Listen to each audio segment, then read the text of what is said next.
This is so cool. We've come up onto Quarantine and found 3 Nyala bulls doing the dance.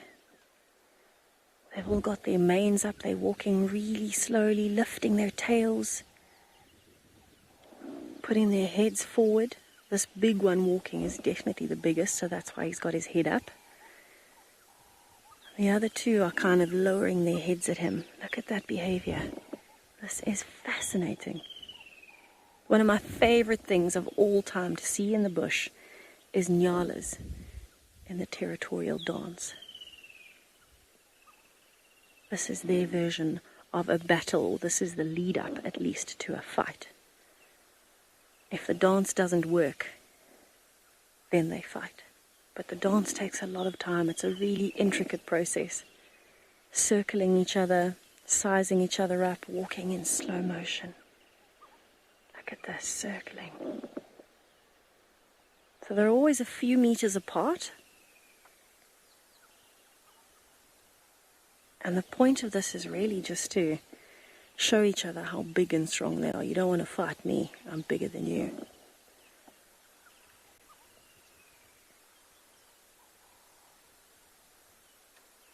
It's a perfect picture of complete elegance and so much power. It's just so cool. Now normally the smaller ones are the ones that back down first, so that one on the right is definitely the smallest. So you can see he's broken his stance. He's gone back to feeding, his mane is slowly going down. But the one on the left is getting even more intense because he's approaching the larger bull that's hiding behind that fallen tree. Bit of an obscured view, but still amazing in this light in particular to see those white manes.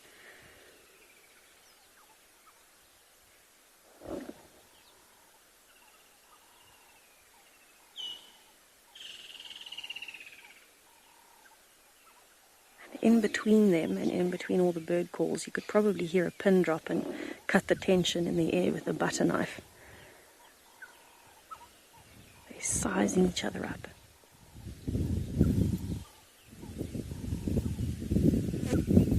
Just incredible. Now, I don't think this particular dance will result in a fight. It looks like the one knows he is more dominant, the one at the back. He didn't even bow his head when approaching the other 2, so I think he knows his position.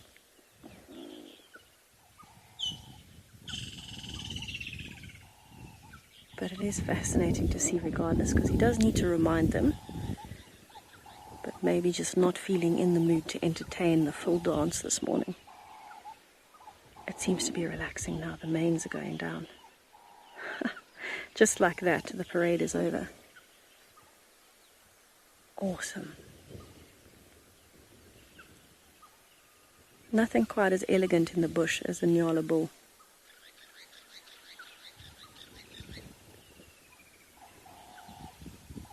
As big as they are, you cannot argue that they are absolutely beautiful. The waterbuck has been watching on, enjoying the sun. There's a wildebeest stuck in the middle. There was some impala lambs stuck too. And you'll see, I mean, this waterbuck is not phased at all, so that Nyala dance didn't even intimidate him one bit. Not the same species, it doesn't really matter. But what an epic morning it has been all around. A great way for me to spend my first morning back in the bush with wild dogs, with Rex and Anne with me, a whole lot of birds, a super speedy tortoise with Ben, Liam with all of those different grazers, Lauren as well, the buffaloes this morning. It's been an epic morning on safari, and I'm very happy to be back. Thank you to everybody who joined us on safari this morning. If you'd like to keep it wild between now and the sunset safari, when we'll be back out again, you can stay tuned for Escape to Nature and then Penguin Beach. But for me and the rest of the crew on this side, have an amazing day. We'll see you later, and thank you for the warm welcome back. Bye everyone.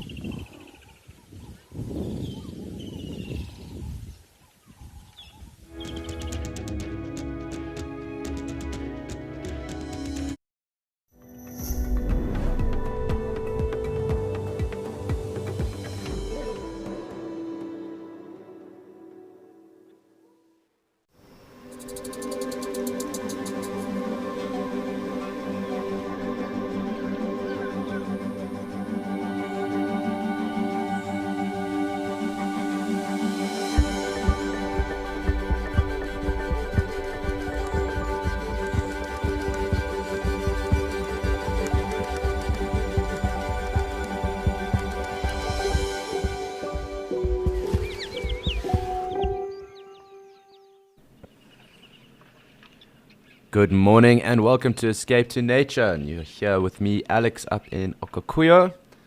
And we have a fantastic start to the morning today with a lovely dazzle of zebra, a couple of springbuck, and you'll get the audio of some guinea fowl. So awesome to start off with all these zebra. Really fantastic. They did just run off away from the waterhole, so something was spooking them. I haven't been able to see what that was exactly. But always good to kickstart the morning with a lot of action. And quite clearly, this is a very big herd or harem of zebra, perhaps one or two harems together, but lovely to be joined with good numbers of them anyway. But as always, this is a live and immersive experience, and we'd love to hear from you guys, so please do send through any questions, comments, things you'd like us to further touch on. And of course, if you have any interesting observations or any points, please do send those through as well. It is always fantastic to interact with you guys as well, so I look forward to hearing from you anyway. But as I said, a fantastic start up here, very clear, probably a hot day ahead. We are starting to get some of that green flush around the waterhole as well, so it does look like we're in for a bumper day. Really, really awesome.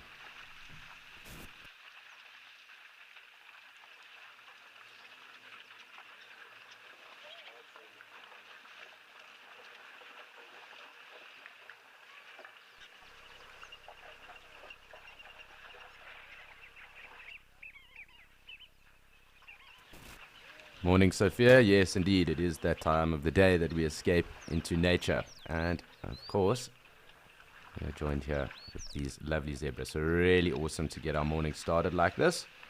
Just want to make sure that I have everyone in frame. Of course, some of the springbuck as well. And it is quite fortunate that we do have the zebra here, because when they do come to drink, they do sit around for some time as well. So hopefully that remains the case.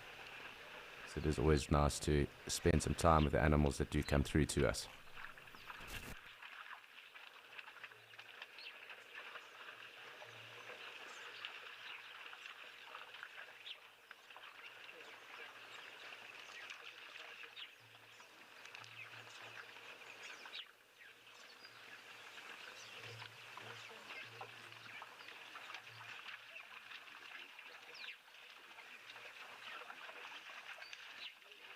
So they seem to have relaxed quite substantially now after that little fright they got just before we started. So awesome to see everyone taking it easy and enjoying an early morning drink.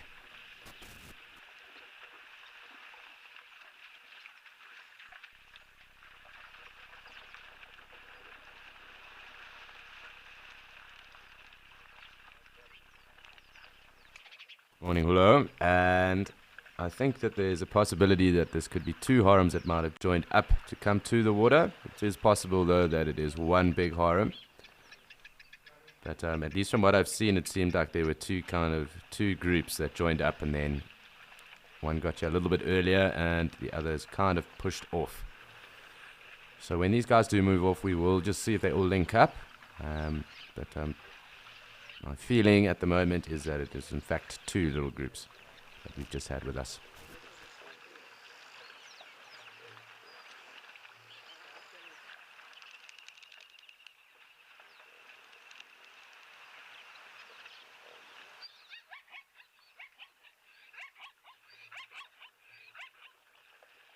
Always good to get that zebra bray in as well. Always nice to note all the audio that we do have that comes through too. So great to hear them as well. Not an alarm call, but just some form of vocalization going on. In any case, it is also nice just to have the springbuck milling about as well, and I'm sure throughout the course of the day we will be inundated with springbuck too. I did mention yesterday that these are the two most populous animals here in Etosha. So always good to see them in good numbers as well. It looks like we've got some gemsbok up towards the tree line there, that Mapani thicket that is up there. And we will hopefully get to see them too.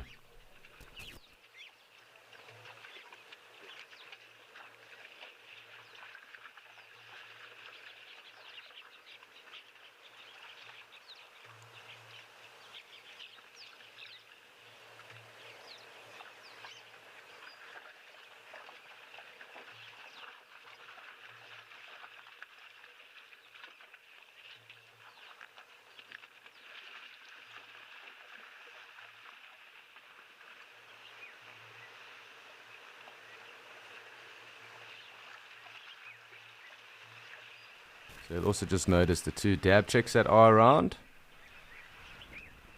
Those little grebes, and they are awesome to see as well. They are generally the most widely distributed of the grebes. And we do see them in a number of locations as well. So they were around in Mashatu, although unfortunately we don't have Mashatu at the moment. But when we do get access again, we will have a look and see what is going on down there. But nice to see our dab chicks as well, turning up and saying good morning for us.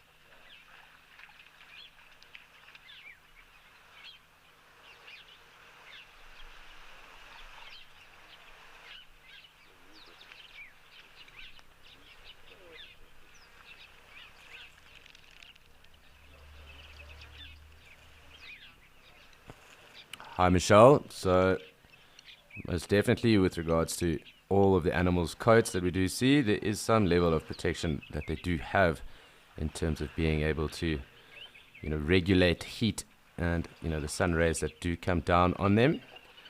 And it is thought that primarily, though, the stripes in the zebra actually help with regards to insect bites, and in particular that would be flies. So things like tsetse flies or horse flies, and it's in fact the black and the shimmer of the black that then does actually assist with that far more. But of course, having that white and being able to, reflect the sun as well, it does also aid them. But they aren't necessarily the most arid adapted of the animals that we do get up here or across Africa either. They are quite water dependent, and they do generally drink around twice a day anyway, the zebra. And as I said, they are water dependent, so a number of other animals are far more arid adapted and require far less water than, say, the zebra would. It looks like the zebra is slowly moving off. I'm going to zoom back out. There's, of course, some springbuck that are around, but it does look like there were 2 parties indeed moving off now. But let's just wait and see. It might change. They might all congregate again anyway. Looks like a little bit of wind too. But definitely a clear day, for at least for now. I'm sure we might see some clouds start to build up later on, but at least for now, a clear start to the morning. Looks like there might be some clouds directly above us, but it does make for quite a cool lighting at the moment as well.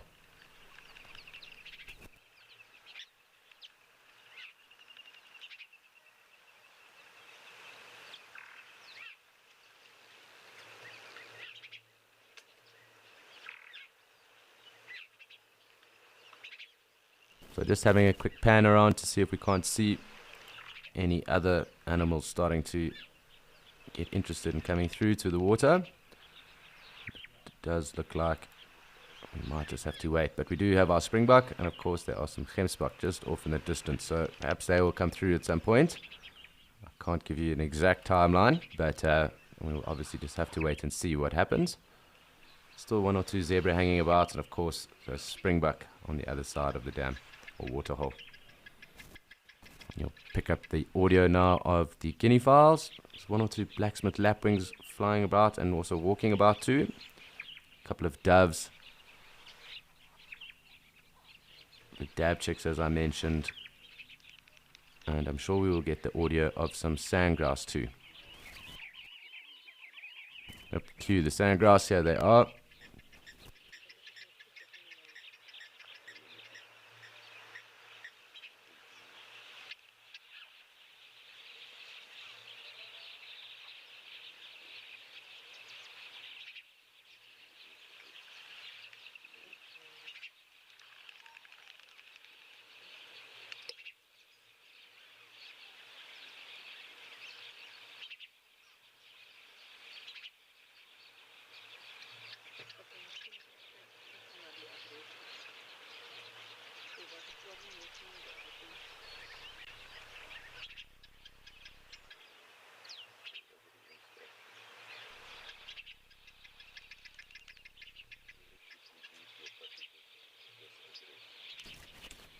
So we can just see all of those zebras starting to move off. There's, I think, a few just here to the left of us that might come down and drink again. Lovely audio from all the birds. And it looks like 3 springbok in total at the moment. But the numbers will increase. So do not fret about that. We will definitely have springbok action throughout the course of the day as well.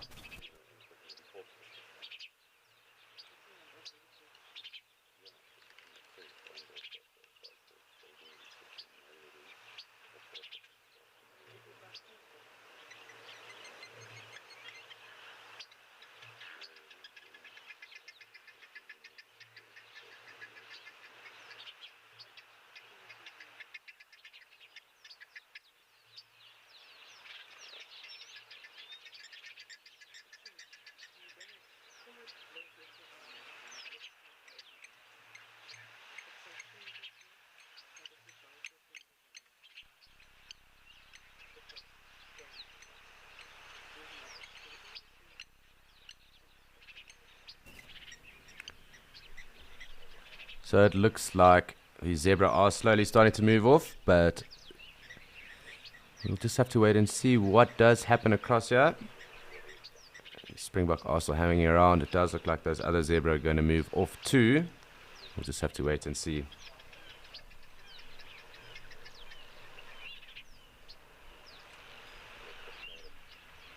can also just hear quite faintly, but the acacia-pied barbet as well calling them.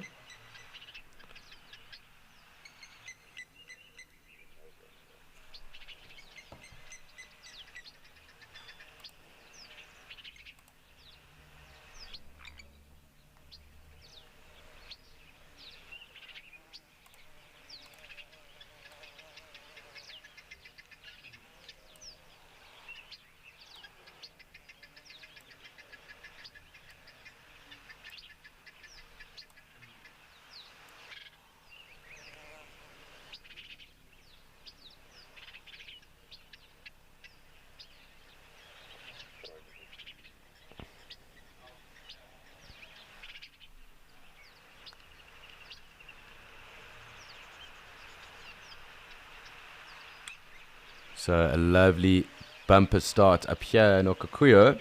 But while we wait for everything else to come through, there's some action across in Djuma. And let's go and have a look and see what is happening there this morning.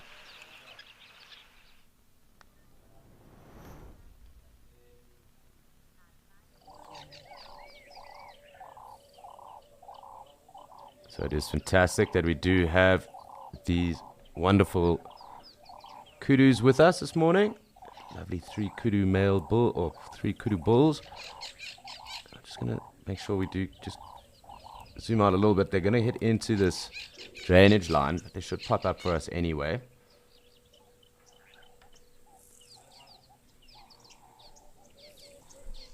So it is always fantastic because we do get to see, obviously, their horns, and those horns are obviously rather iconic and large, so it does mean that we are able to follow them through. So we'll just have to wait for them to come out of the drainage line. Probably having a little drink there. So I am keeping my eyes peeled for those horns to pop out.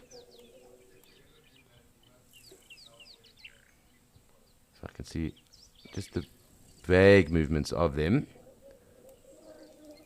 You should also just be able to pick up here on the right hand side of us. There we go. There's one moving down there.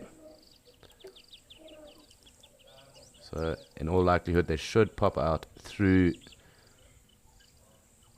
the drainage line just down there where the ellies like to wallow. There's one set of horns slowly coming out now.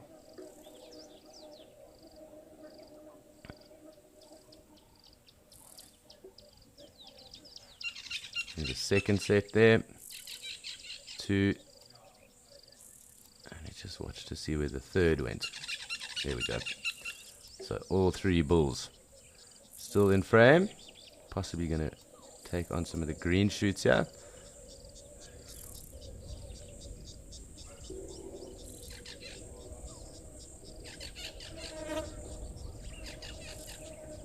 Hi Tepo, sorry, come to just break there. Do the males do a kudu dance? I just need to just confirm that.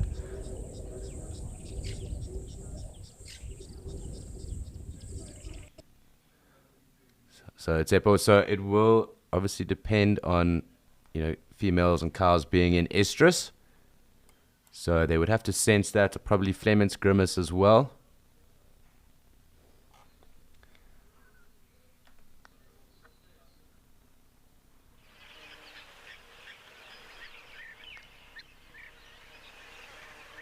So apologies, Tsepo. We did just lose a feed there. We'll go back to Djuma just now, but we also get kudu here anyway, and I might as well just continue with that.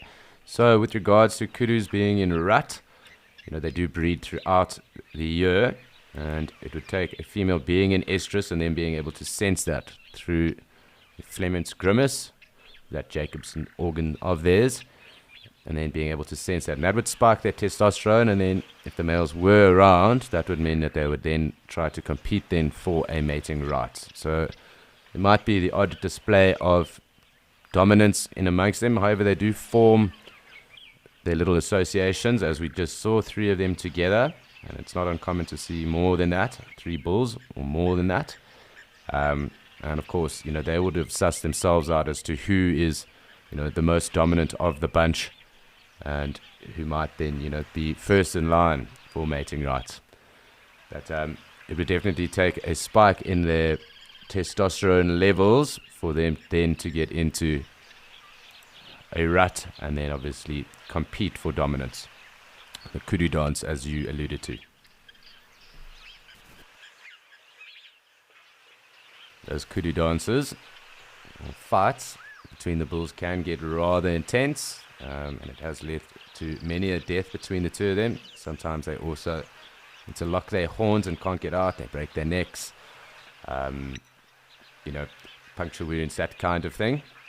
There's of course that very famous statue of exactly that in Skakuza in the Kruger Park. That alludes to exactly that kind of fight where the 2 horns have actually got locked. And of course, they're very vulnerable when they are doing that, and vulnerable to predators, So, because there is that kind of bloodlust, in Swahili the word is called ukali, and it's basically a rise of testosterone that then comes through.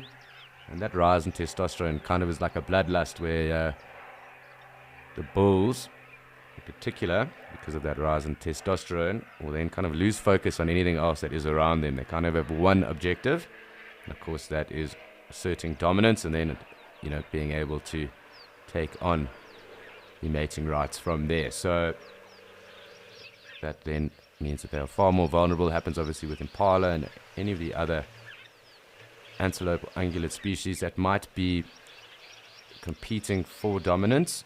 They kind of have one focus, very much like blinkers on, and it does mean that they can be rather vulnerable to predators.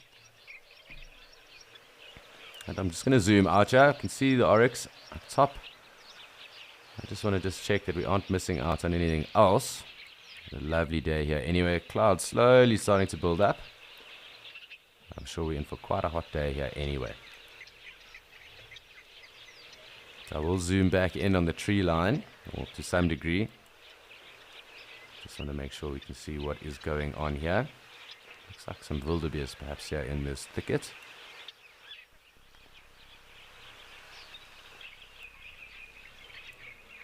So while I pan and scan and have a look to see what might be coming down, it is time for us also to go and head across to Liam in Kariega and say good morning to him.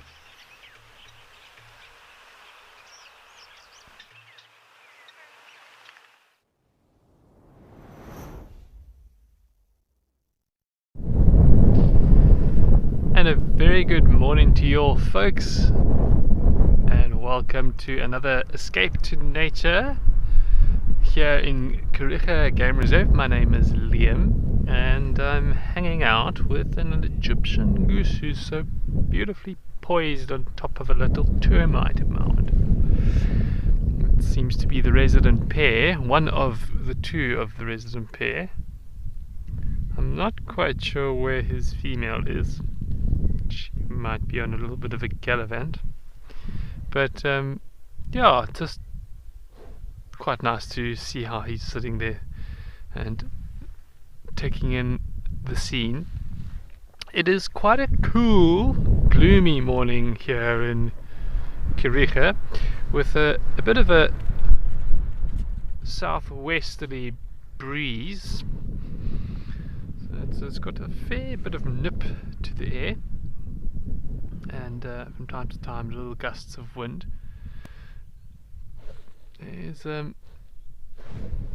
There's literally 2 patches of little blue sky that are around, but showing no signs of bringing the sunlight here. How are we all doing out there in the world? I'd love to hear. Where are you coming to me from, and what would you like to try and see this morning? We've already had lovely views of our Cape Longclaw, who I thought, there's a pair of them, whom I thought the eggs were gone. I thought the jackals had come along and eaten them all up and the nest was done. But yesterday afternoon I was very happy to find out that our longclaws did survive and thrive through what I thought to be a dramatic affair, because, well, quite simply, I completely missed the nest. I just lost it over the last week and a half, and so I saw one of the adults bringing food to the nest, which then made me have a re-look. So yeah, went to the nest, and there, lo and behold, there were 2 little chicks inside. So we've got some nice Cape Longclaws to show you today. Hopefully they'll be giving nice shows. They should do. We are nicely positioned here, not far from the nest. Of course, I mentioned the weather today is a little bit cool and a little bit bustly, so do apologize for the wind from time to time. It does occasionally sweep up into the mic, and so audio might be a bit tricky today. So do apologize for that.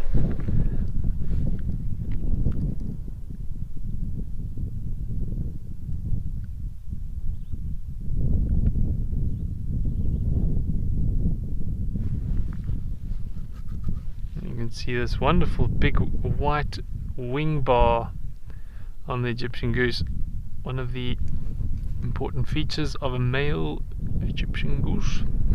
He's also considerably larger than the females. Having a look at them both together earlier, it really is quite a magic. It's quite a magic. That's an interesting term to use it, but quite an interesting size difference. I didn't realize how much bigger a male Egyptian goose was.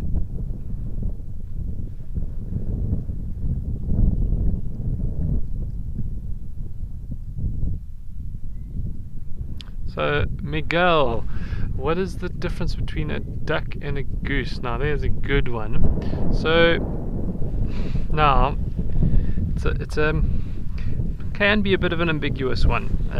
It's not so clear sometimes.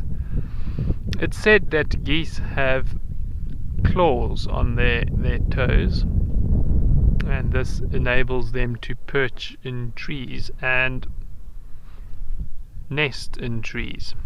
So that's supposed to be one of the main attributes that differentiates a goose and a duck.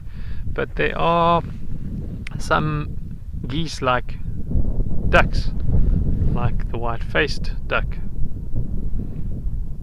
which is a duck, but it's got little claws on it that enables it to perch up in trees. So very subtle differences.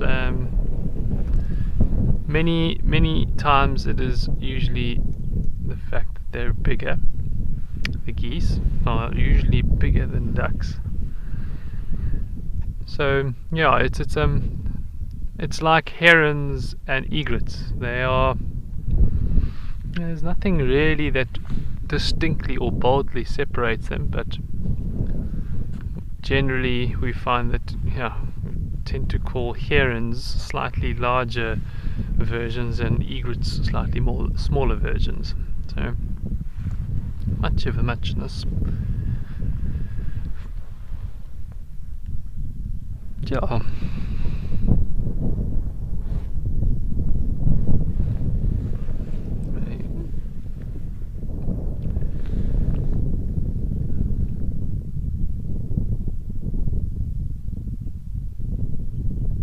quite amusing. Just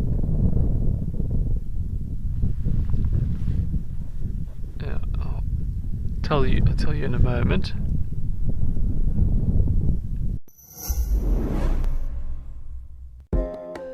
Here at Wild Earth, we know it's not always possible to watch your favorite show live. If catching up on safaris is critical to you, then download the Wild Earth app and watch the catch-ups here first.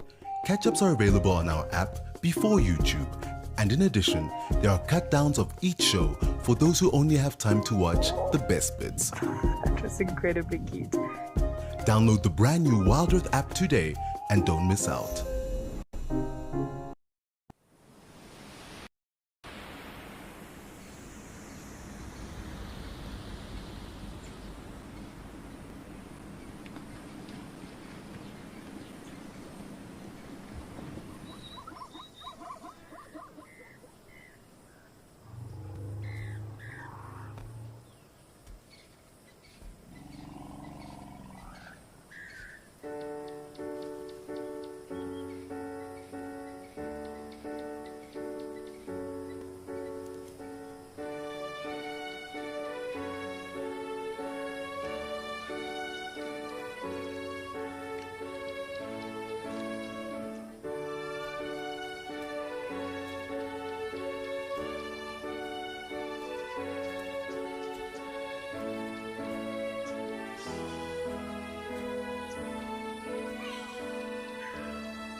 Again, hey. So that is normally the area of the neighboring pair. So quite interesting to see. Yeah, there you are. Chasing each other around back there. Constantly toing and froing, even though it's completely out of season. They still persist in chasing each other around. Neither of them seem to have youngsters from the dry season.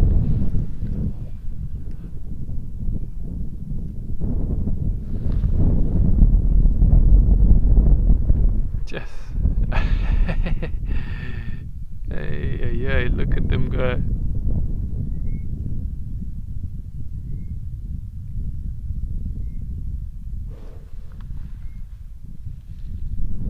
Sure. Very nice, very nice. Nice little bit of action there. Little Egyptian juices.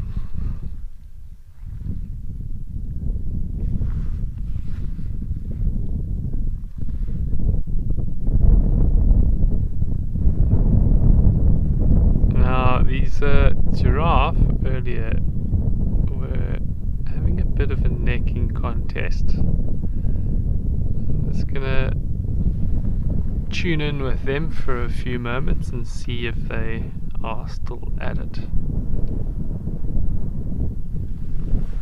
Needs to be some nice light coming through over there. Seems that patch of blue sky has shifted over to them. Ooh, okay, so let's just have a little interjection here. Our longclaw has returned with a bit of food for the chicks.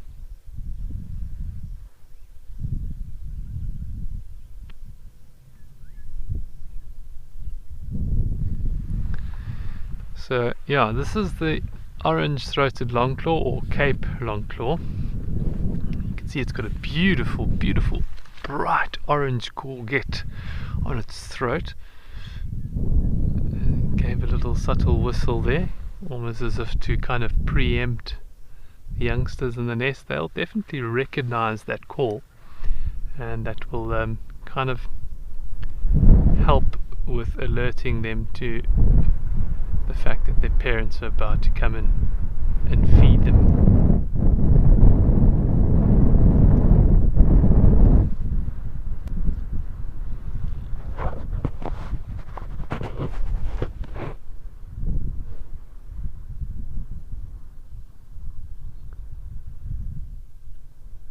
Yeah, so it's literally about a week and a half that I've been under the impression that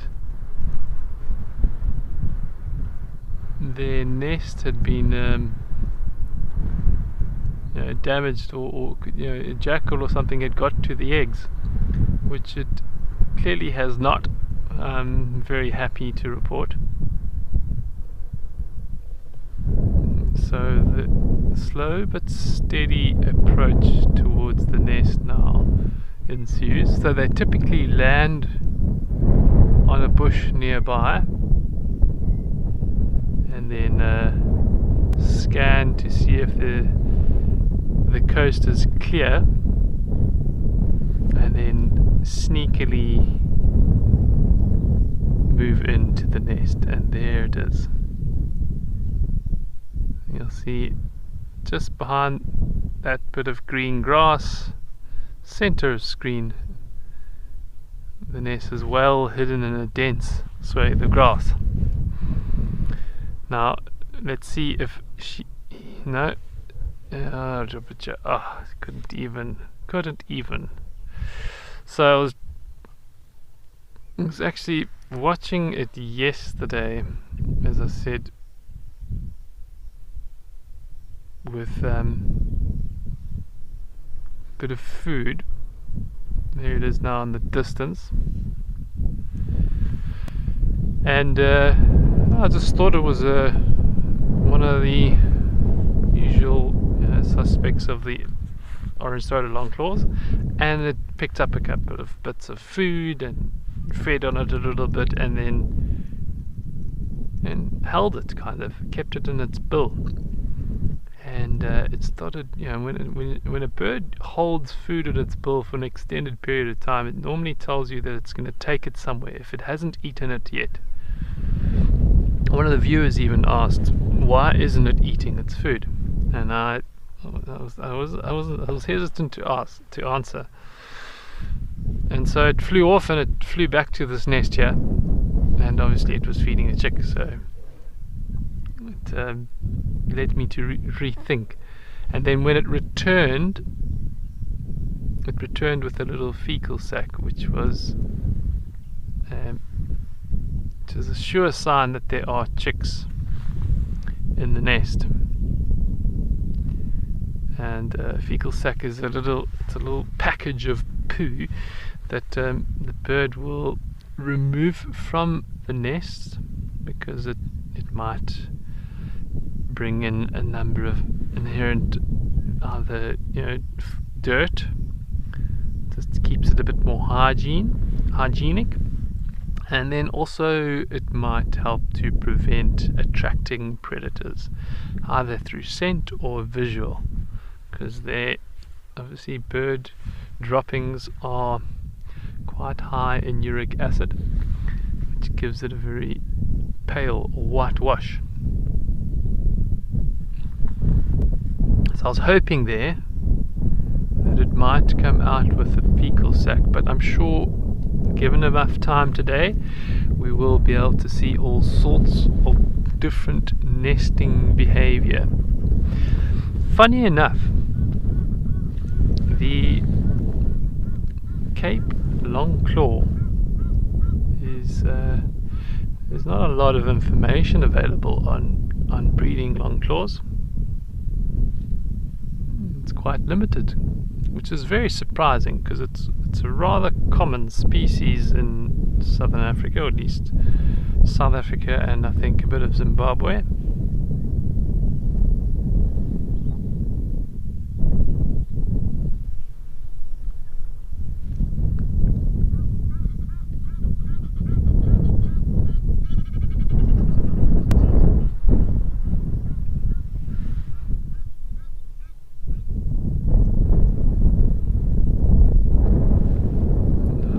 Follow these ibises around the nesting area for a bit.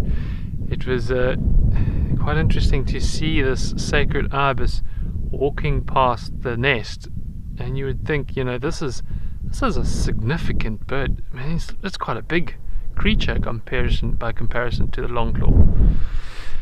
And when it walked past the nest, it really did cross my mind that if there was somehow a chance that this ibis may be found in the nest, I wonder if it wouldn't try to nab one of the chicks. I do think they're a bit too big now for an ibis to try anything with. But if they were a touch smaller, then I'd imagine it'd be not too difficult. Well, for now it seems our longclaw has moved away and the ibis has decided it doesn't want to be seen today, so let's revert back to our giraffe. Always nice to have views of giraffe, and indeed they are continuing to spar.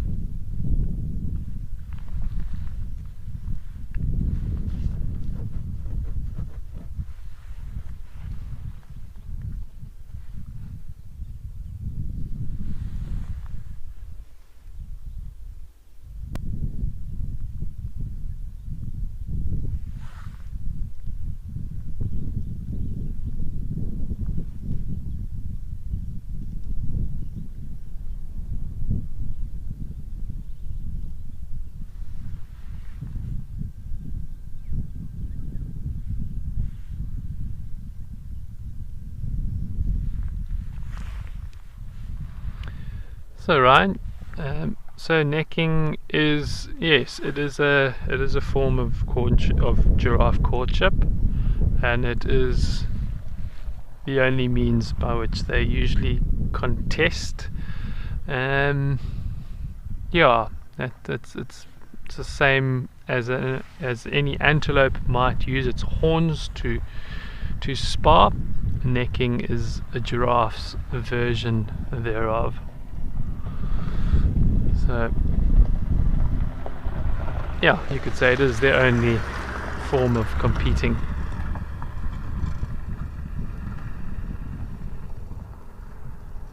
You might get a little bit of nudging from their bodies, so kind of chest to chest or shoulder to shoulder, but that all forms part of the nature of this sparring that giraffe use.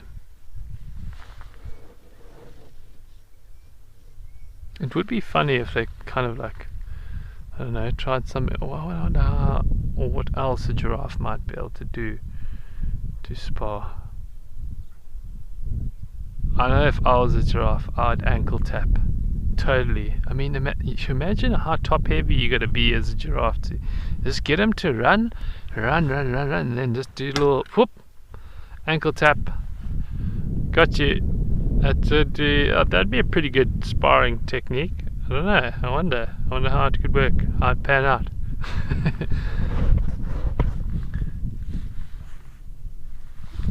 There's nothing. There really is. There's nothing worse than somebody ankle tapping you. And I don't know. I had it happen quite a bit in school. And look, I mean, as much as I received it, I dished it out as well.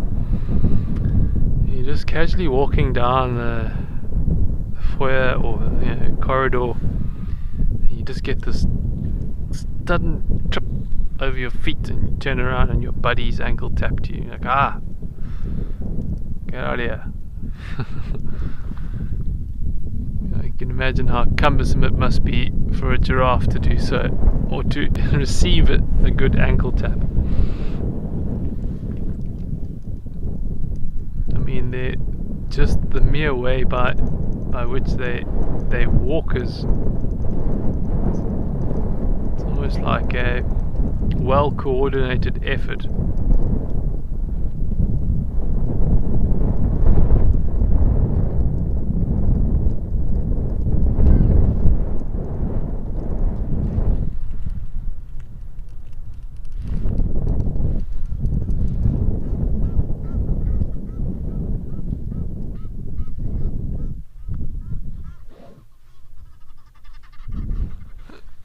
Interesting. I was wondering why these Egyptian geese were about to take to the air. And off we go. Straight past the vehicle here and after their opponents. You go get them. You go get them, guys. It's unfortunate we didn't manage to get that on camera, but yeah, anyway. Certainly could hear them.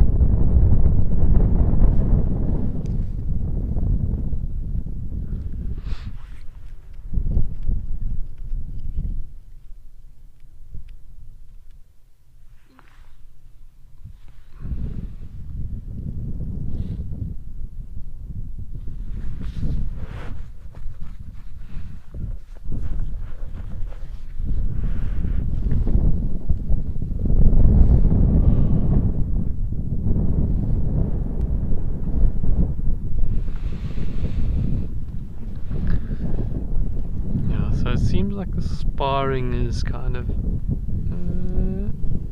is it waning? Is it waning there?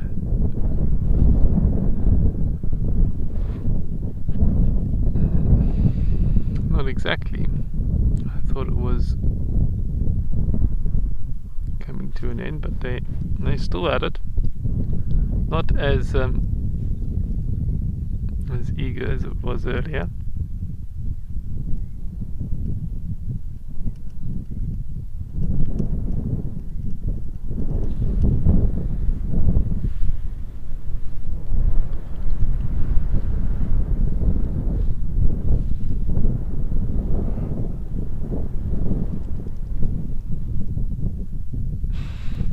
Bit of a three-way necking contest, yeah.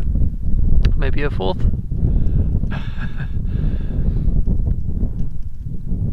Kind of like a domino effect of necking here.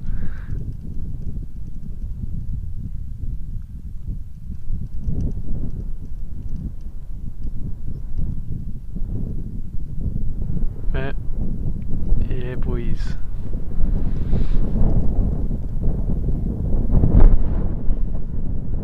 So this necking, as gentle as it may seem now, it's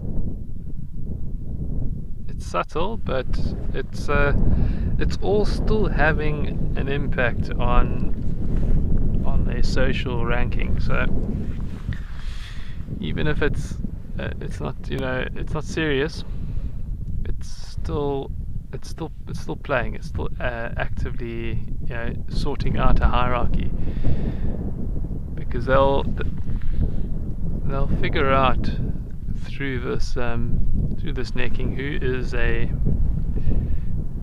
better giraffe at necking, and that will sort a bit of hierarchy out between them.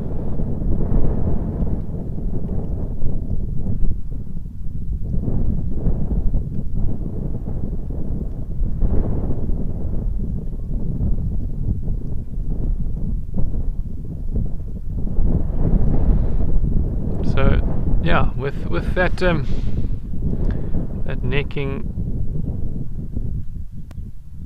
each other, they establish their own hierarchies, and that hierarchy then determines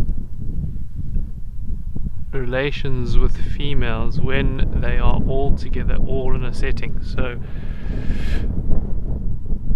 now it's just a bunch of males, but now when they've finished their necking contest, they have a bit of a better grasp as to who might be a more domineering individual. So that will then decipher who might have a better chance to mate with a female when they are together again at another social event.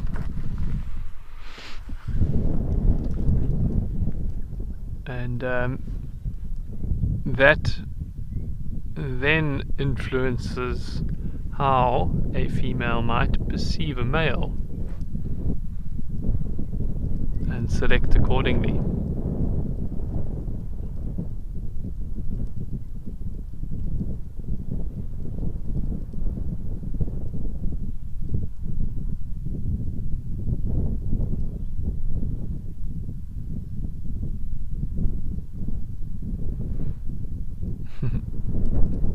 It really is the most arbitrary sparring contest.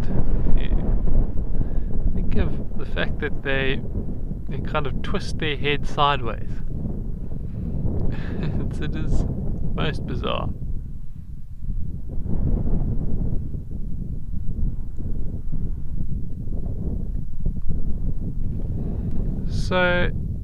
So Wayne, as I was alluding to just a moment ago, if you had a picture these males now sparring and having that, you know, sparring behavior impact each other, and they will figure out their hierarchy within that sparring contest that you can see now. And after that sparring contest, it will give each other a recognition that one or the other is a slightly better at necking, and that will usually sort the ranks out. So it's a mechanism to create a hierarchy here. And once that hierarchy is reaffirmed, they then become exposed to females, which then might influence their sway with those females. So it's like, let's say there was number 1, 2 and 3.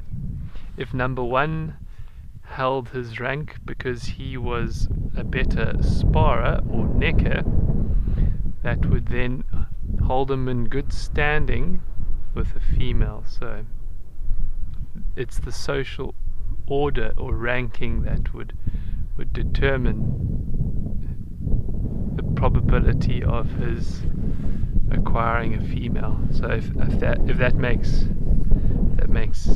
some sense,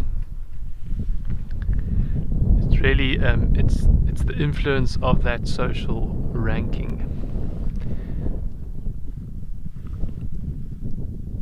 Certainly, if a male does have scars, it just means he might have been through some more critical battles. But I'm not entirely sure if it really if it influences a female's decision. Of course, the best mechanism for a sparring contest ensures that an animal doesn't maim itself. It wants to resolve the issue of hierarchy or order with the least possible injury.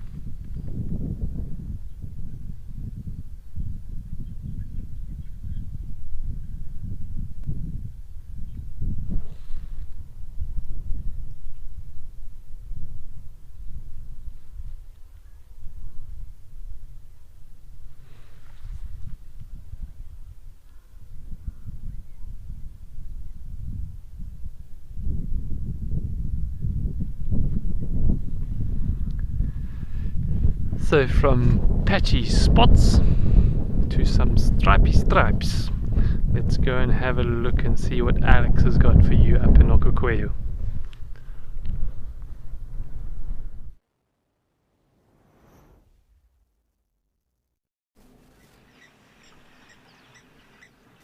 Well, the action has picked up here again, and we are here with our zebra and a couple of kudu that have come to join them. Unfortunately, those Gemsbok have given us the slip for now, so we'll just have to wait on them. But a nice herd of zebra and 1 or 2 kudu bulls that have come to join us as well. So nice to see, great to have them through, and it just proves what patience can do. But it looks like the kudu are probably going to move off, and we will then have to spend some time with our zebra.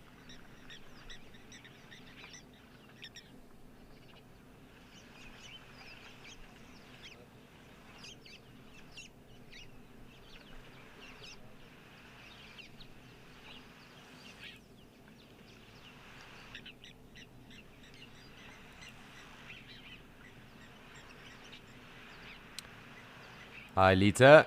So they definitely do not share their horns.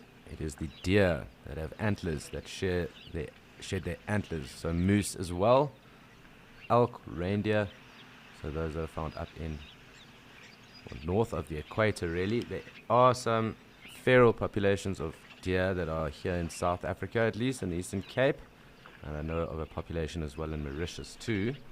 But it is generally the deer family. They are obviously ungulates, but they are the ones that shed their antlers after the ruts.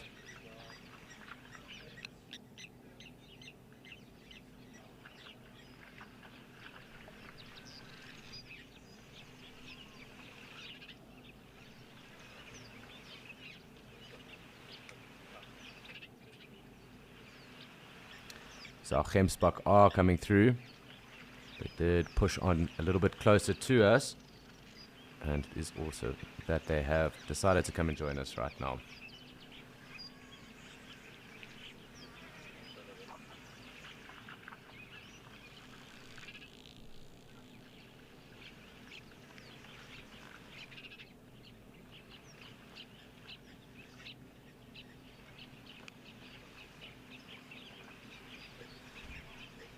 So just taking a quiet and relaxed views of our zebra right now.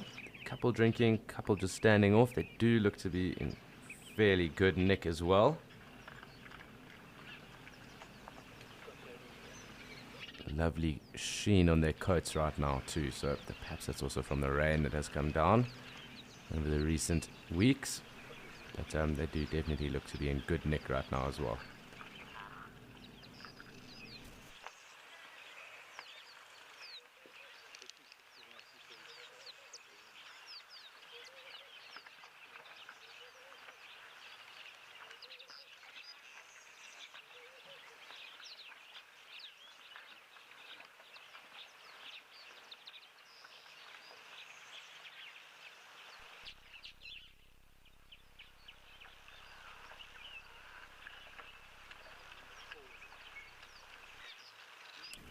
Hi James, so as I just mentioned, there is a feral population of fallow deer in the Eastern Cape.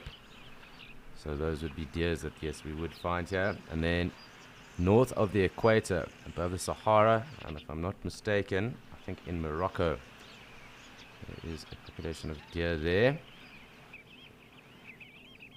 But that would really be it. I just want to double check that.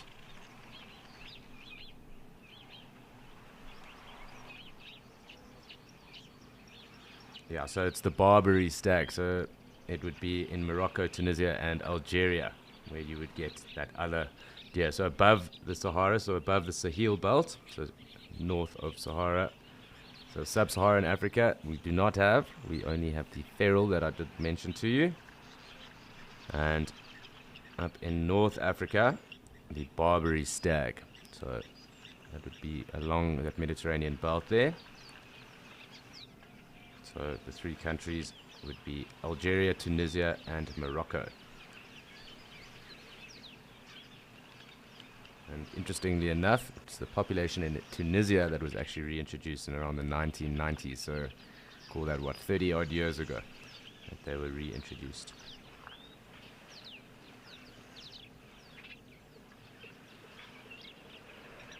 So that Barbary deer has a number of other names that it is known as. So the Atlas deer, or the African elk, and it is also a subspecies of the red deer.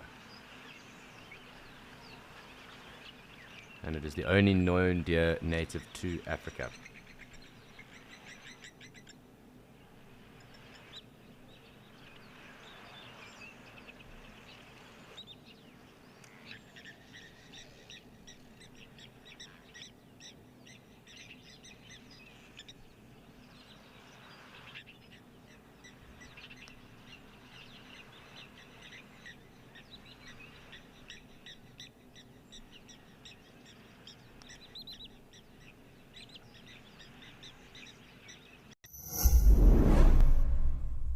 It's the end of another year here at Wild Earth. And what a year it has been. Escape to Nature and The Wild Show were born along with our brand new app. We couldn't be happier to welcome back James, Steve, and Lauren in the new year, who once again will be part of the permanent team. We are grateful to every single one of you who has watched Wild Earth this year, and a very big thanks to our explorers. Without you, none of this would be possible. Happy holidays.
So we're just waiting the approach of Mr. Giraffe.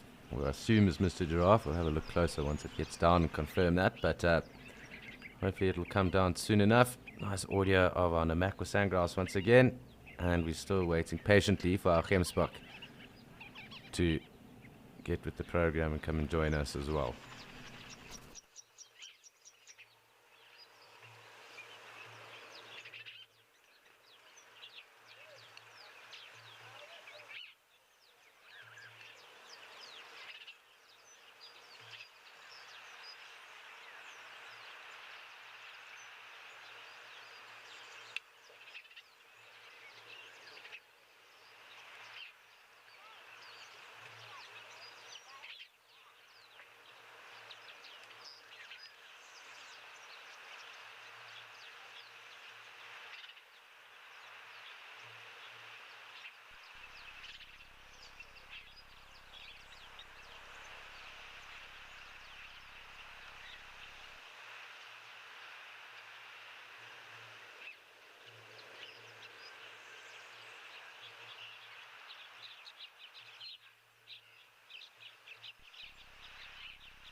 Hi, Quinton. And that's a very interesting question, but it's also very pertinent anyway. And of course, they are both waterfowl. However, one of the core differences is obviously in size, and the other would be in terms of what they actually take in terms of food. And grebes actually focus on little invertebrates and insects and the likes. They don't generally take vegetation, whereas with the ducks and the geese, they do take a lot of that vegetation, and it's quite, well, we do actually see it when the geese are around. And in particular, we've shown it, I've shown it in Djuma, where we've had a number of them eating the green shoots, and I'm sure with Liam, if they are around there, we'll also be able to see that too. And another interesting thing, obviously, with regards to the difference between duck and geese, just going on from the grebes, is obviously to do with size and with regards to the length of their necks as well. So geese and swans actually have far longer necks than ducks, and they have more vertebrae in those necks as well. So it's known that they have around 18 to 24 depending on the species, whereas a duck generally have less than 16 vertebrae in their neck. So just something interesting. But yes, the core differences obviously will be with the grebes and the ducks will be size and their diet mostly, and also the shapes of their bills too.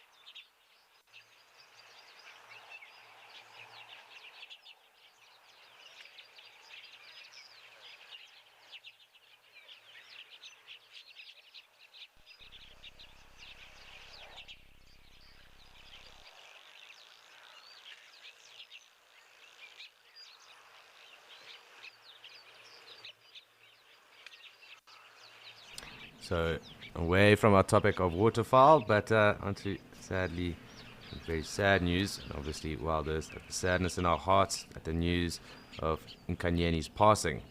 She was a leopardess that lived wild and free, and Wild Earth will miss her dearly.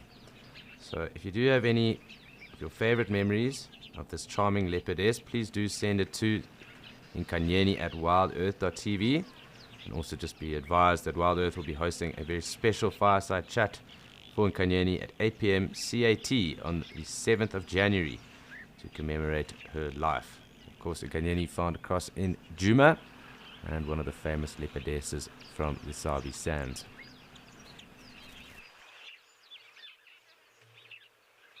So it looks like our giraffe is playing patience game with us as well, but fortunately we've got some zebra and a number of springbok that have joined us. So I'm going to come in a little closer, and once the giraffe figures out where he wants to drink or where she wants to drink, we'll have a closer look at that as well. And as I say, that looks like it is starting to move too. Let's just wait and see.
So it looks like our patients just have to wait a little longer. We're off to go and check in with Liam quickly and see what he's up to in Kariega.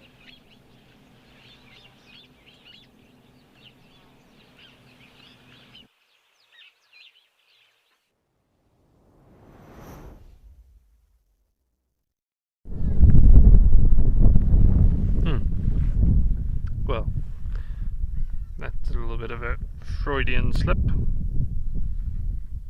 Much better. Hello and welcome back to Kariega, where I am having a dance behind the camera.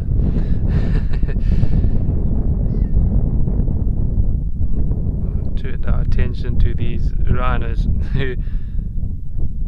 She's this female on the left is very wary of this approaching male. There might even be a little bit of animosity to show in a moment. Or is it all good? No, it's all good, it seems. Hello, Mr. Ostrich. Didn't even realize you were there. I just had for a second the way this female on the left, her facial expression kind of gave the impression that she wasn't appreciating the advances. But it's all good in the hood. So often a female rhino is quite protective over her youngsters, or young, and doesn't usually tolerate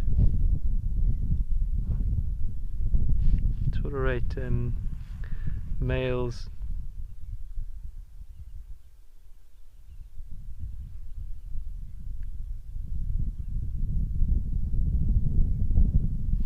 understandably so, because any boisterous male around her youngster is a potential threat.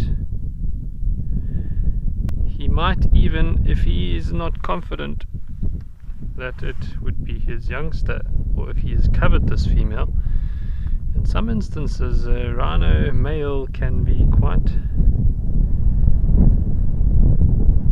aggressive towards a youngster and potentially even maim or try to kill it, just to try and push the female to go into cycle again, to allow her to become receptive.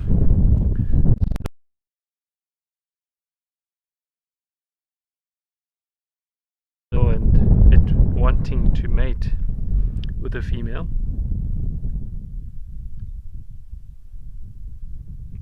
So she has to often fight to protect her youngster against boisterous males.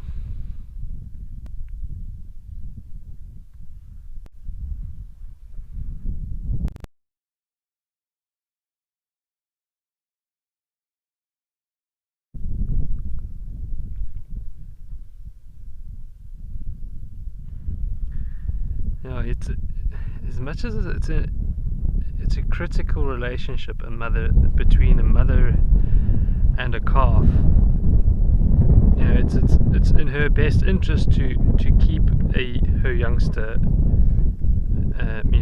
growing strong and well, and have the best fighting chance to go into the world. But there also comes a point where it's a competition between investing as much as she can for that youngster before she jeopardizes her own life. So her own energy levels, her own safety is all a consideration when trying to invest in raising a youngster. And there is a line that can be crossed where a mother will protect to a point, unless she stands the risk to lose her own life. And now this is something that applies to all species. A parent will only invest as much as it can to make sure that its offspring survives. From there on out, it is its own individual. It's its own version of self. So, of course, on the receiving end, the little one will want as much care from its parent as possible, which gives it the best chance of surviving. So that's yet another interesting mechanism at play.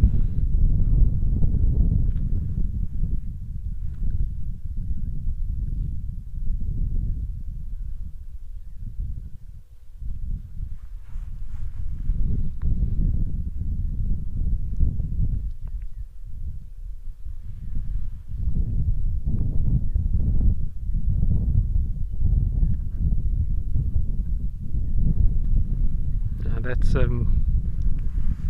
an interesting, really interesting book I'd recommend for anybody who likes a bit of natural history.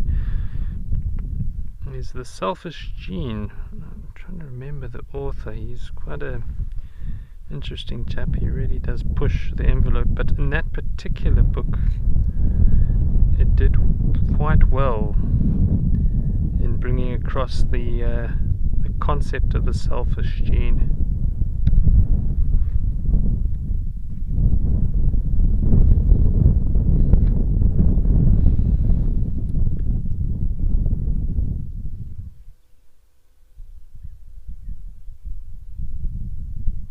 Some nice kudus. Oh, it's quite a lovely scene, that.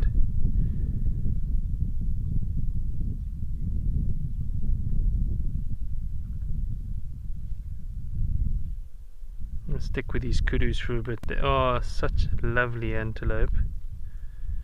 Look at these lovely females.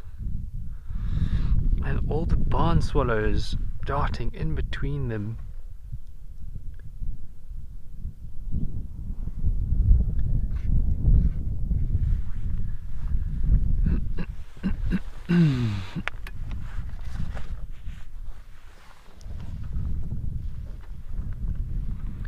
Don't really see too many kudu around, and usually if we do, it's normally females. I don't think I've even seen a male kudu here yet.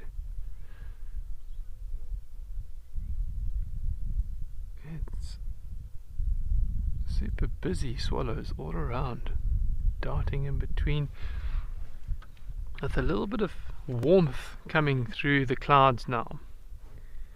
There'll probably be an increase in insect activity just above the plains here.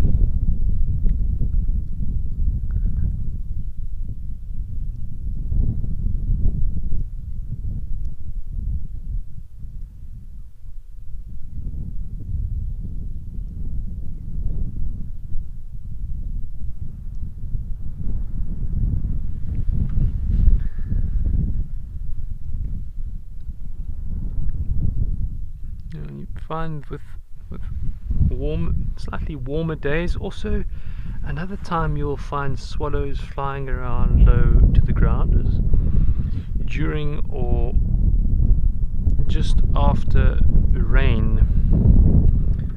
It also seems to be a time when insect activity increases.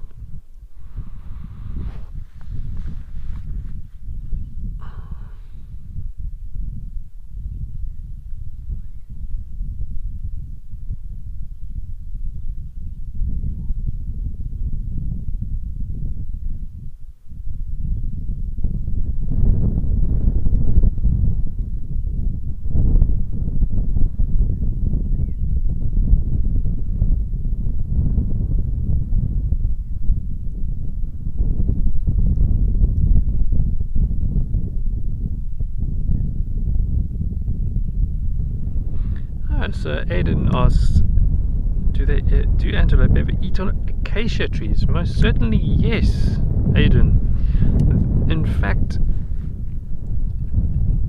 the kudu is quite fond of acacia trees. It's probably one of its favorite foods. But I was discussing it yesterday, how the the tannins, there's certain tannins in the acacia trees, and particularly not only acacias, but I believe many of the leguminous species have the ability to defend themselves with chemicals, because not only not only is it the chemicals that might, well, let's just say this, there's a number of species that like to feed on acacias, kudus included, and these acacias need to defend themselves. Chemically is one, there's thorns, and there's even the recruitment of ants. And with these different mechanisms, that's how they defend themselves. And I was discussing it yesterday, how with the acacias, and if the kudus are limited, or antelopes or browsers are limited to a smaller area, and it doesn't allow the acacia to kind of have a bit of a rest time. The tannins, or the chemicals on the leaves, increase to a level where they don't get any rest, and the kudu turns to feeding on them whilst they still taste bitter. This little mechanism can operate within a time space of minutes. So you'll typically find with giraffes, with kudus, with a lot of browsers, they'll feed on the acacia, and often you'll see it with giraffes where they feed on the tree together as a group, because the rate of increase of tannins and defense chemicals is the same throughout the tree. So if you feed on it for that specific time period, the whole tree kind of tastes pretty good within that first time frame. So it doesn't matter where you're feeding on the tree, as long as you're feeding on it. So they'll go to the tree together, feed on it, and then move on to the next one. And often they do that facing into the wind. You can see that with giraffes fairly consistently.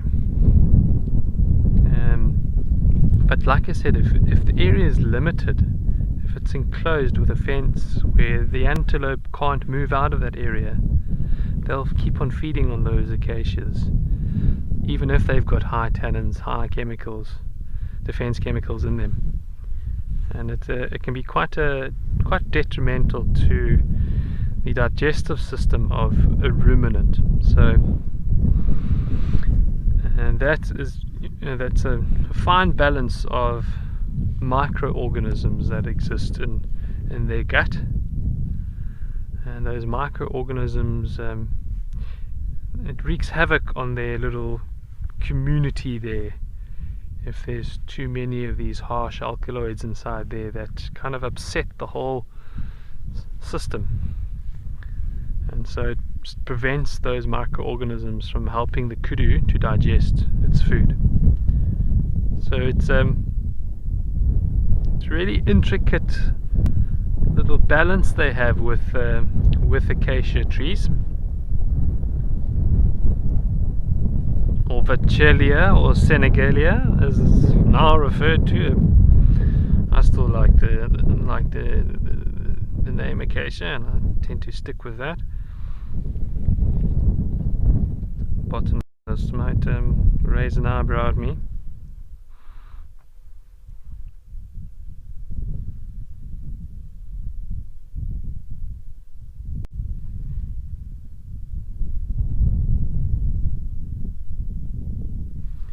But for now, these kudu seem to be grazing.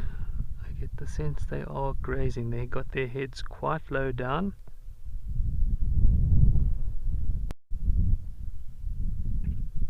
Hey Lebo, I agree with you here. Hey, isn't this a stunning group of kudu females? I mean, those rhinos led us so nicely into these kudu females, and yeah, it's such a lovely place to view them in these open plains. Kudus, of course, are mostly inhabitants of thickets, so really quite nice to see them in the open like this.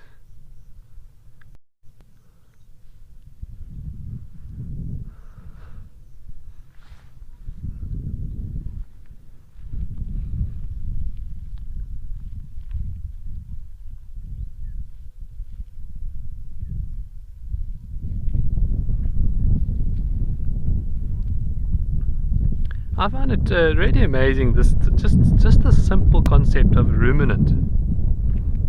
You know, it's how its stomach is in itself an entire little community of organisms. You think of this grassy open plains system in a bigger scale. It's a grassy plain.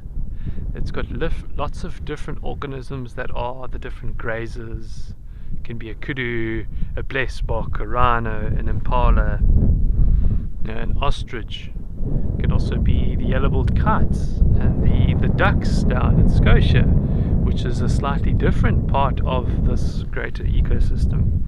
And so, when you scale it down into the gut of a kudu, the stomach of a kudu, it's got all these lots of different microorganisms that are working at trying to digest the plant material that it feeds on. Because plants are very tricky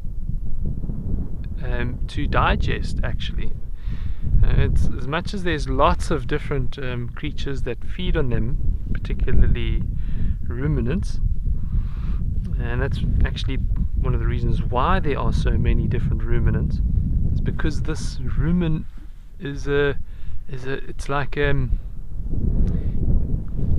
call it a leap, an evolutionary leap. It's a type of digestive system that's really through the wonders of nature learned to acquire energy from plants, and so it's just a fascinating concept, the rumen, the stomach of a ruminant,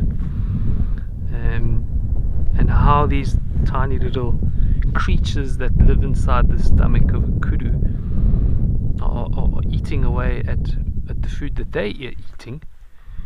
And in fact, that's one of the ways where a lot of these ruminants get their protein from, is these little microorganisms as they reproduce on this grassy, lovely food that they're fed. As those little microorganisms die inside the digestive system of the kudu, it provides the kudu with protein. So it'll get some of the protein from the plants that it eats, but it will get a lot of the protein from those little microorganisms that are assimilated into its digestive system. So it's just fascinating how that all works. Yeah.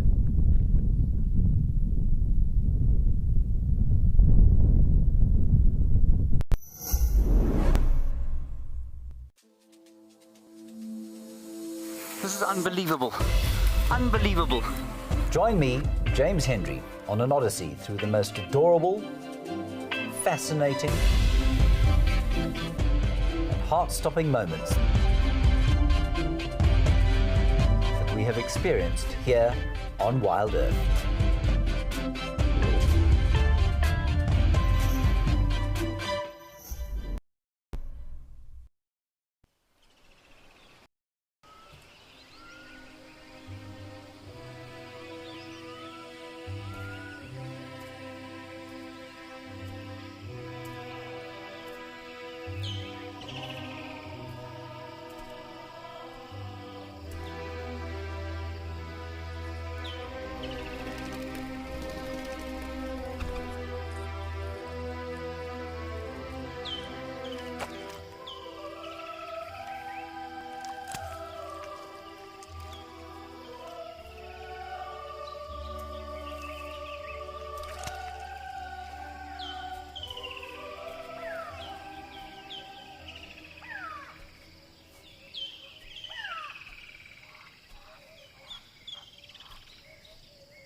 I'll be damned.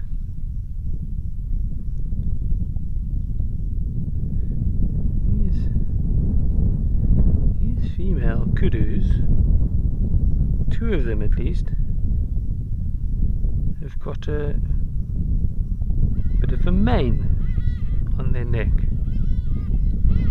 It's quite interesting.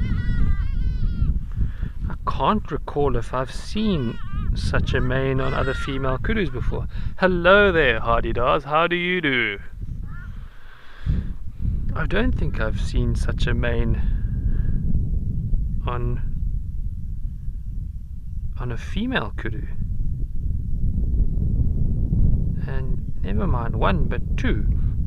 If you're seeing those two females in the front, they've got very distinct hairy manes on their lower part of their neck, and that's far more often a male trait. So I'm trying to, yeah, it's usually that hairy mane on the lower neck. It's kind of similar to the Inyala that you can see in the back there. They'll have a distinctly long hairy mane coming down the front of the neck, as do kudu males. Anyways,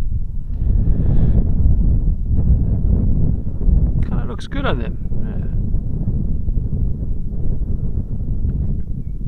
Gives them a beautiful silver lining.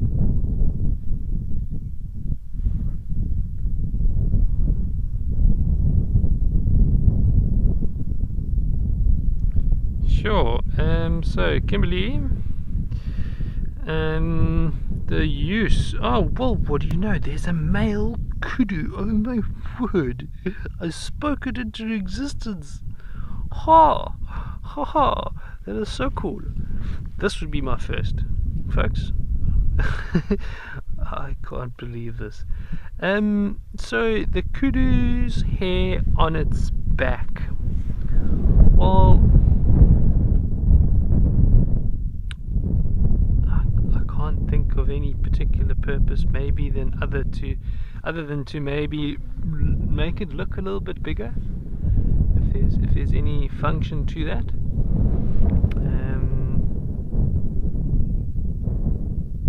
Yeah, that's the only. I can't think of it for female purpose. For a male, again, the hair would be much the same, because it would, not only use it maybe for an anti-predator, making it look bigger, but certainly with another male kudu, it would be able to size up a potential counterpart, which might help. That little bit of hair on the back might give a slightly larger impression. Yeah, that's my thoughts on that, Kimberly Lee.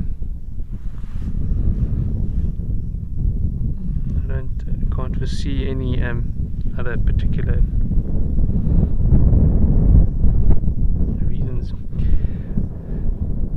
So, as these kudus disappear into the thickets, let's go and have a look at what's going on over in Okokoyo.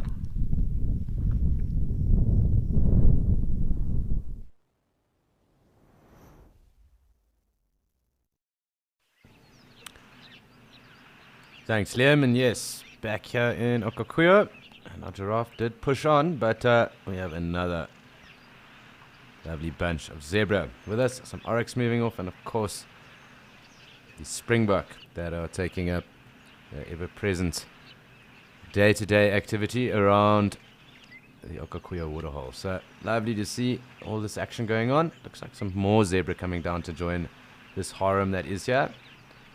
I'm just going to wait to see what does transpire with them. But a very action-packed full morning, at least for now anyway. So some nice oryx as well, and we're yet to have anyone actually wading into the water as it stands, so we'll just have to wait to see how that goes. But looking very forward to a lot of action at some point.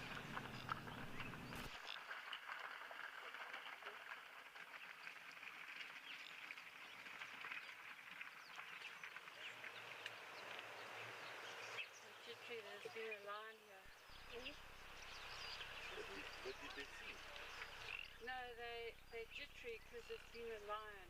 It left it off its egg. But they got it. But there's no lion. No, the lion's gone into the bush up there. Hi, Milani. Sorry, I just did pick up on some interesting audio there. And generally, with regards to the collective of the zebra being called a harem, I do just want to just double check something.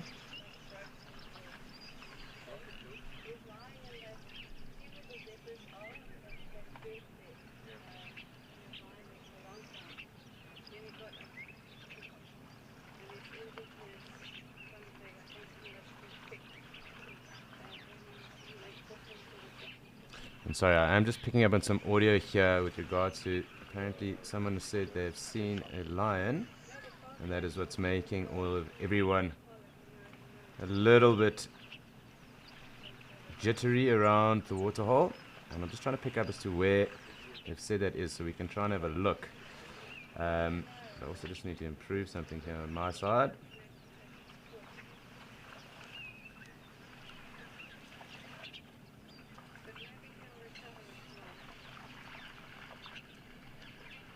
And Milani, just getting back to zebras and harems.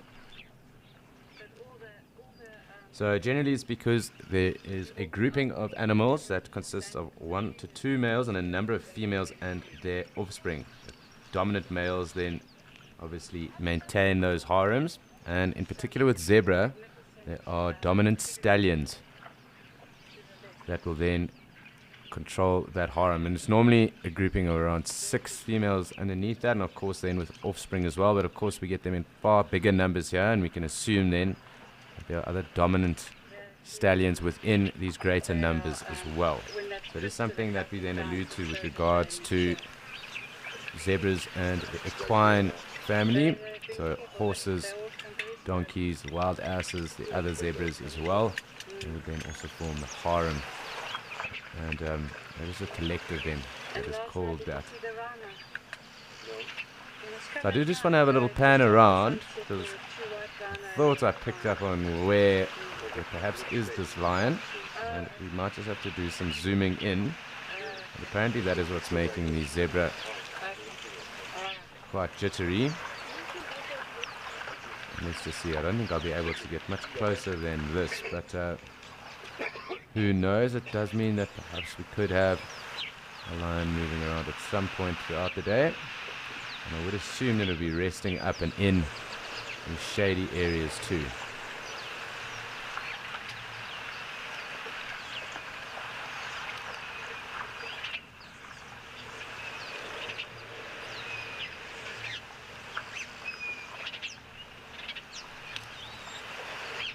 So, just coming back to Milani's question on why zebras have harems, it's also because they don't necessarily have true territories. So those resources are then obviously defended by those stallions that I mentioned. To some degree that isn't true, because the gravy zebra, which is the biggest and most endangered of the zebra, and they actually have territories themselves. So that zebra is found in Kenya and into African horn there. Sorry, I'm also just trying to pan around and see if I can't pick up on perhaps where this line might be. But yeah, into Kenya and then into Somalia as well. So highly endangered, but those stallions do have a territory. And there's obviously a hierarchy then also within that harem too, and that's also amongst the mares as well.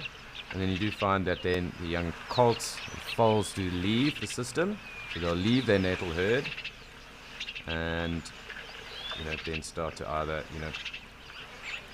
establish their own harem, if that was the case of a stallion, and perhaps join the younger zebras that might be around. So in a system such as Etosha, there are large numbers of zebra, even across in Botswana as well. So that transference and movement between the natal herds obviously is quite prevalent then as well. So it becomes far easier for those individuals and animals then to change and form new harems. And obviously those numbers might ebb and flow. throughout the different seasons and the seasonality that then does occur. So just in terms of harems, it's a very interesting structure. As I said, obviously also with the hierarchical terms in regards to the mares as well. So there will be a hierarchy that then is also run with the mares as well within that system.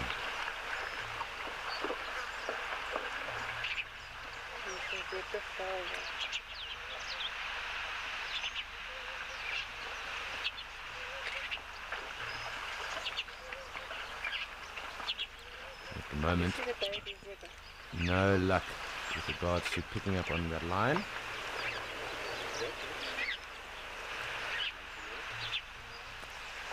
Okay, let's see if we can pick up on our zebra. There's one or two of them.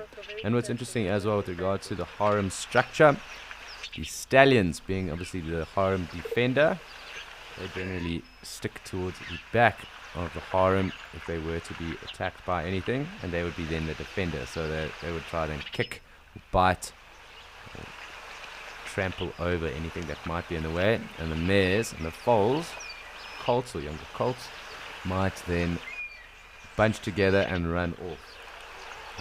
That stallion then trying to protect them from there. They are incredibly strong animals. Those kicks are really something to behold. They're known to even break lions' jaws, perhaps even striking in the right direction, could even kill a lion if that was the case too.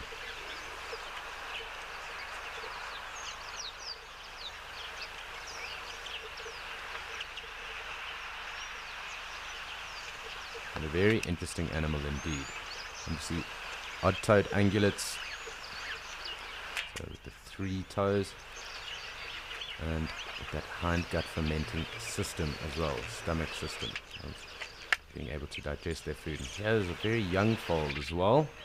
And interesting facts also about zebra foals. They are obviously very precocial when they are born, and due to that, they're actually able to stand within 10 minutes of being born and run around and all of that as well. So, very interesting animals. They also just kind of line up, their legs almost being the exact same height as their mother, so they blend in very well with the mares, because their stomach lines then are the exact same height. And it's very hard to make out if it is a foal if it's standing on the other side of its mother or mare within the system.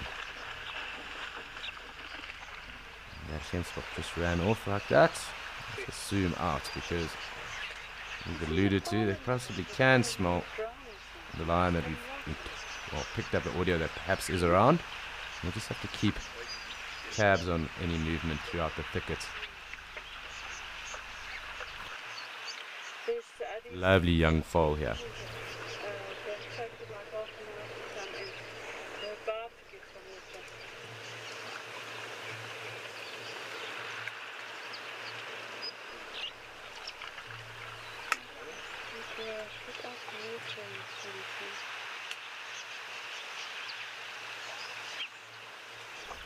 So interesting to see how this little zebra foal has moved in, and nice to just watch and spend some time with zebra foals as well. Nice to see. First one of the day.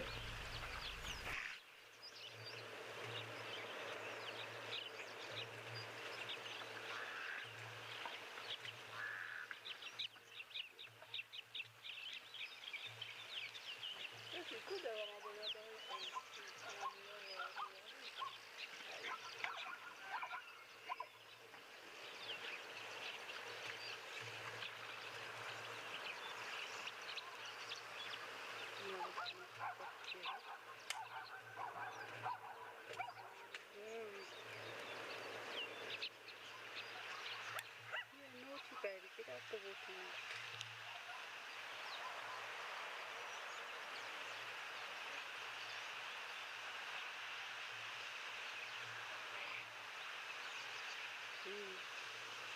The predators take everything so quick. So it's interesting that this little foal is by itself. I'm assuming the mare, its mother, is just up from it, and it will join up because it did come in with a little harem as well. So let's just wait to see what's going on. A very young foal indeed.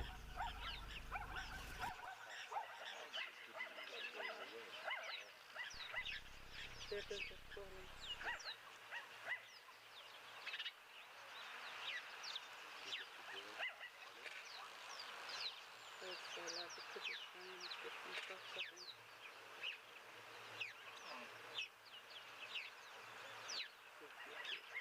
Yes, because So we can still smell the light. there's a lion very close to that.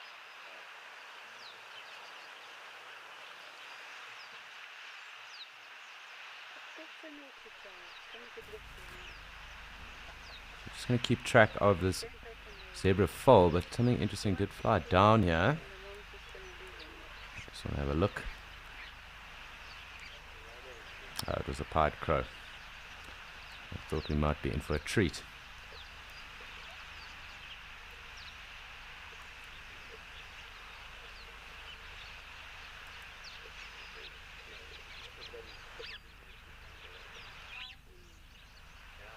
So we are just sticking with this zebra foal for now. It's interesting because its mother must be around here somewhere, part of those zebras that did come down here, but clearly quite thirsty.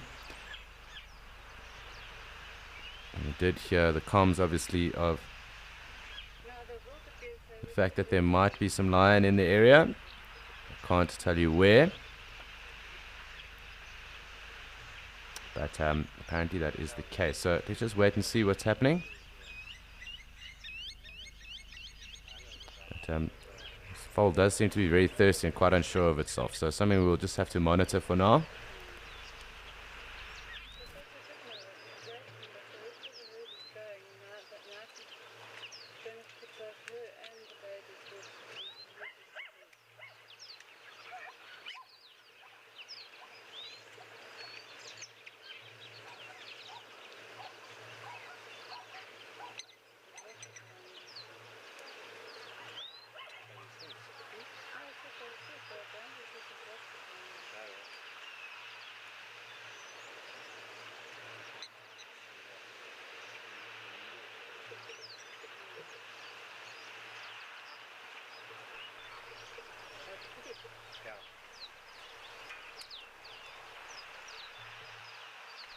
Hi Joe, yes, most definitely they do have hooves. And I did mention that they're part of the odd-toed ungulates. So it's basically a structure. The structure of their foot is that they do have 3 toes within that, but hoof as well. So the hoof then around that. And those hooves are known to be rather sharp as well. And each one effectively, I don't know if we'll be able to show you it just yet from this angle here or on this camera, but on their front legs you'll notice a dark spot on the inside of that leg, and that's called the chestnut. And each zebra has its own identifying chestnut due to their own hooves, and they've come around just because of the sharpness of those hooves, really. So most definitely all zebra have hooves, much like horses and the other equine animals. So the African wild ass, that is very endangered, as well as the Indian wild ass as well, which is also highly endangered. And they do prefer arid areas, those wild asses.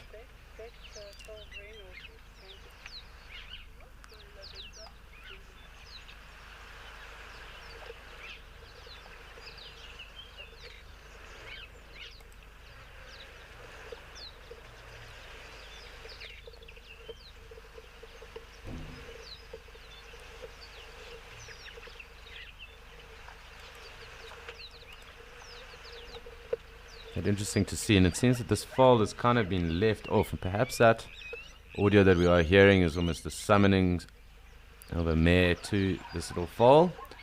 I can't be 100% sure, but speculation, I suppose, is our best form of insight at the moment.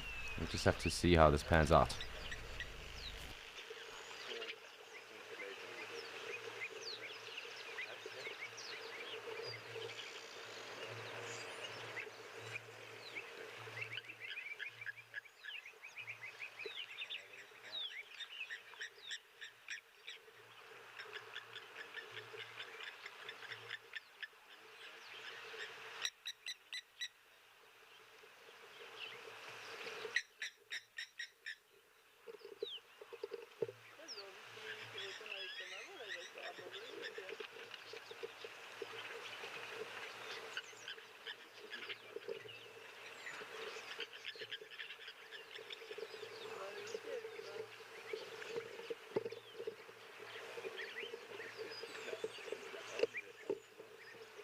So we're just going to sit and watch and see what actually pans out and plays out with regards to this little zebra foal. There is one zebra that is kind of looking quite intently at it. It seems it is quite thirsty too, so we'll just have to wait and see what actually does unfold.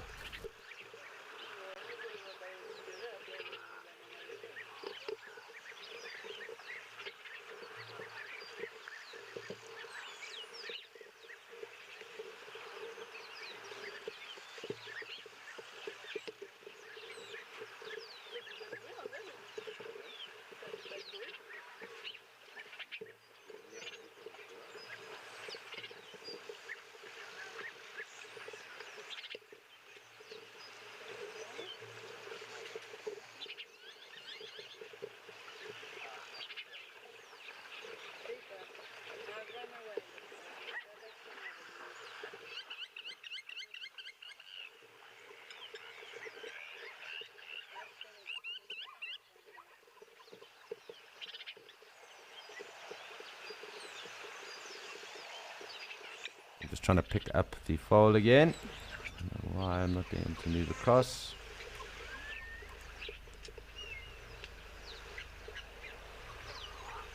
So it's joined up with the Gemsbok at the moment. And I'm sure it's going to try and make its way up to those other zebra that were there.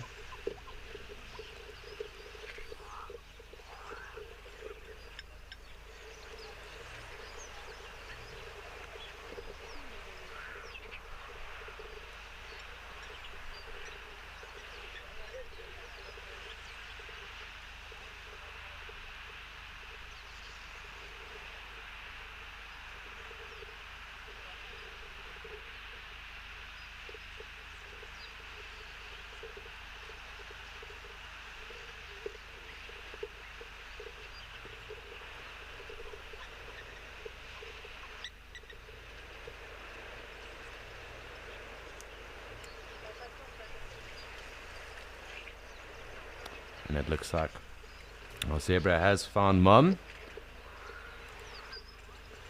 At least that adult seemed to have hung around and waited for it. So it seems that this is perhaps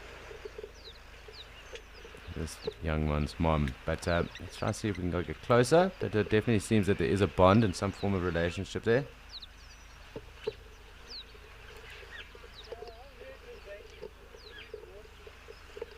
And it looks like the two of them are reunited and now walking off. So lovely to see a very positive ending to what could have been a very sad story.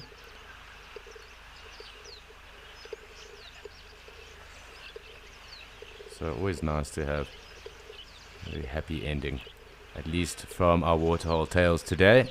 And it could have panned out to be completely different, and fortunately it didn't. But lovely to see that we have a happy ending on our hands.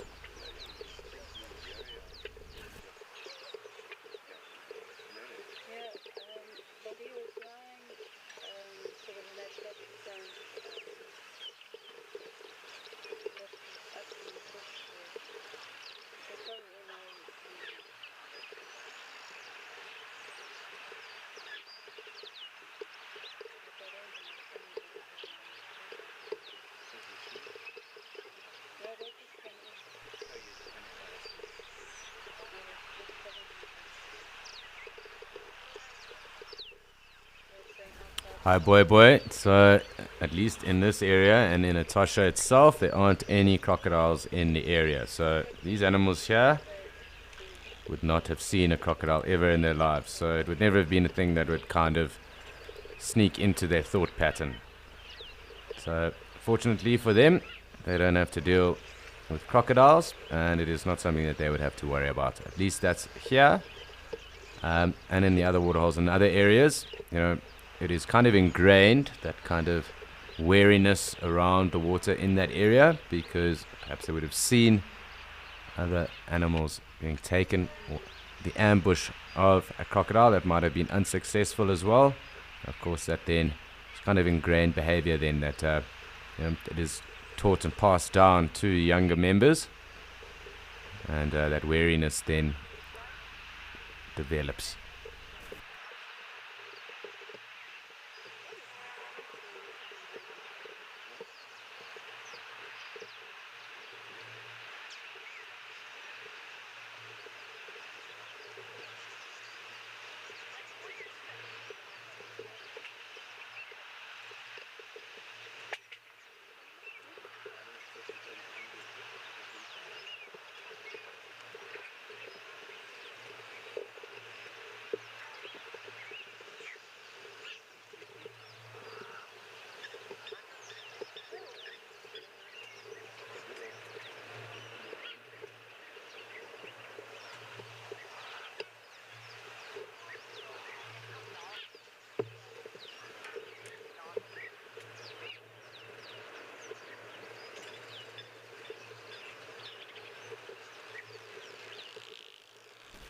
So it looks like these two zebra are going to link up with their harem.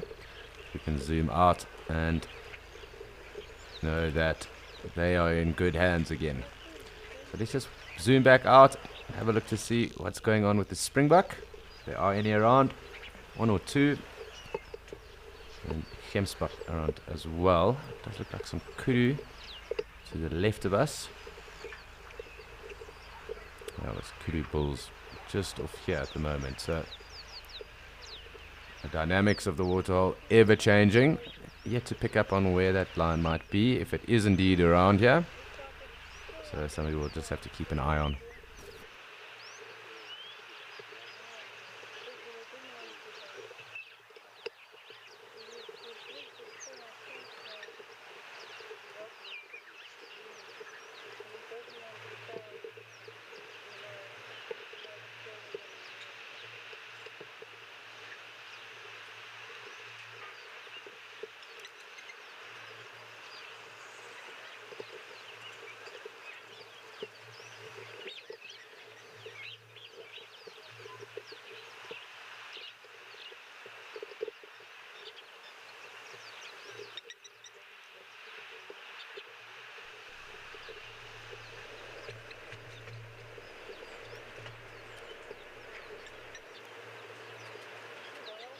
So it looks like we're going to just have to engage some patience up here, but lovely sightings anyway here in Okakuyo. It's time for us to check in again with Liam and see what's going on in Kariega.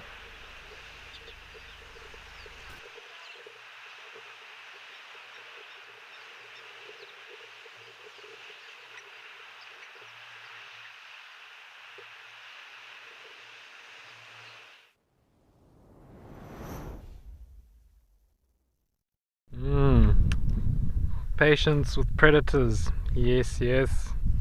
All familiar with that. This this old chap, Blaze, he's used he's making use of a different type of patience. The patience of tolerating the pesky blowfly. It's like a permanent battle out here for these poor chaps. And you got to you've got to keep these flies at bay. So they just shove the. You can see how he's got his nose right down to the ground, and have all attempts at removing or keeping any flies at bay. The only degree of understanding the suffering that this poor chap goes through. Look at that. Get out of my nose, leave my nose alone.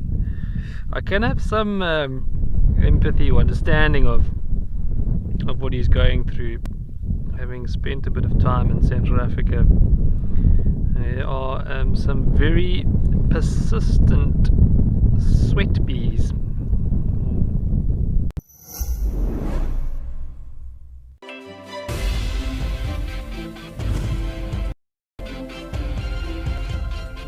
Can we stop there, please? Because now we have got some leopards making you laugh. Now, this is not like when a baby human bites your finger. Let's push play on this episode of The Wild Show.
certainly deep into some rest over here.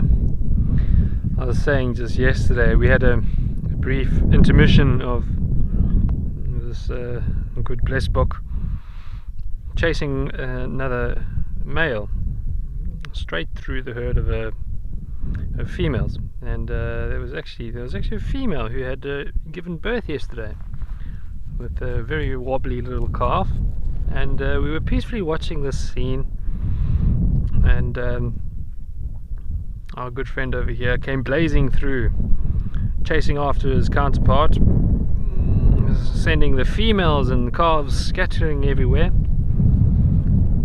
and on hot pursuit of another male who he didn't like having in his area. And it was nice to see him actually, not sleeping for once.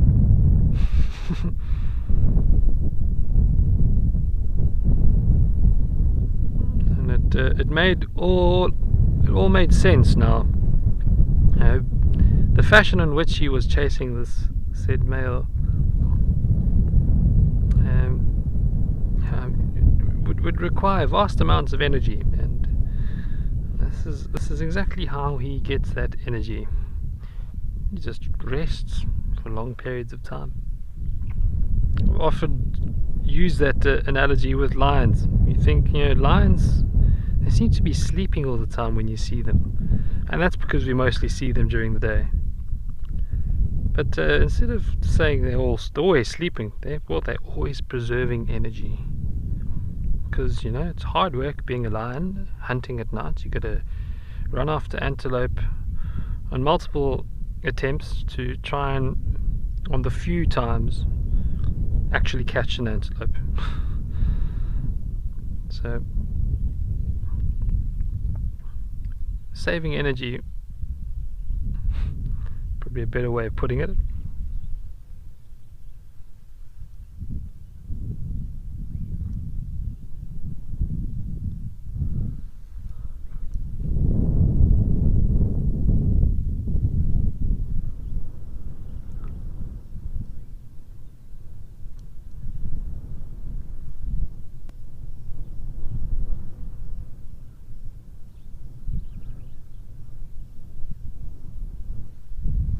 So I must say there are herbivores all protective over their territories. So I think yes and no is the right answer. You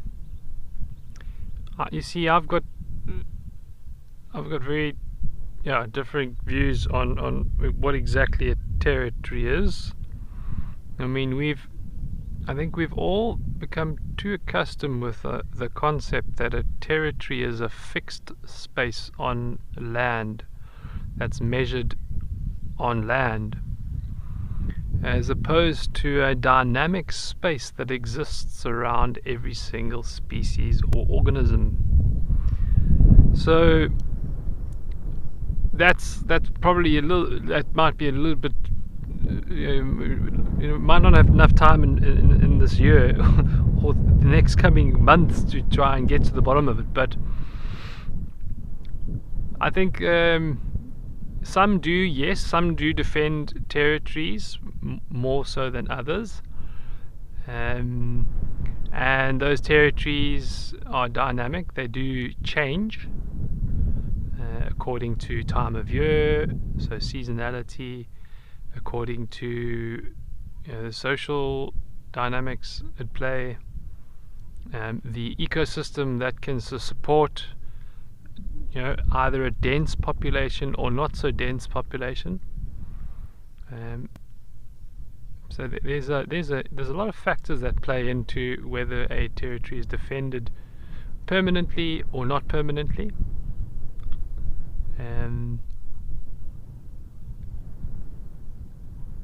It depends. I think I think the safest answer, it really depends on. It depends on the species, depends on the time of year, depends on the conditions of the ecosystem. But that's my answer for that. Yeah, the other subject that matters of interest to me is some people say elephant isn't territorial, or another said species is not territorial, doesn't defend a territory. And I don't believe that to be true. I believe that there is territoriality in all organisms. There is some sense of defending a space, and every organism fights for the mate to go forth and multiply. So if every organism fights for the right to mate, and if territory is determined by reproduction, then every organism should, in essence, have a territory that it defends, if not in its immediate vicinity, or in a dynamic, ever-changing landscape. The way I like to imagine it is, think of an elephant that's trying to cover a female. There's a female in a herd that has been given rumbles and given all the scent, given all the clues that she's ready to be covered. What happens when two elephant bulls rock up to the same female? Where surely there's a fight that is had as to who's going to have the chance to mate with her, and that territory that they're fighting for could merely be, or simply be, the space that exists around that female. So they are fighting for that space, that right to mate with that female. So that's the oversimplified way in which I see it. Yeah. Wonders of science and understanding the world better. It's ever growing. We never reach the end of learning about something. We think we know it all, and then something comes along and says, no, actually that's not right. We should revise that.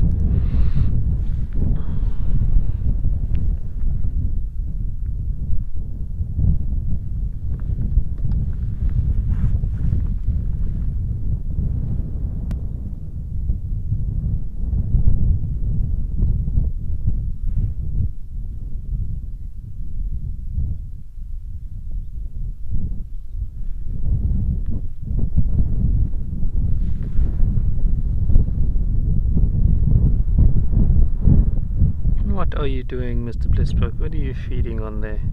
Are you grooming?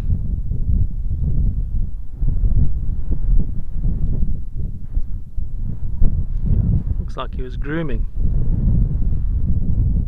Either that or he's got an itchy nose.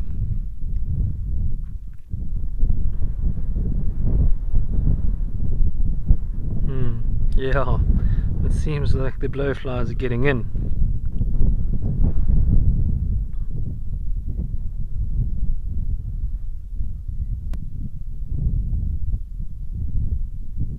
Oh, a nice little bit of yawning. So one of the distinguishing features between a blesbok and a bontebok is supposed to be this, the detail in this blaze, what is referred to as this facial patch it has, which is been named so after a horse's blaze, apparently. Interesting little fast fact. And with a bontebok, that little mark between the horns is supposed to come all the way down and connect the blaze, or what is the patch on the face, which almost seems to be the case here. It's just connected. But I suppose then, if that is true, then either this Blesbok has got a little bit of Bontebok gene, or yeah, it's with Bontebok, it would probably just have a more distinguished white mark coming down from between the horns. Really nice to see these barn swallows out and about here now. I wonder if there isn't a bit of an insect emergence here. Sometimes it happens when they pick up on an insect emergence, they quickly move into a place from where insect emergence is coming out of.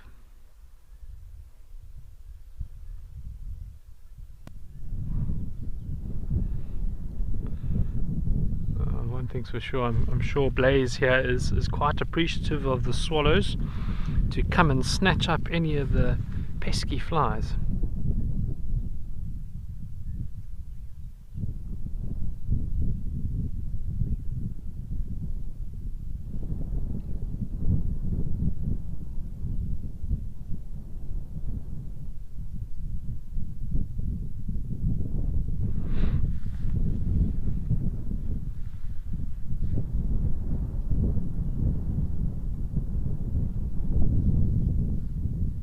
There's a couple of pearl-breasted swallows in the mix here. Some greater stripes. So there's actually quite a nice diversity of swallows you can see passing by in the scene.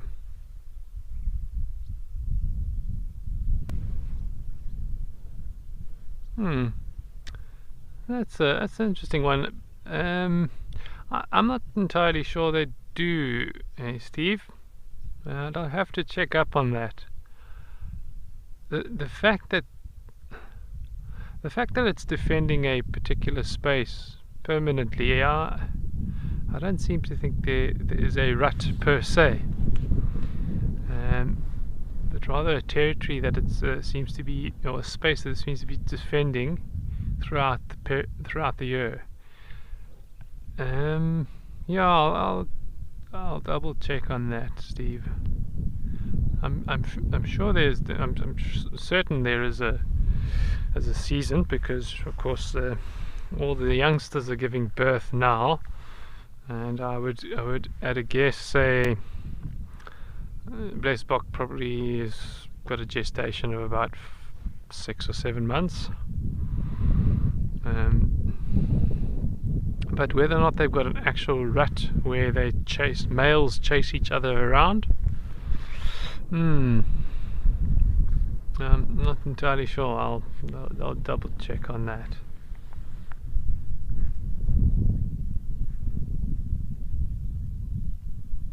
One thing is for sure is that, as I was saying just a moment ago, they do seem to defend a space throughout the year, as was seen yesterday, and actually over the last month I've seen different instances of Blesbok males chasing one another.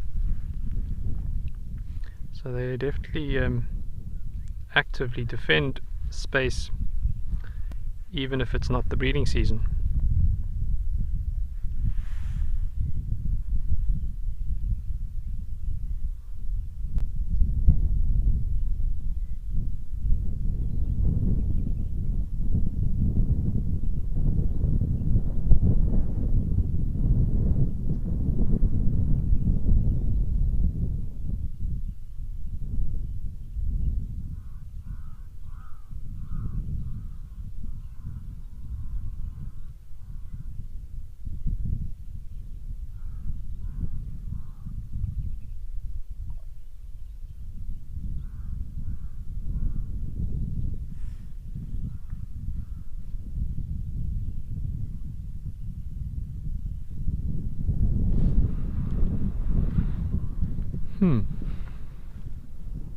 Sounds like the ravens are back.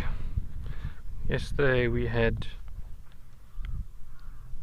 the ravens. There you are. They're just flying over for now. Let's see if they do come down. There's some buffalo to the right of the frame in the plains here, and From time to time these ravens seem to land on the buffaloes, and yesterday we had nice views of them plucking nice big fat juicy ticks off their sides, which the buffaloes had very little resistance to their hopping about on their back. So I'm sure they do appreciate the gleaning or cleaning services. And the two ravens now just soaring over Blaze as we speak. Might give us a crow or two.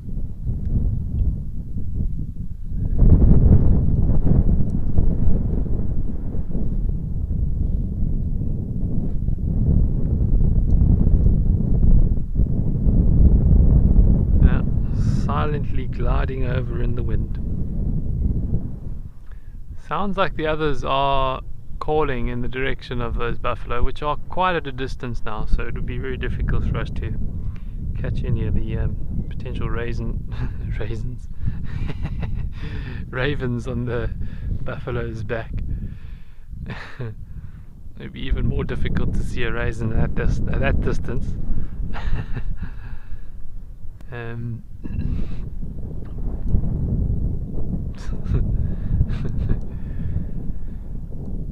Yeah, plucking the raisin-sized ticks off the side of a buffalo. Yeah, that is. Can't imagine anything more gross. But the ravens seem to like them raisin-sized ticks.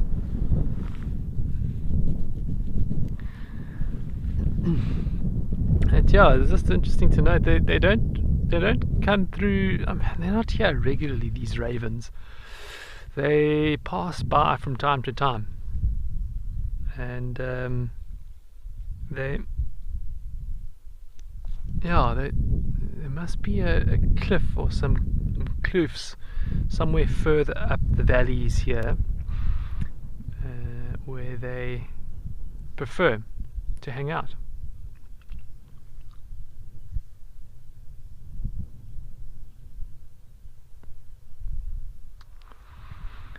So I'll keep on looking out for some more raisins and I'll tell you if I find any, but in the meantime let's go and have a look at the wonderful lineup in Okukuyu with Alex.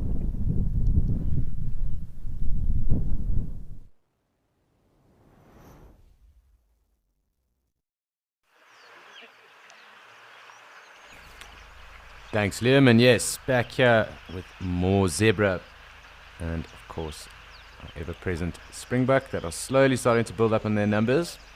It does look like the zebra though are starting to move off, so a quick showing by them. One or two gemsbuck as well, and I did think I saw some black-faced impala that I'm trying to track down. I do think they might have morphed into springbuck and hidden under the shade over here. Yep, that seems I was mistaken, and it was here. Just some springbuck. There's still some kudu there, coming through in and amongst the thicket, perhaps coming back down to the water. I'm not too sure just yet. But let's go and have a look at our departing zebra.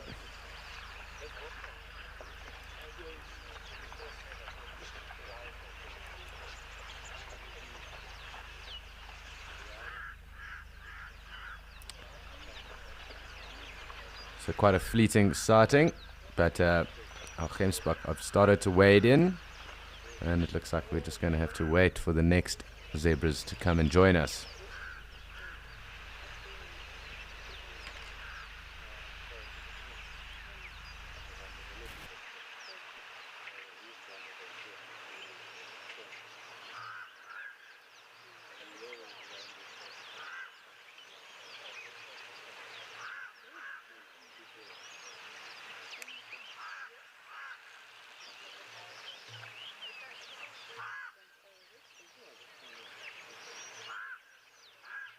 So just enjoying a special sighting now, watching our zebra move off. This last one that's right here, quite a big individual. And of course, getting the first sightings of our gemsbuck wading into the water for the day.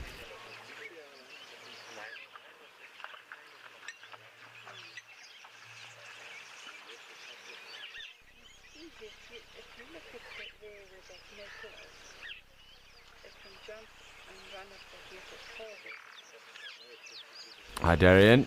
Yes, so the gemsbok is also referred to as oryx, a part of the oryx family.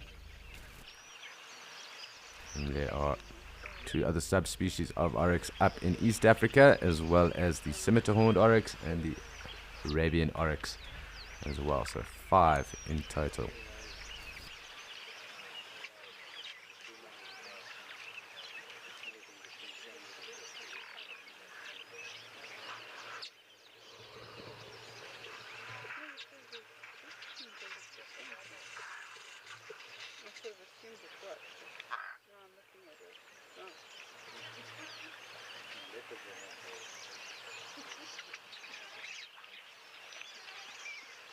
Looks like first of our Cape Crows as well. We did see a pied crow earlier. Yet to get the audio of our Cape Crows today. But definitely not as windy as it was yesterday. Amazing how it can change up within 24 hours.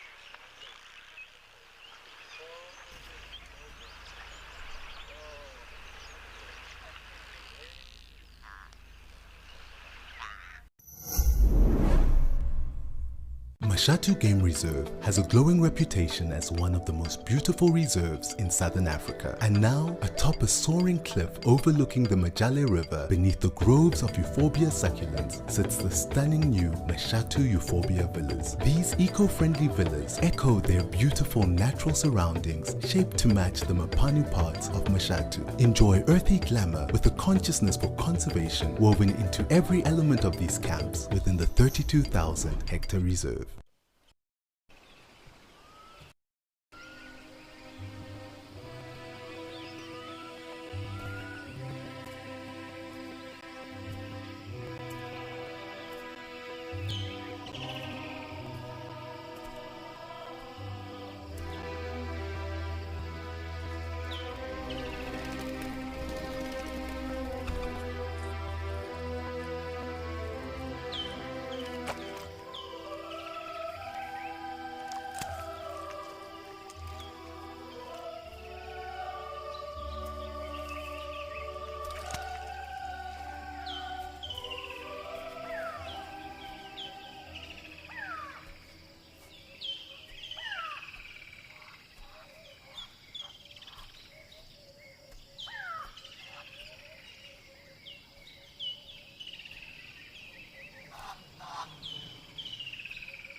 Moved off, and we're just waiting to see if these kudu do venture closer to us.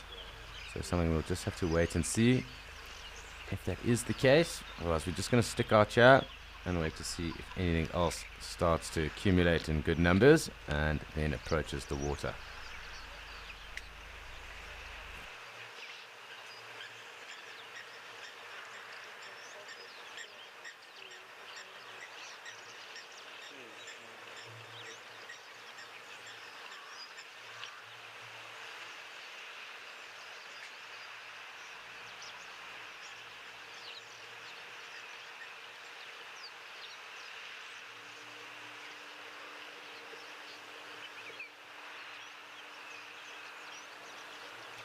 So it looks like they are slowly picking up that confidence to come and drink. And I'm hoping momentarily we'll be able to get a closer view.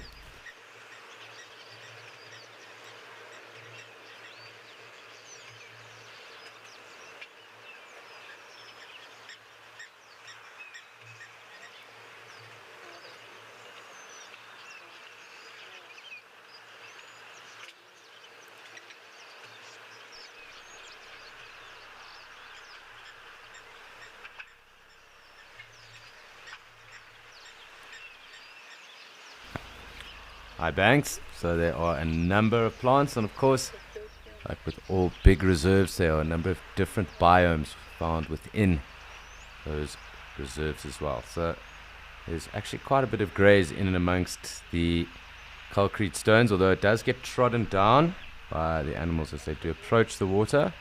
But you will see and pick up on the wildebeest and even the springbok grazing in and amongst the concrete stones.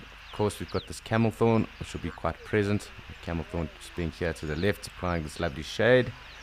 Lots of mapani and umbrella thorn as well as it being a bit more grassy towards the east of us. There's also a mountainous type biome area as well, where the Hartmann's mountain zebra occur too here. And of course then there's seasonal growth of plants as well once the rains do come. And another of other interesting plants that are found within Etosha. Etosha is actually bigger in size than the Kruger Park, for those of you that might not have known that. But of course, within the center of Etosha is Big Etosha Salt Pan. And I have mentioned it before, it is and can be seen from space. So, of course, it is rather open within the salt pan system itself, but those areas leading up to it and surrounding it, biome would be bushveld to savanna grassland then around that.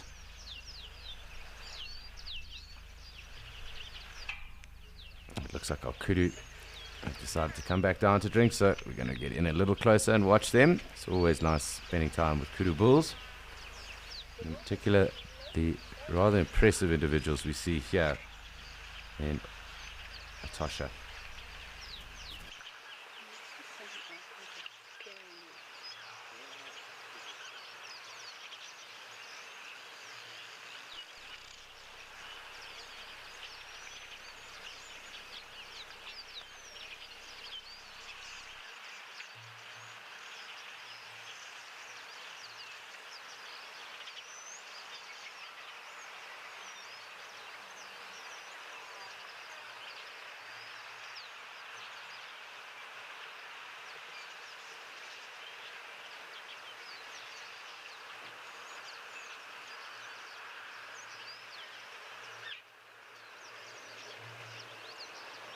Seems the wind is picking up ever so slightly, just giving us a bit of a camera shake, but we'll try and stick in and on these kudu for now and just enjoy a quiet sighting with them.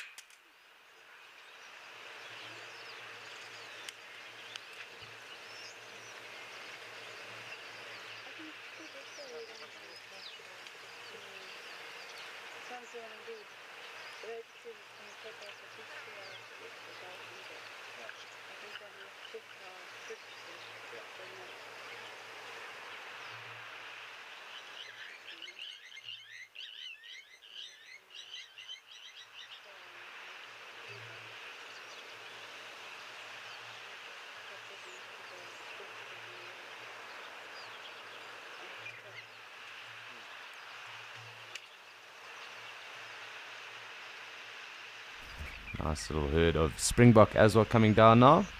The numbers of springbok slowly starting to build as the day gets hotter. Of course, these lovely kudu bulls really treating us to a fantastic sighting at the moment.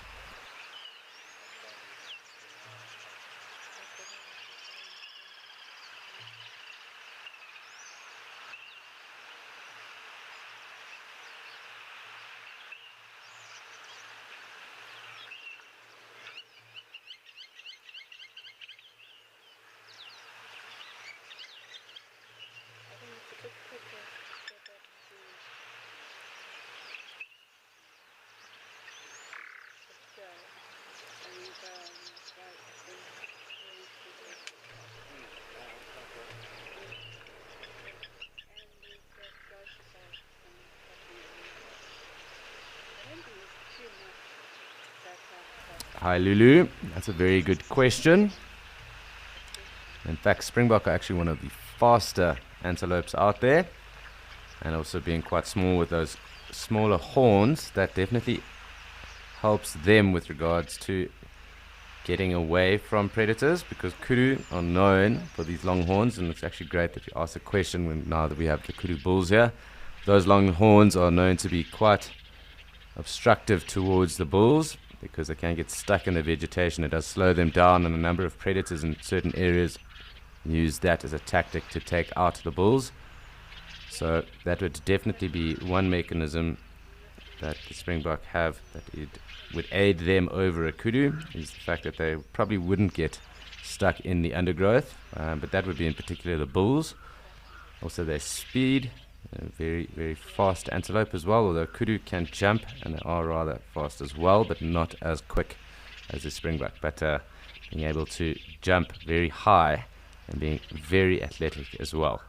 I suppose to some degree for kudu, being able to be still and hide in the undergrowth.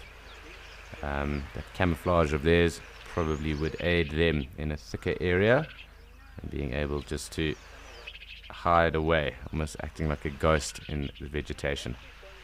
So for me, those would probably be the main differences, although also the springbok being a lot more arid adapted, so them not needing water as much and being able to regulate the temperature, and that might also come down towards some form of benefit for them. Although the kudu being predominantly browsers, they do and can fetch a lot of their moisture needs throughout the day just from browsing anyway. So it is kind of how you look at it, and I suppose like when we ask anyone else, what is your preference in terms of a superpower that you could take? Would you like to fly? Would you like to be invisible? Would you like to, I don't know, be able to run at the speed of light, whatever it may be? Everyone has their own preference. So to some degree, we would have to weigh that up almost like a SWOT analysis, and depending on what might be your preference, you might choose an animal over another in terms of what you think might be more beneficial.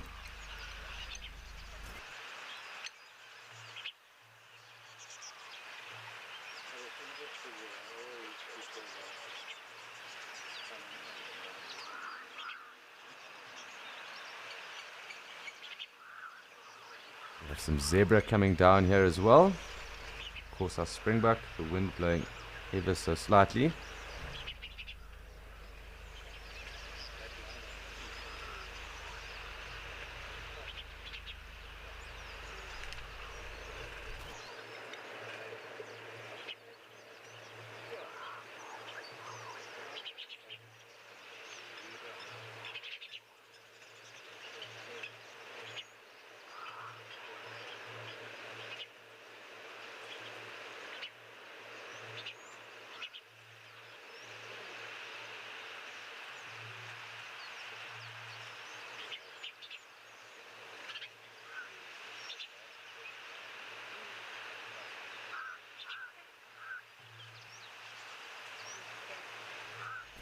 So it's interesting, as the day seems to be getting hotter, the wind seems to be picking up as well. So interesting dynamics as we do deal with those convections and heat currents that are coming through and developing right now. And interesting to see, but we did obviously start the morning with a rather large herd of zebra that was then running around and bolting around, and a number of times throughout the day while we've had animals, they have caught fright. And we did pick up the audio that there is supposedly some lion in the area, and I think it is that sense of smell that they're picking up on that might be spooking the animals here and there, although we are yet to pick up exactly where that lion might be, and perhaps it might be something we might see later on this evening. So it really will come down to that. Of course, the predators do take advantage of the shade throughout the day here. They're far more active at night here in Etosha. Doesn't mean to say that you wouldn't see them during the day, but definitely far more active in the cooler hours and throughout the evening as well. With it being quite open and arid, doesn't necessarily suit them, as primarily being ambush predators. So lions and leopard, even cheetah to some regard. This open expanse doesn't necessarily line them up. But lots of wildlife for them to take, and something we hope to tick off the list at some point today. But remains to be seen. And of course, lions known to sleep for very extended hours of a day. On average 16, but that can be more, up to 18 or 20 even, depending on how much they've eaten. So we definitely cannot script that. But great to have our zebra coming down to join us again anyway.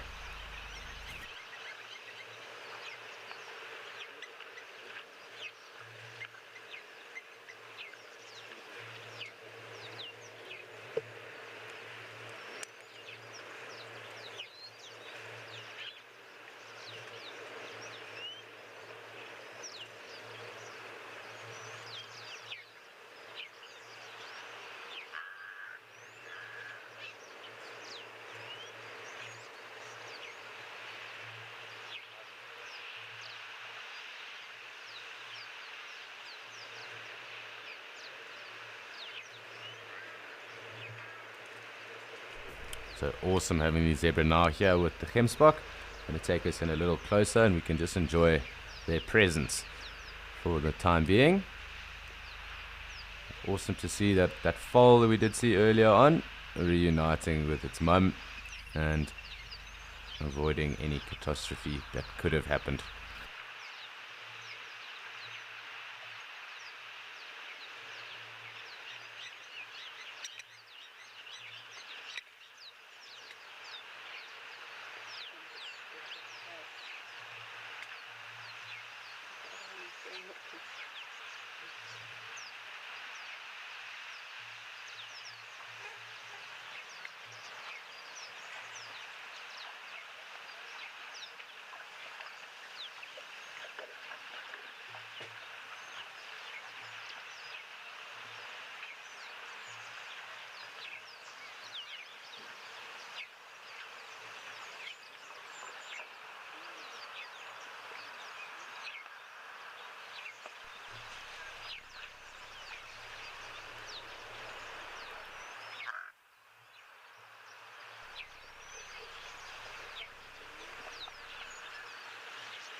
So here with our drinking dazzle of zebra, and while they are with us, nice to just switch off, just enjoy them, because they do spend some time with us, so it's always cool just to switch off and just enjoy their interaction amongst themselves.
Some lovely bird audio at the moment.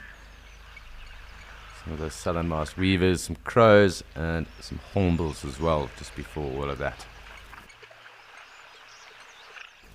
And another little foal. This bunch of zebra as well. So nice to see the foals coming out. And of course, zebras can breed all year round, and they do have a gestation of roughly around a year as well. So this one obviously conceived around this time last year.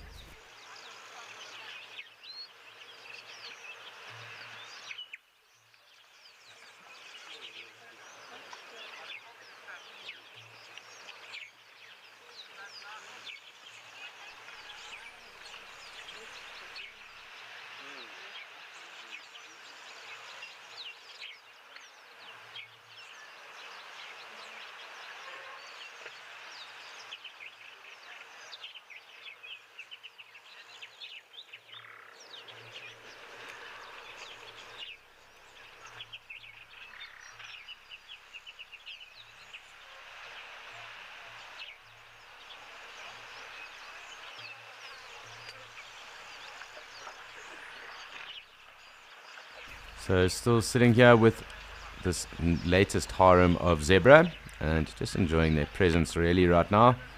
We did just see another foal. Again, just listening to the sounds of the bird audio, seeing our dab chick scoot in and out, picking up also the wind, but of course just enjoying quiet moments of zebras drinking.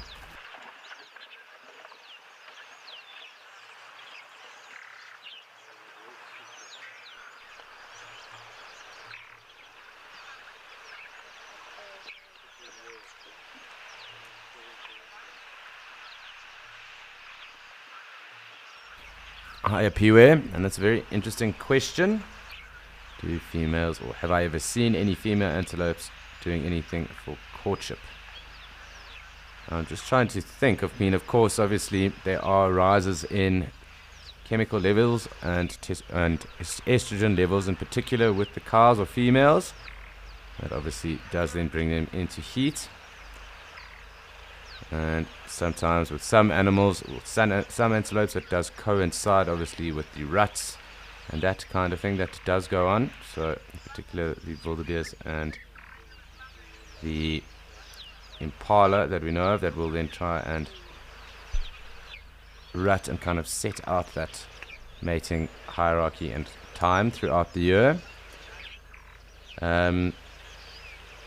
But really, other than the chemical exchanges like I just mentioned, and obviously that increase in estrogen during that time of estrus, that would really be the only instance that I could think of off the top of my head that females obviously then try to, then, attract or, kind of do give off a mating display.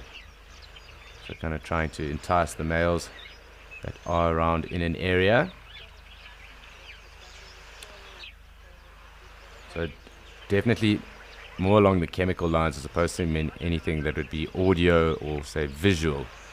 It's generally then the males that are then a lot more audible and vocal, I suppose, with regards to coming into that. So lovely to see our first wildebeest so far. But yes, Piwe, that is definitely what I'm leaning towards. If you or anyone else who's tuned in has any other perception or change or a correction to make, please do chime in, let us know. But yes, for me it would mostly be chemical, and that would be in terms of that.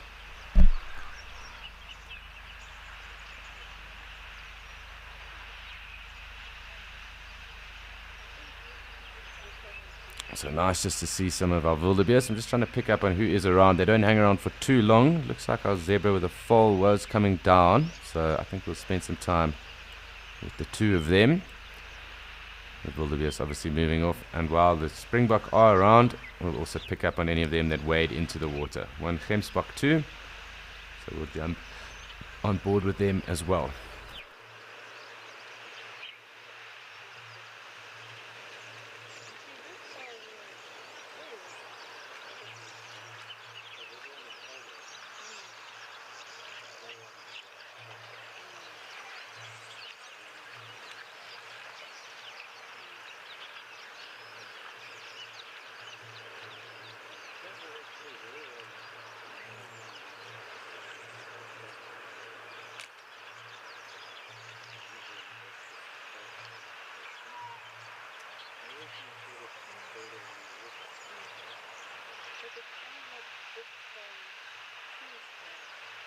Quite clearly we can see our foal having a sip of milk, a little drink there, along with its mum having some more water. So lovely to see, always precious little sightings like that. And perhaps we will get, oh wait, it looks like our gemsbok is also in the water now, so let's see if we can't get both. There we go.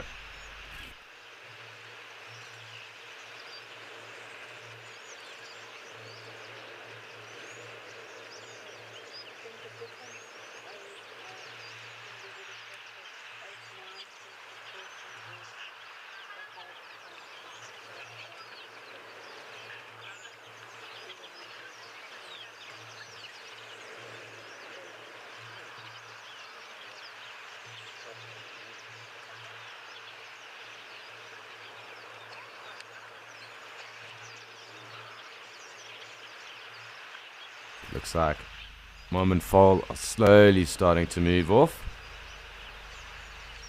That's not a problem though, because our Gemsbok and the Springbok are treating us. It looks like the Egyptian goose also just behind the Gemsbok too. Might give it a spook, but we'll see how that also pans out.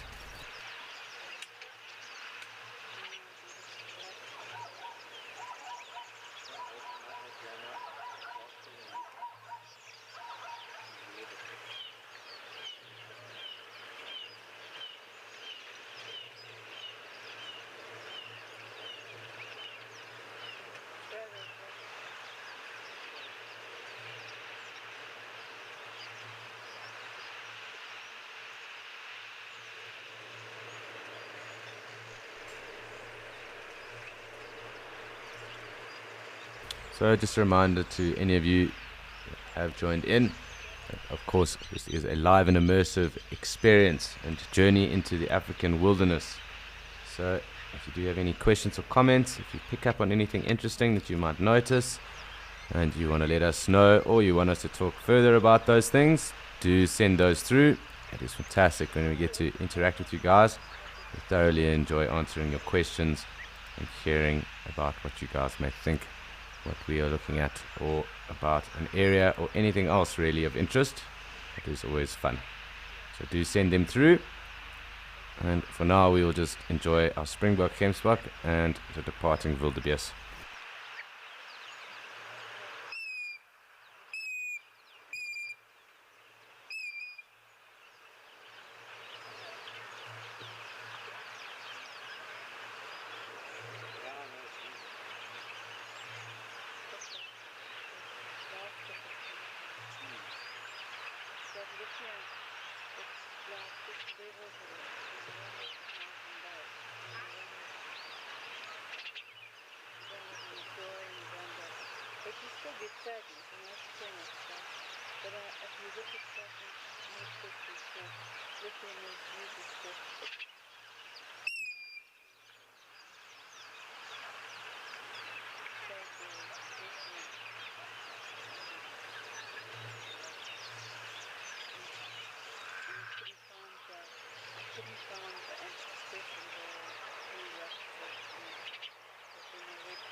I'm going to make a combination of the thorns and the bark. That's what I'm going to do. It's basically just a very big open system.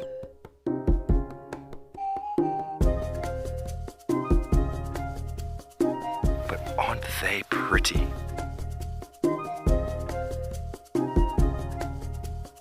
Thank you for joining us and have a fantastic morning.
So it looks like the Gemsbok has come down to join us. Maybe a couple of the others will as well. I'm going to scan back to more the central line here.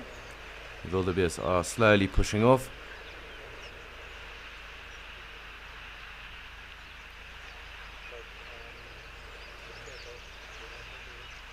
Hi Fergie. And it is quite an interesting question when it comes down to camouflage here in Okaukuejo. Because it always is quite hard to notice any really of the antelope when they do come from a distance.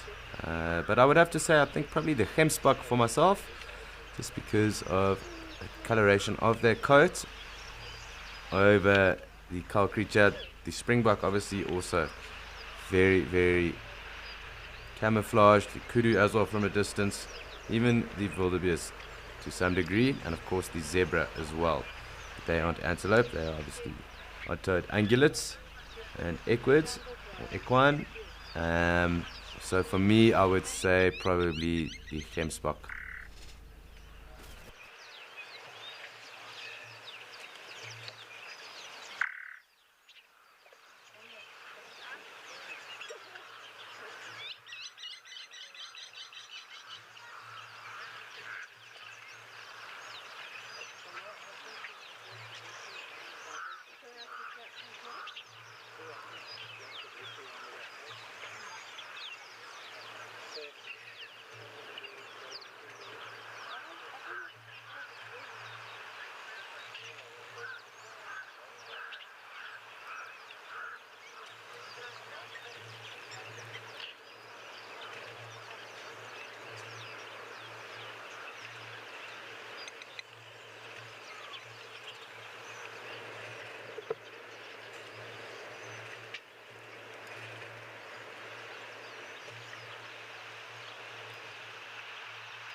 So it looks like the Gemsbok are slowly pushing off and not really wanting to come here, although there is one here, but Waterhole being dominated by the Springboks at the moment.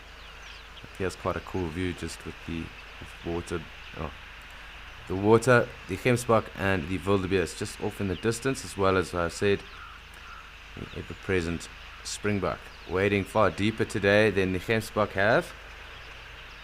And I'm sure that might change up, but something just to keep a tab on as well.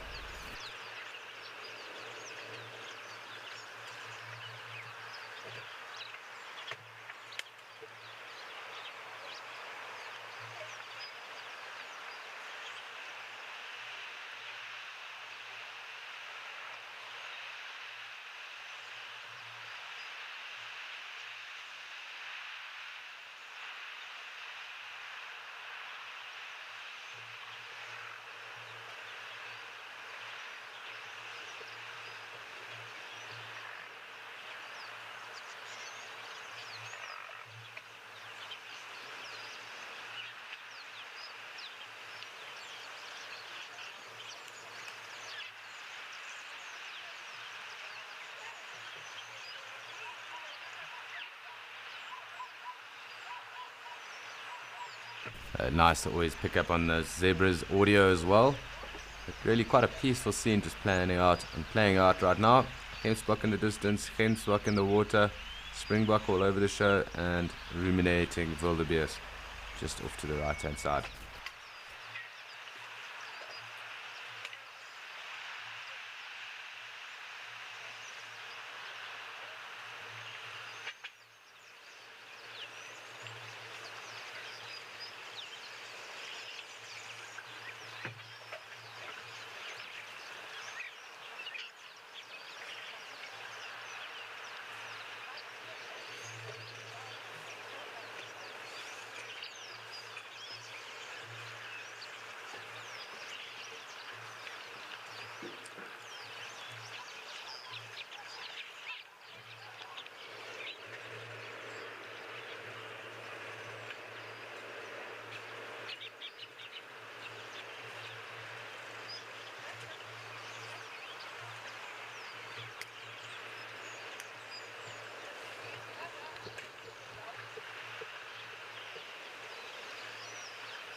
So this one gemsbok sneaking through deeper and deeper.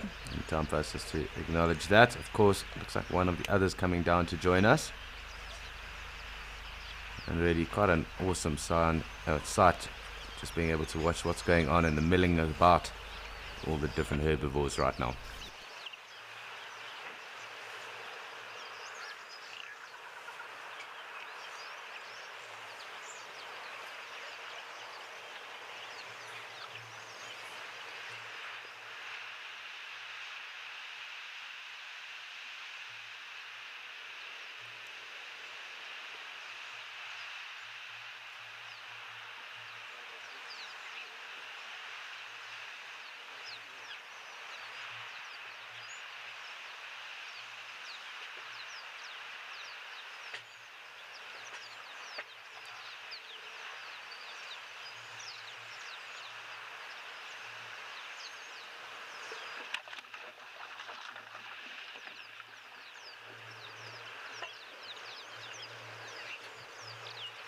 So it seems like gemsbok no longer interested in hanging in the water. Perhaps the replacement coming through here, almost running like an Olympic relay, will take up the baton and venture in. But it doesn't seem like we're going to have that luck. We'll just have to wait and see. It looks like springbok though are the waders of the day so far.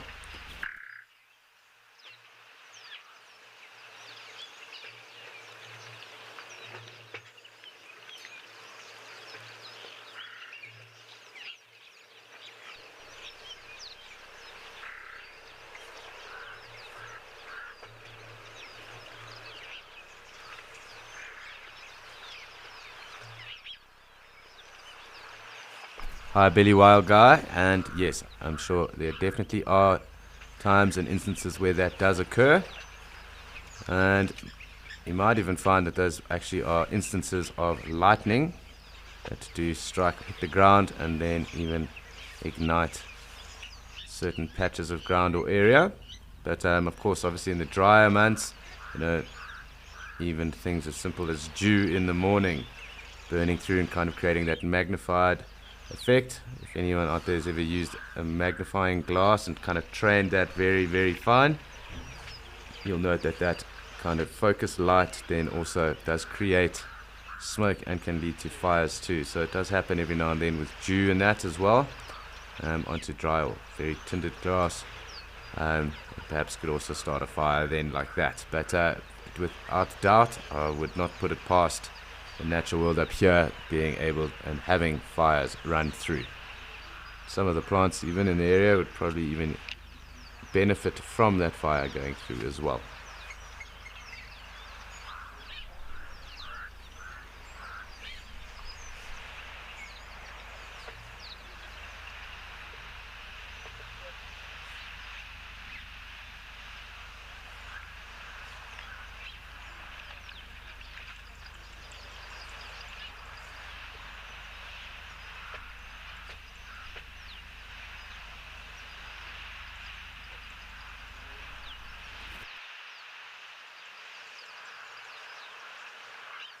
So we slowly are getting the gemsbok to play games with us again, and they are slowly coming through into the waterhole and wading on in.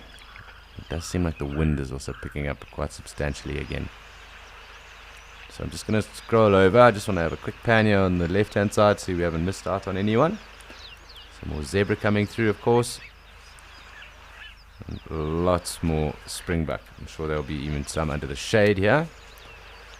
Yep, congregating under the shade as well. So while these zebra are approaching, and we do have that gemsbok in the water, let's try and see if we can't get as many of them in the frame as possible and just enjoy the interactions of Rukukuya Waterhole.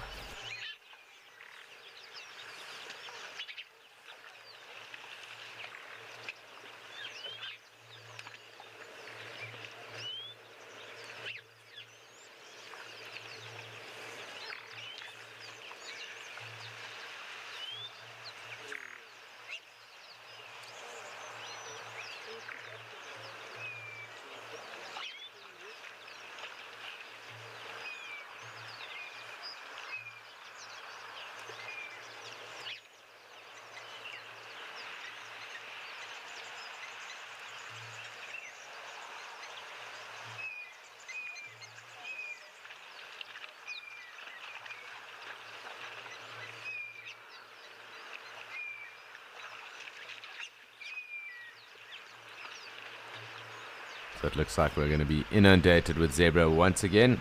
Gemsbok is moving off, so I'm going to train us a little further left.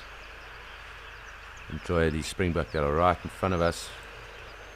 Looks like some more zebra off in the distance coming to join too. So a really cool set of scene that is always unfolding here.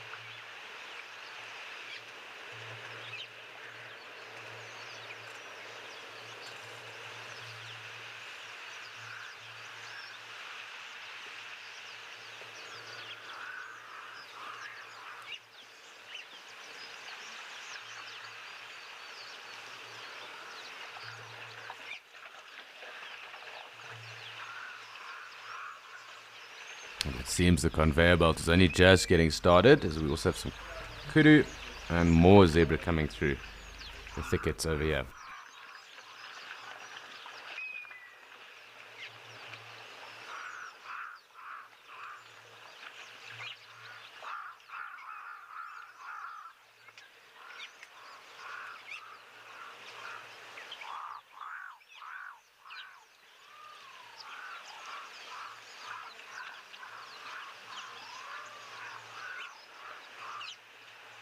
Getting some of the first of those morning doves calling as well.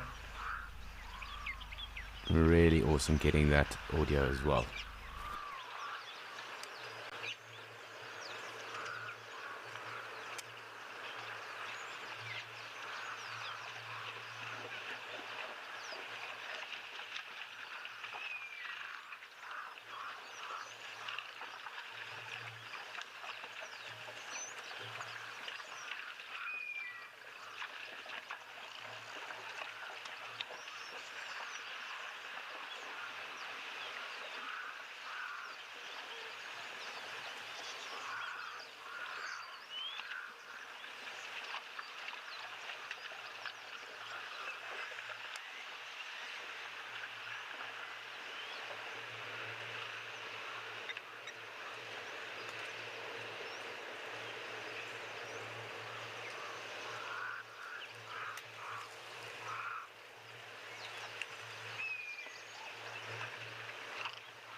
Zebra are slowly moving off, but our kudu cows are still here. So nice to see the kudu cows. Obviously a bit smaller than the kudu bulls, but just as elegant and beautiful as well. Can just go in a little bit closer on them, and then we can try to pick up on our zebra again just now.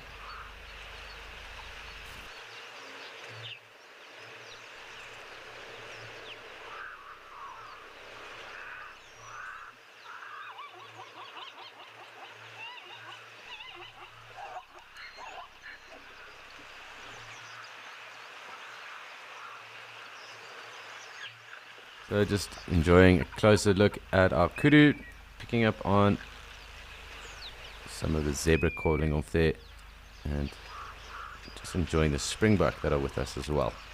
So nice just to switch off and enjoy everyone that is with us.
kudu calves are going to start to move off now. Let's zoom back out. Just pick up on who else might be around. Of course, the springbok are in the shade, so we'll just come back to them if no one else is here. Got another bunch of zebra, and the wildebeest quite happy to hang around and ruminate as well. Chorus of our crows and zebra for now.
Hi, Aya, and no, this waterhole is pumped, so it's maintained and managed by Natasha's staff.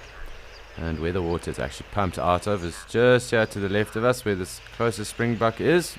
You can see those bigger rocks, kind of a trench line down there. That is where the water is pumped from. So this water and the level of this water doesn't drop.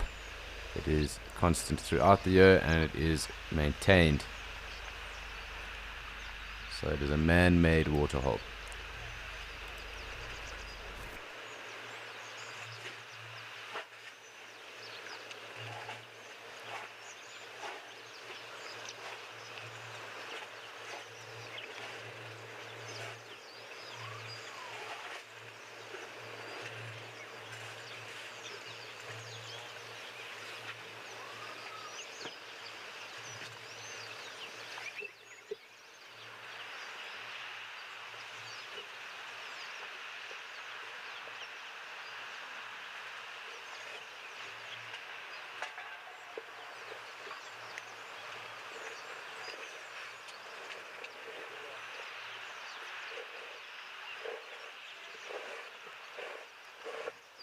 Really awesome that we've got all these different herds of gemsbok and the different harems of zebra coming down to join us.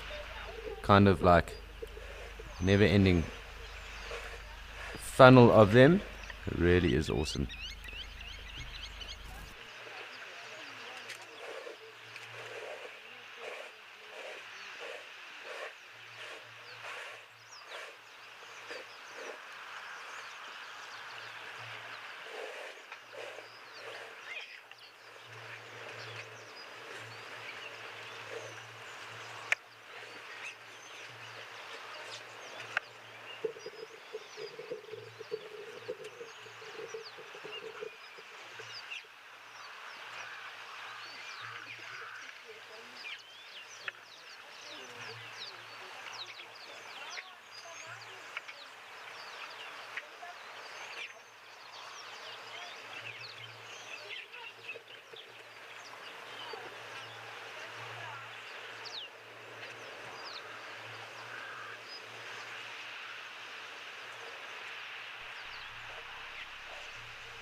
Hi, nature hugger. So there are effectively 3 subspecies of springbok.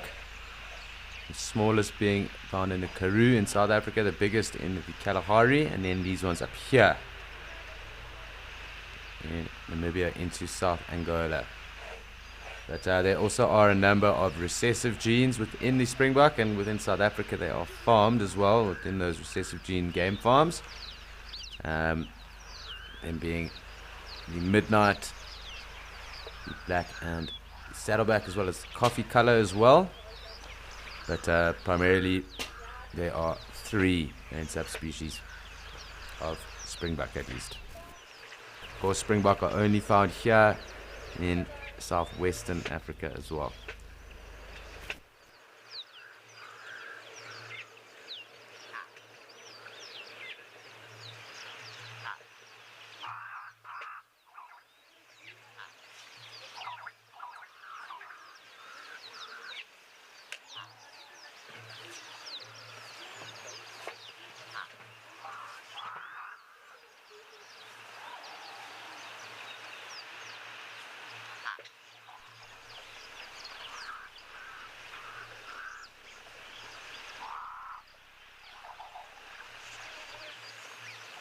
Thanks, Boutle, and thanks so much for tuning in. It's so nice to be able just to enjoy these animals coming in and descending upon us here at the waterhole.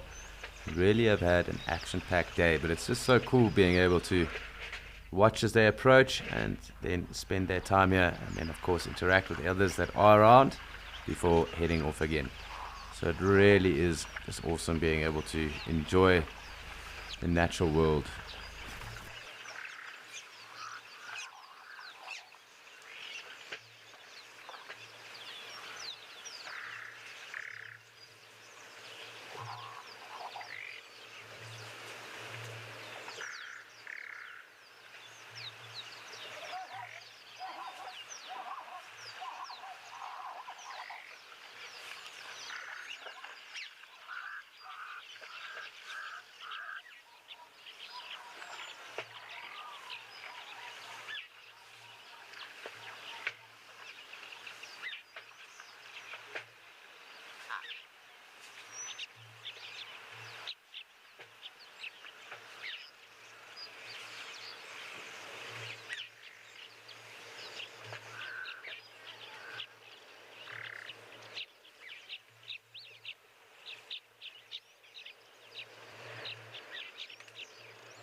So going to take us in closer to the zebra. It looks like the others are kind of hanging back a little bit for the moment. So time for us to get a closer look, enjoy the dazzle of zebra, and see what goes on with them.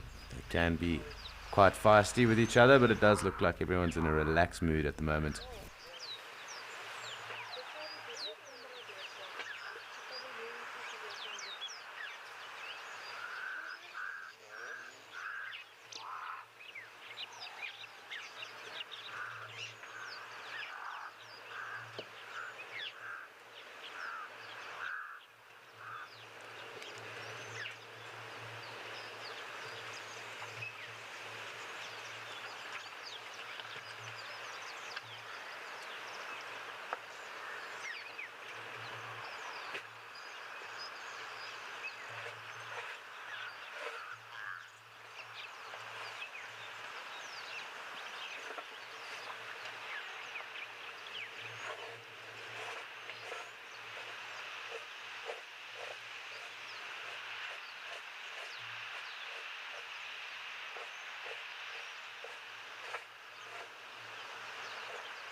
So that is the end of our zebra parade for this moment. We'll just have to zoom back out. Let's just see what is going on. Otherwise, we'll spend some time with our springbok under the tree. But it does look like we are slowly getting some cloud cover starting to build. And we'll just have to wait and see what transpires from here on out.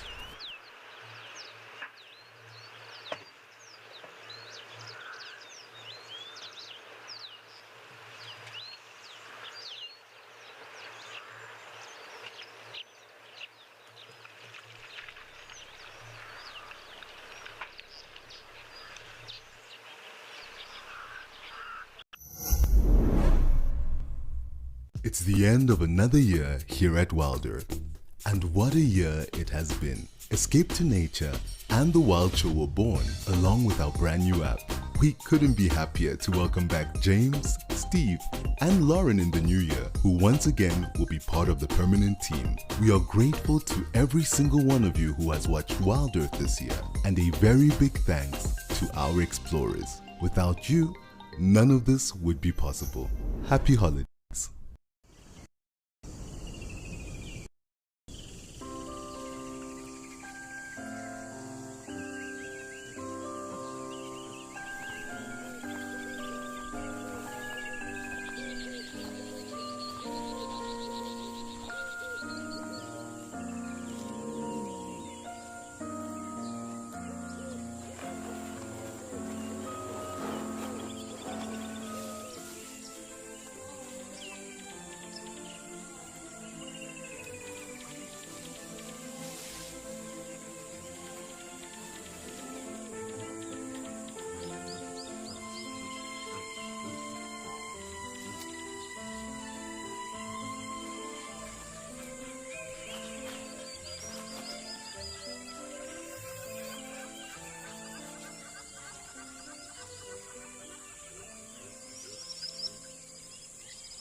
So the wind is picking up. We've got a kudu coming to join us, and the zebra moving away. And talking about moving away, it's time for us to go and check in and say hello to Andrew and BK down in Amakhala.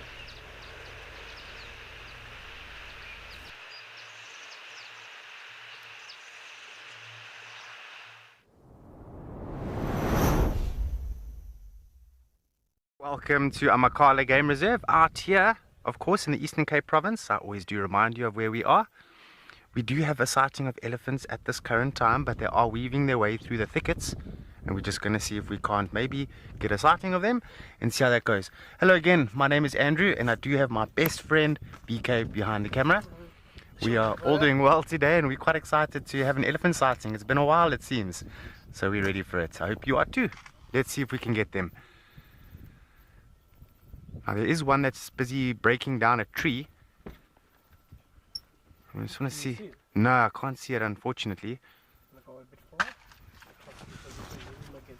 Okay, great. So we're going to try and just reposition slightly.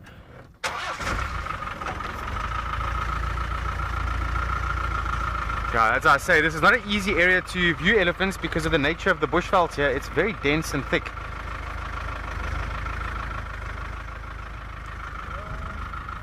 There's one in the head. Yeah, there's one ahead. Tell me when to stop, okay, Beeks? Okay, great. How cool. This is one of the adult cows in the group. And I can hear some more to our right. So theoretically, they should cross the road some more.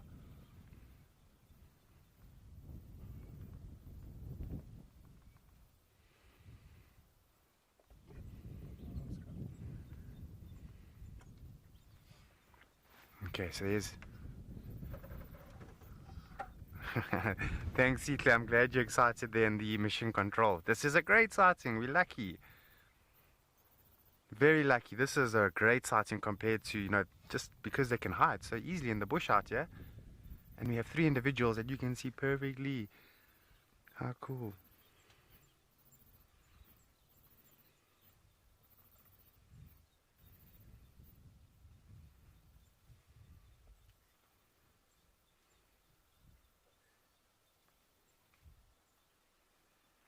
Okay, let's let them come through. Give them a little bit of time.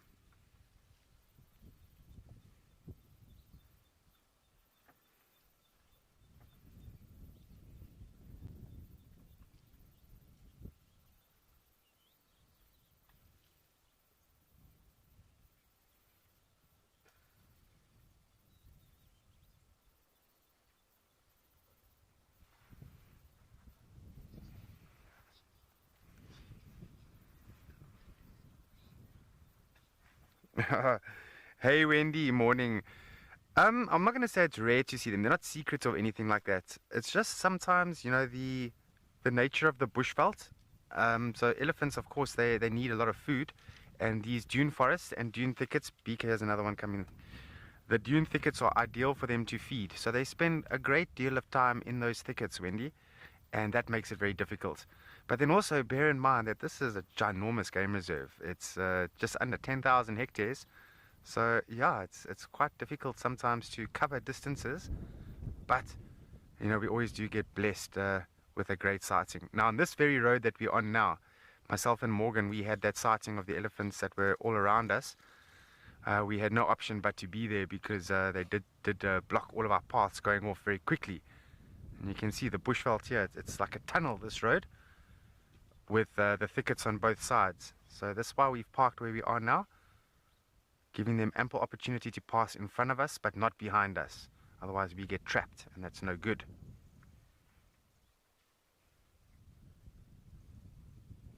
That's a big egg. Yeah, it's a big bull that's following these females now. That's Corley. It's one of the dominant bulls, or in fact is the dominant bull in this game reserve. And they're heading west at the moment. So it looks like they're going to go deeper into the thickets, into the dune forest. The nedikis inside are all going crazy. I think there might be a nest in there that the elephants are walking quite close to.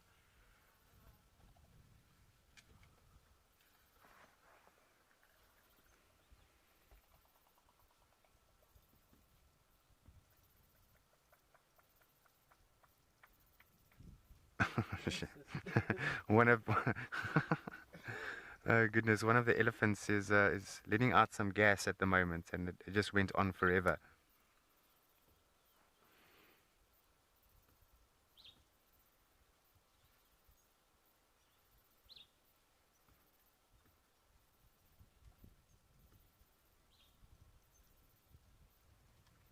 Okay, we're just going to stand by and see if there isn't any more that are going to, you know, just pop out here.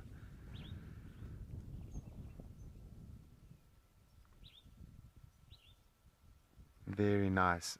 And what is quite nice is most of the safari trucks this morning, early morning safari, had a very decent sighting of elephants. As far as I'm aware, from what I've been told, they made their way out of the basin and then went straight to Hlosi Lodge for a drink of water at the dam that's in front of the lodge. And this is the thickets where they like to feed. Also, with my experience with the elephants at Amakhala, we have noticed when there's pressure changes, so when rain is expected to come, the elephants do head into these areas over here. Now it's very overcast at the moment. And then other signs that we have found that rain could be coming in the next few days is the tortoises. The tortoises' tracks are all over the roads, which is a good sign that rain is on the way at some point.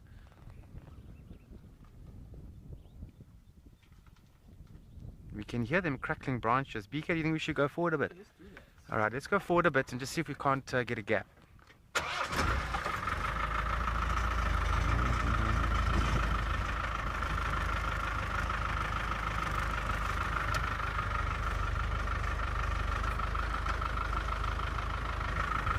Okay, here we go. Is that good for you, Beak? Yeah. Alright. Fantastic, fantastic sighting.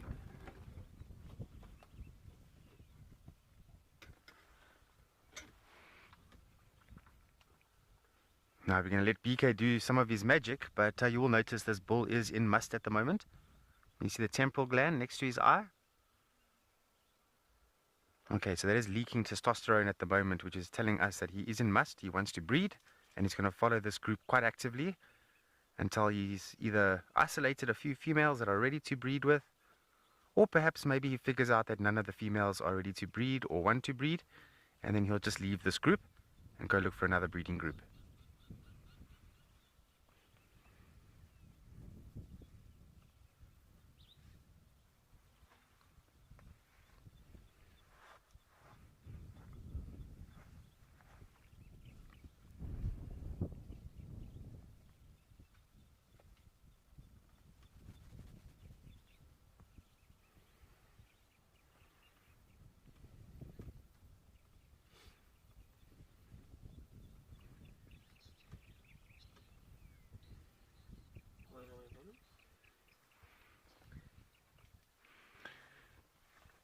Julian, morning. Thanks for your question. Really good question that. So, females also want to promote their genetics, but the bull is going to have to actively follow them.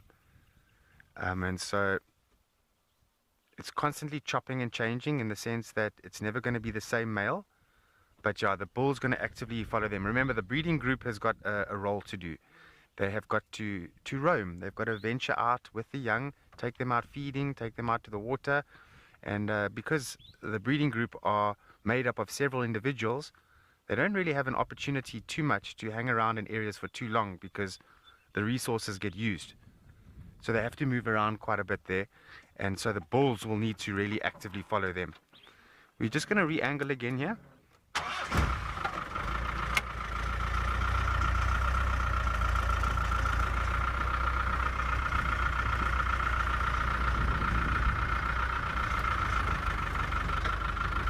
Okay, just going to make sure we don't get into any tricky positions here. Make sure we've got escapes and they've got escapes, just like so. This is going to be a good viewing.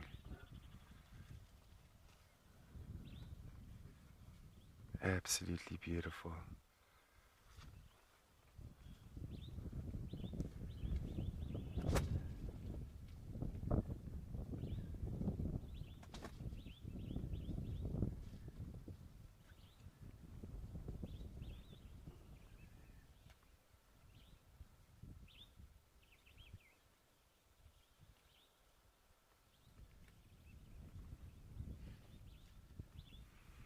Look at that, that is so nice. A lot of big animals in a very a small space. See that, that's what makes it quite special here.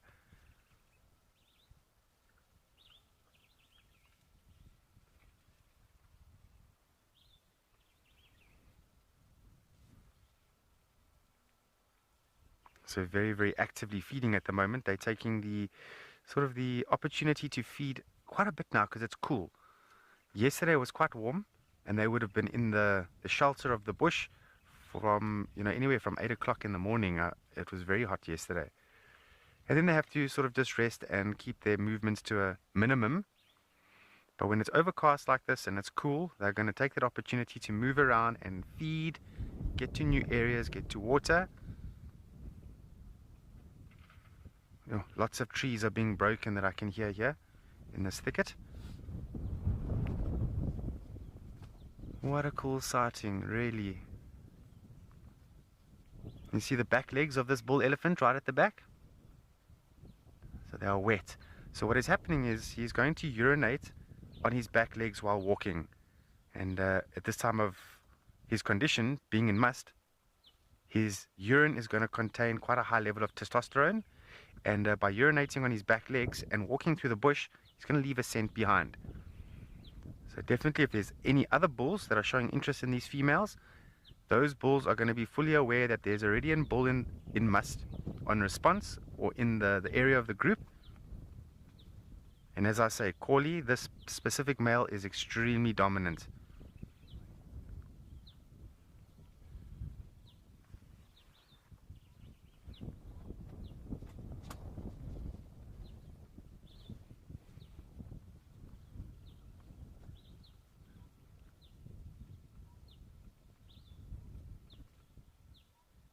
Just beautiful. Big, should we go forward a bit? Yeah, let's do it. Okay, I'm just going to start up the vehicle yet again.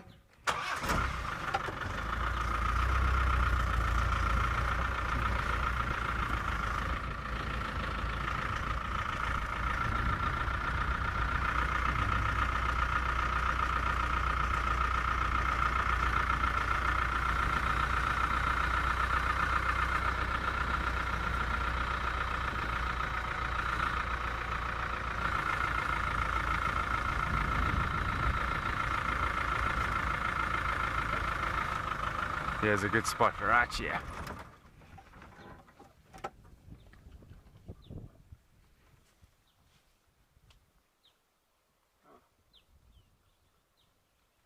Just moving off.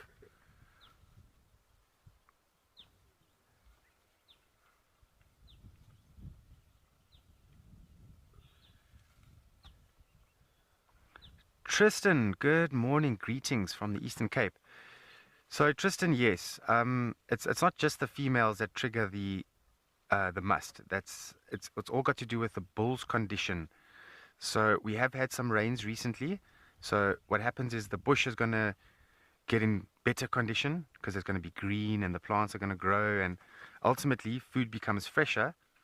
And so elephants are going to eat on that good vegetation, and then their condition dramatically changes as well. So the bull goes into a very good condition, and that's what triggers must.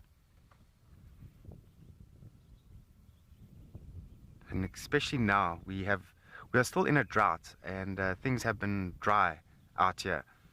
And with the rains that we've been having, you're going to find that their condition is going to dramatically increase, and that causes them to go into must again. Okay, we're just going to go forward a bit.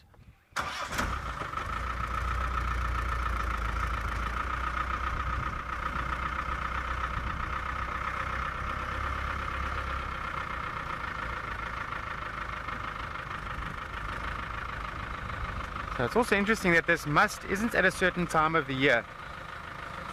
It's whenever he is in good condition, and that's going to be winter or summer. But also bear in mind that when he is in must and he's actively following females, he is going to lose condition in that process. And this will get him out of must. And when that does happen, that elephant bull will then just go solitary, will show no real interest in females, but, will socialize with them, but nothing for breeding. And then his condition increases, and the amount of time that it takes for his condition to increase it's all variables. It's quite a wide, varied sort of thing. And then he'll go back into must, show interest in females, mate with those cows in estrus or estrus, and then hopefully does his role in nature, which is to promote his genetics.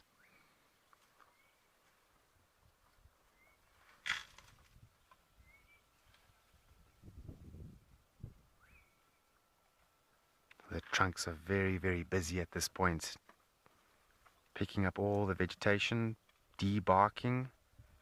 They are also eating the leaves. I don't think they're going to be doing too much rooting, so digging up trees for roots. They mainly do this when things are very, very dry, so in winter or droughts.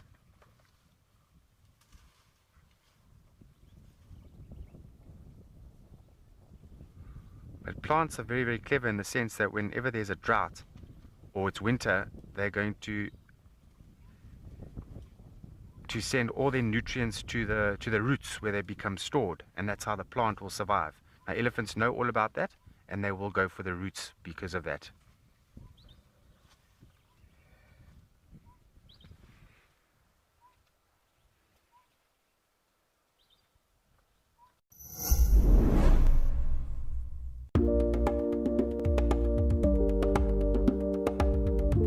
Oh my goodness, everyone.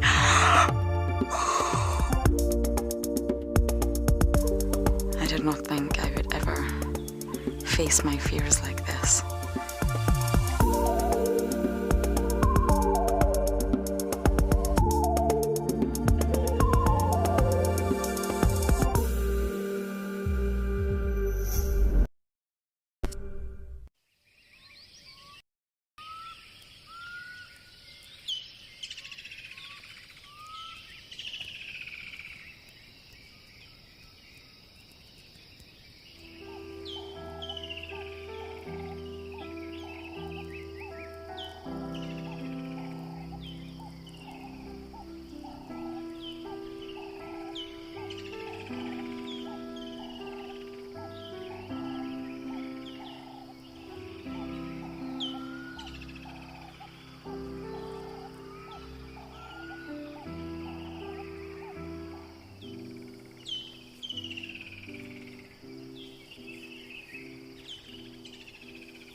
Incredible, incredible sighting.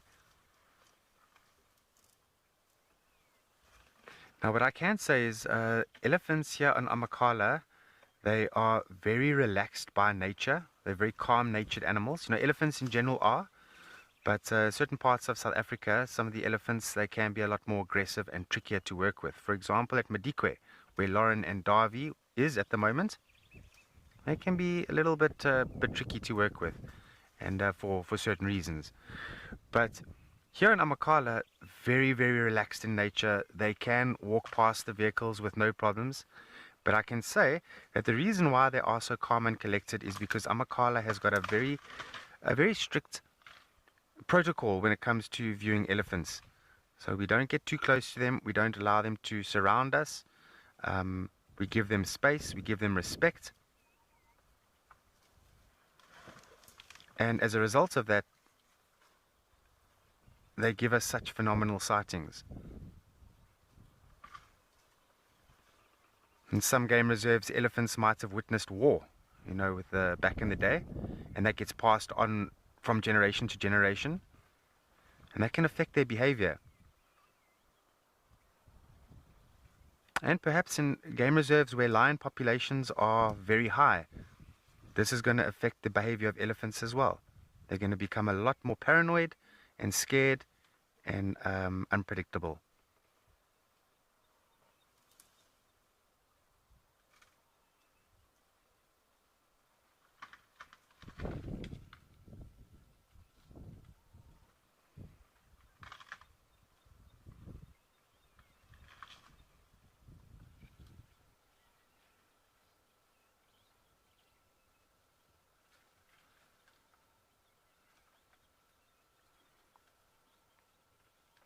Oh, Genevieve, hello to you too. Thanks for your comments and your question there. So I'm not 100% sure how much is in this specific group at the moment. I haven't seen enough individuals to be able to tell you that. But I can say, you know, Amakhala's got a healthy population of elephants. Very good. And within the holding capacity. So it's not overpopulated with elephants here. It's just at the right amount. And in terms of teeny tiny little babies here, I don't think there's any newborn calves at the moment. Now, also bear in mind that there are several family groups on Amakhala. And the conservation and ecologists really do monitor them quite closely. And if there's any births, they do let us know.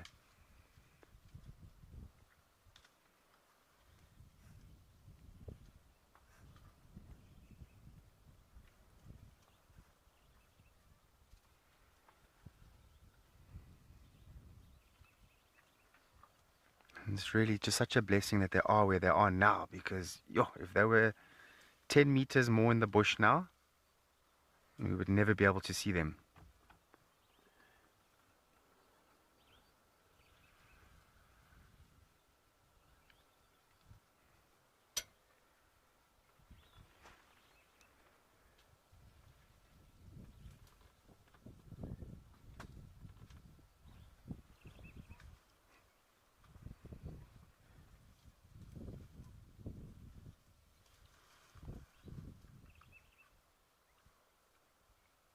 So I'd like to throw a question to Liam out in Kariega, because I know he's not too far away from me here.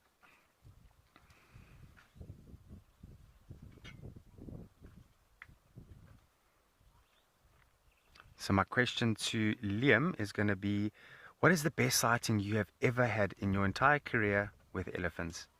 And then Simon Emmanuel, they can live, books are varied. It also depends on what area they're in and what sort of vegetation there is there, but it is varied. We would say anywhere between, to call it safe, anywhere between 50 and say 55 years old, around there. And the problem is that their teeth do wear away, but they only get a certain amount of teeth. They get replaced and BK describes it very well, in a conveyor belt system. So as one gets old, it gets pushed out of the side and replaced by another one. but there's only, is it 5 or 6 sets or something like that? So, I think it's 5 sets. And then after that 5th set, and so they're on their 6th and final one, there's no more teeth to support the animal, unfortunately. And the sad truth is that elephants in their old age, they generally die from lack of condition. And they may starve to death in their old age because of the teeth. And that's why it's important that elephants do look after their teeth, and they know how to. When they go after vegetation and they pull out the roots, they often shake it about, the roots, to make sure all the soil gets removed. In some areas of Africa, it's been recorded where elephants rinse off the vegetation before feeding on it.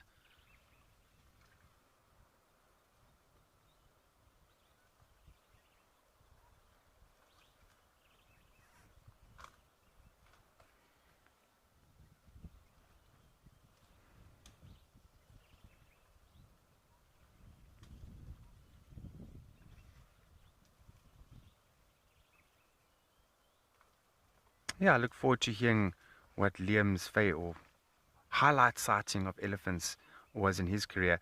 And also for all of you, if you have experienced elephants in a magical way, please let us know. Let us know about your special sighting. Okay, we're just going to go a little bit more forward here.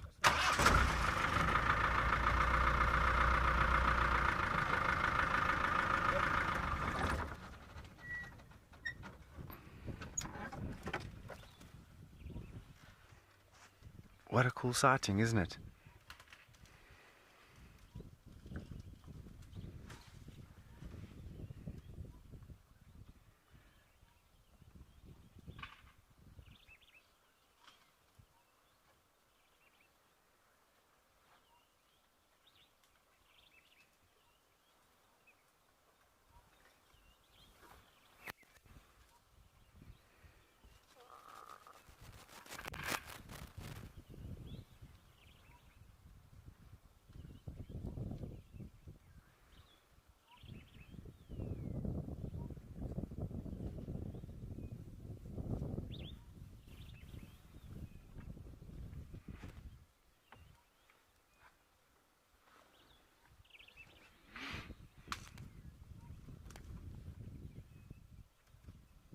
It's really, really special to watch elephants, it really is.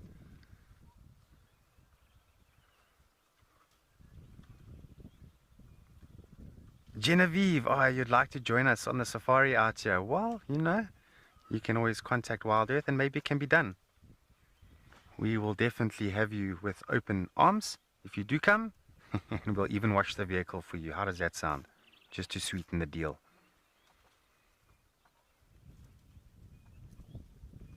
So the vehicle we use, his name's Giles, and Giles, he's quite an interesting chap, to say the least, eh? Yeah, BK? He's quite an interesting chap, Giles, but he gets the job done and gets us from point A to point B.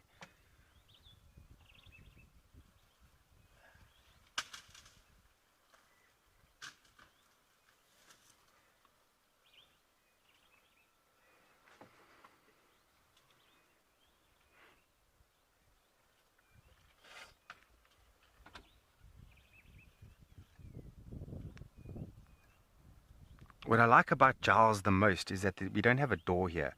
So my door is not here. So I feel like I'm in a Jeep almost. Doing a true African safari without a door. A lot of the tourists do drive past us and they ask us like, are we not scared that we don't have a door? No, of course we're not scared. The animals don't behave in that way where they're going to grab me out the vehicle or anything like that. But it's just nice. You can see the road and you can see all the flowers as you drive past, and it's awesome.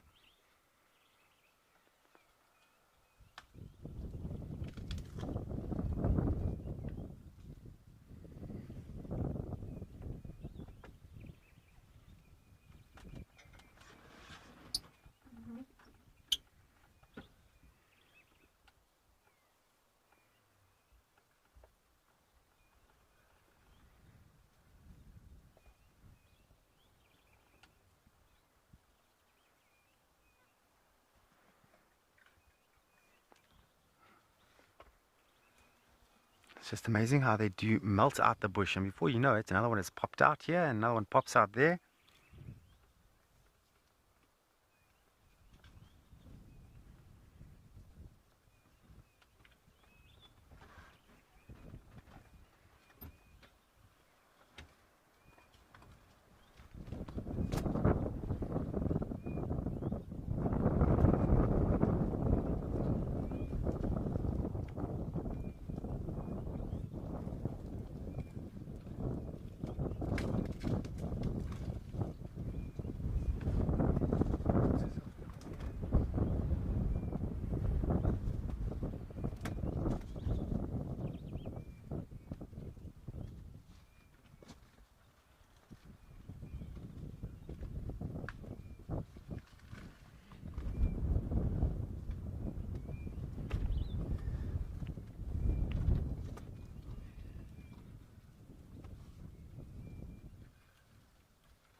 Kirsten, that's interesting interaction that you're telling me about. So that's memorable. So while you're having a dinner service, elephants came by. That is very special. They do that from time to time. They just pop over, say hello, and then move away when you are just minding your own business. I remember once when I was at a lodge and I was swimming in the swimming pool, and the next thing I saw an elephant coming to the swimming pool to come and have a drink. But don't worry, the swimming pool doesn't have chlorine or anything in. And so I swam to the far end of the swimming pool and just stuck my head out where my eyes are, and I just watched, and my nose as well, because I needed to breathe, of course. And I just watched and waited, and this elephant came and reached over the swimming pool and drank water, saw me, I knew I was there, and I just kept dead still and let the elephant drink. And yo, let me tell you, I'll never forget that. That was breathtaking sighting. I won't recommend doing that, but definitely a breathtaking sighting.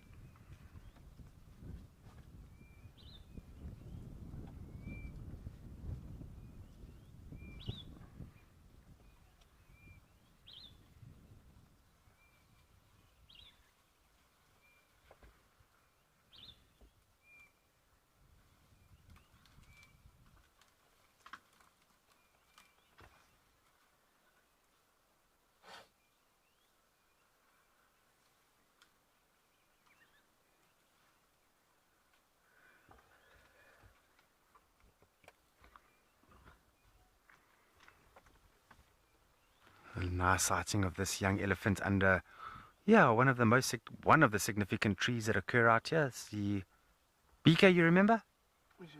The tree that one's under. Isn't it olive? It's a wild olive, correcto million. It's a wild olive tree. There's also a false olive. I almost said fake olive, but a false olive tree also occurs out here.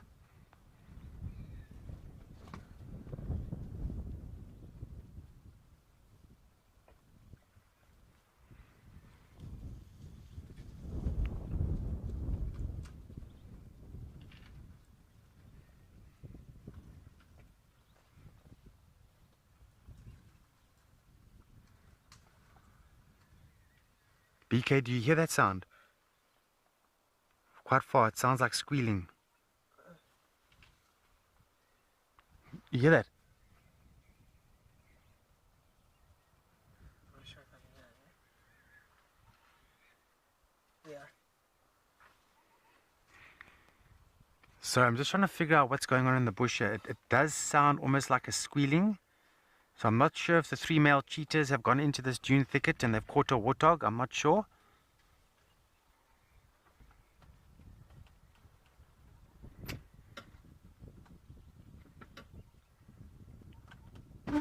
It's very far away. I'm not sure what I heard right now. Could have been also monkeys or baboons.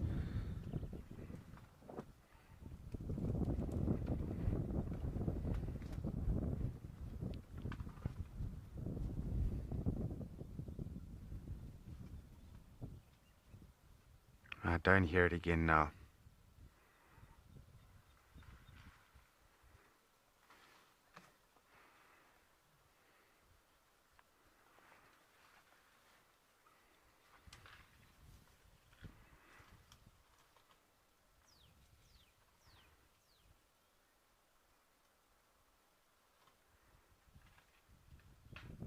It's just interesting listening to all the sounds around us. We can hear them walking around, and we can also hear the branches breaking.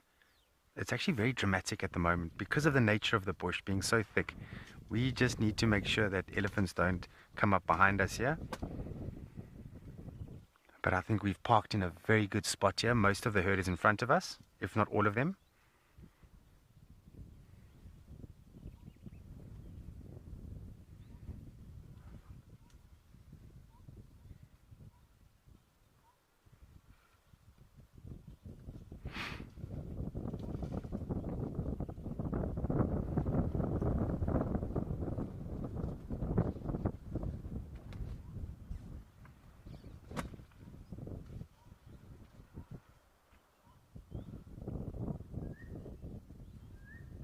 And there's here a southern boo-boo that's vocalizing around us. So,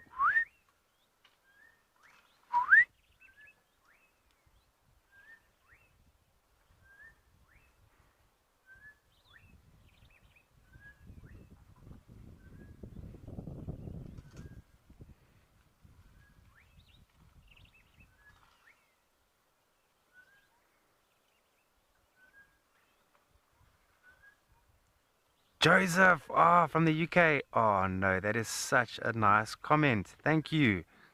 You're not. Really, thank you. I'm a little bit lost for words right now, but thank you very much. I really appreciate it.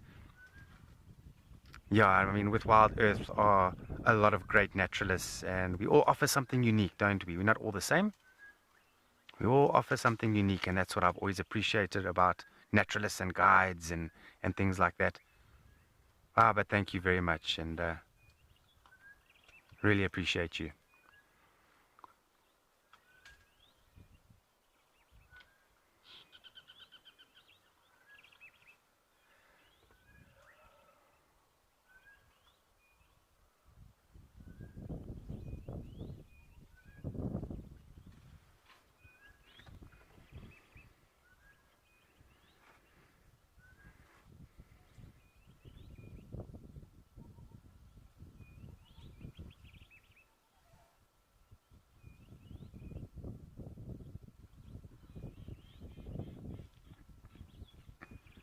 Genevieve, okay, so I see some of the responses to the experiences you've had with elephants. And Genevieve, thank you for yours.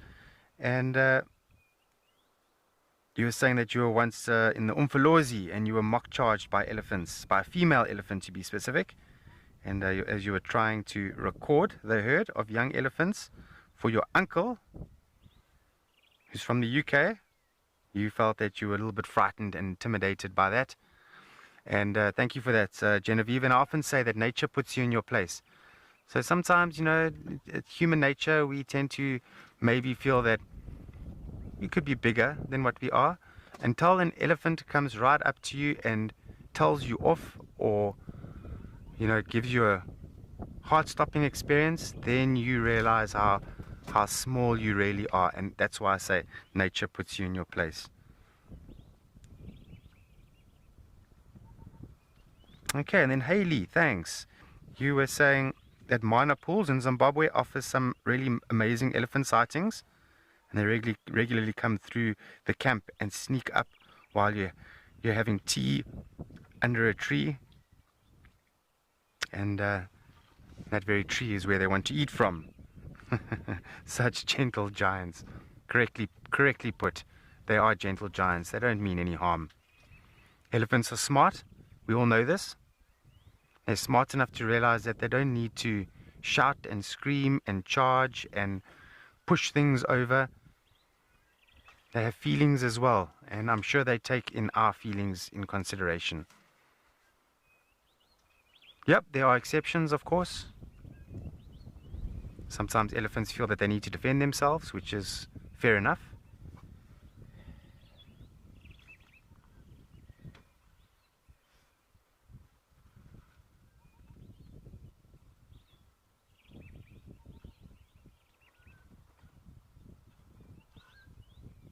And I think you can ask most guides and naturalists that elephants are really beautiful animals to work with. I mean, all animals are, don't get me wrong, but elephants, there's something about elephants. They are really, really special.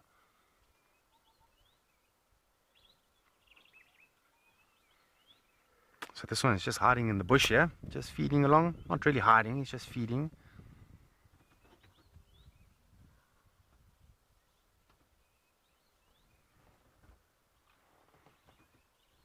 Beak, should we try go forward? I see a back over there. But I don't want to go too much forward, otherwise we might... Say again? It's a forehead. Is it a forehead? Okay, let's go for it.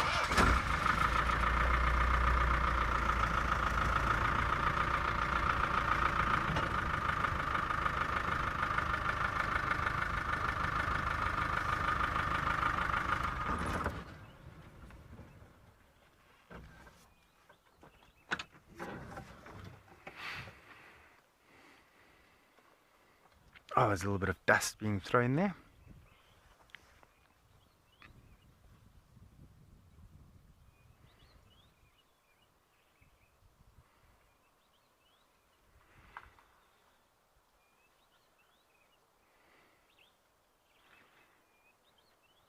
Okay, so just disappearing. Amazing how they melt in there, isn't it? Just walking past a few bushes and now the elephant is totally gone. I'll just give him a bit of time.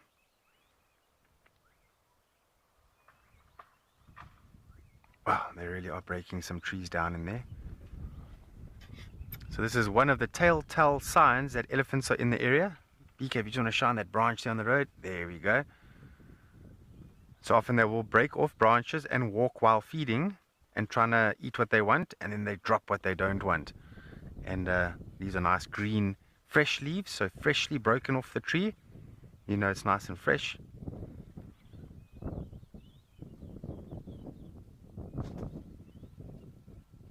I'm just going to see if maybe they do decide to cross over here.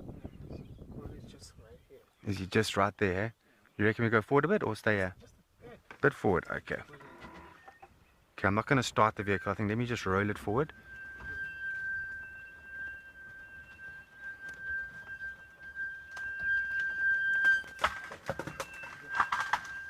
Yo. Okay. Yeah, I see him there. So he's right here. We don't want to go any closer than what we are now, so we'll make it work here.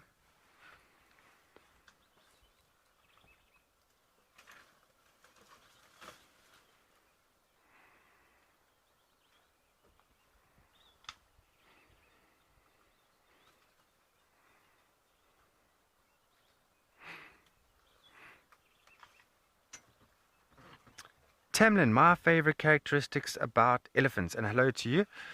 So Tamlin, I would have to say my most favorite characteristics about elephants. Let me just give that a quick think now. I love their trunks. I think their trunks are awesome. The way I see it, their trunk is an arm with a hand at the end. Oh, look at this. Look at this.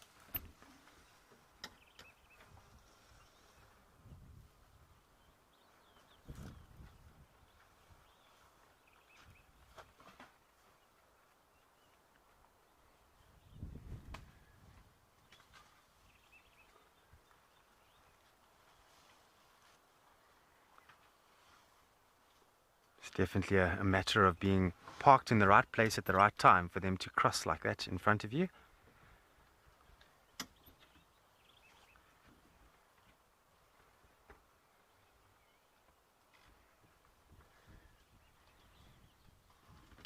Yeah, so yeah, I would say the trunk is my favorite one. Another characteristic that I really love, and I think BK will agree with me, is that when they're walking, I know this is a ginormous animal, but when they're walking and they're walking quietly, you don't hear them. They are silent when they walk.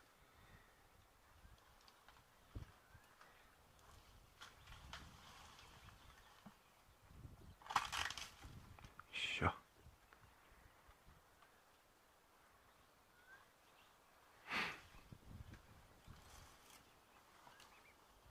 So the elephants are going to break a lot of vegetation and potentially kill a lot of the vegetation out here. And you might think to yourself, but that's not very nice for the trees, which I guess it isn't. But remember, in dune thickets like this, the trees do need to be controlled, otherwise it becomes impenetrable. It becomes too thick, too overgrown.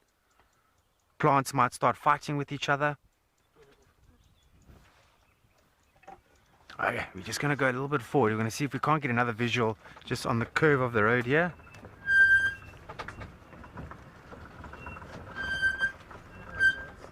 Yo, Charles is squeaking here.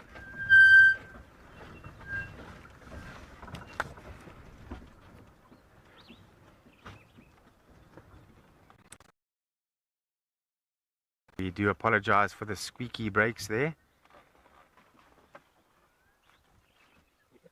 Okay, we're just going to start and just amble along here, see what we can find here.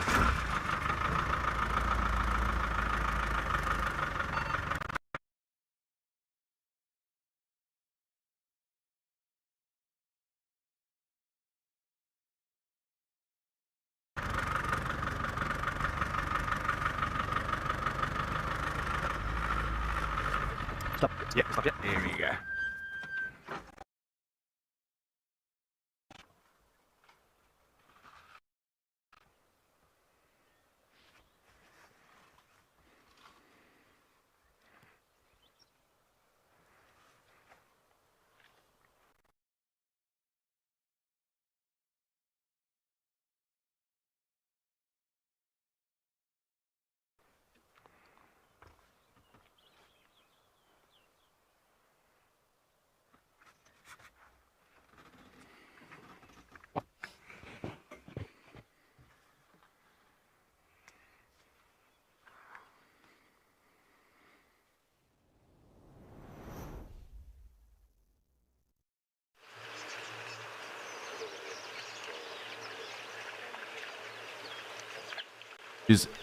Andrew and BK there, but we will be back with them at some point as well with those lovely Ellies. And of course, we are back here in Okakuyo. Cloud cover slowly rolling in, and our Gemsbok and Springbok are stealing the show. For a change, one would say. Excuse the irony, but they are always here at this time of the day, and it is always great when they are with us anyway. But lovely to check in with them. It's always interesting just with the change of light. Obviously with cloud cover coming through, the sun getting blocked, how the color of the water changes as it does kind of play and come through in that atmospheric refraction really that is caused then through the water particles of those clouds. And obviously then just that change of light, mixing it up and obviously giving us a different sheen off the surface of the water. Looking quite green at the moment. It generally isn't. It actually looks quite blue at certain times. Of course, when the sun does set, it also gets rather orange and red as well. So interesting just to note the different contrasts that are present at times. Of course, with some zebra off in the distance. And it looks like our Gemsbok are slowly starting to move out. One coming to join. Good numbers of Springbok while we are here anyway.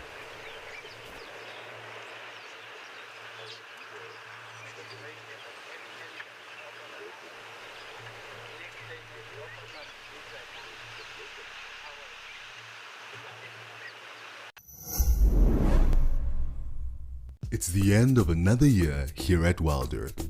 And what a year it has been. Escape to Nature and The Wild Show were born along with our brand new app. We couldn't be happier to welcome back James, Steve, and Lauren in the new year, who once again will be part of the permanent team. We are grateful to every single one of you who has watched Wild Earth this year, and a very big thanks to our explorers. Without you, none of this would be possible. Happy holidays.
So it seems our Gemsbok have decided that they've had enough waiting for now. It looks like a number of the springbok are on the same thought pattern. And one lone zebra. So I think we have seen a number of these guys here for today, and it's time for us to mix it up and shake it up. There are some other antelope across in Djuma, and let us go and have a look and see what they are up to.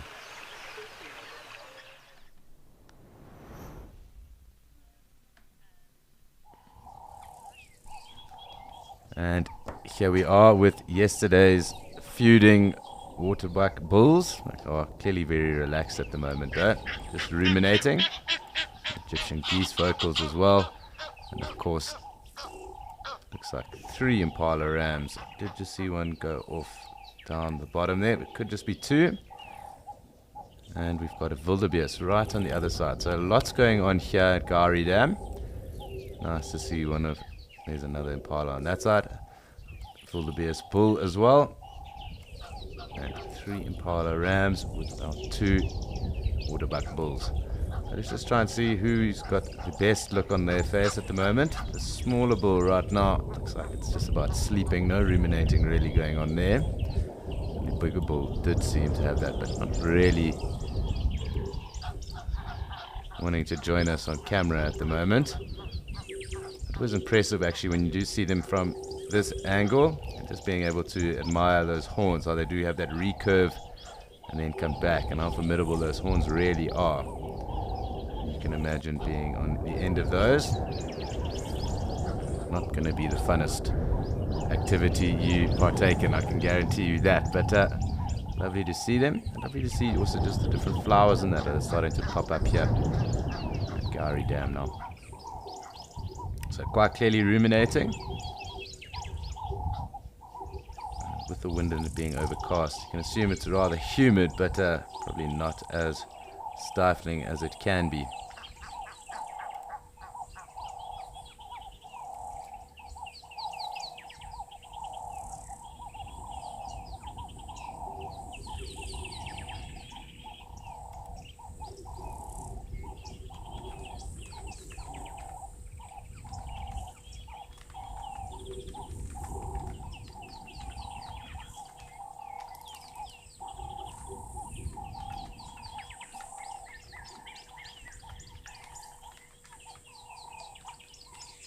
Great to also just pick up the audio there of the Pitmefro, the red-chested cuckoo.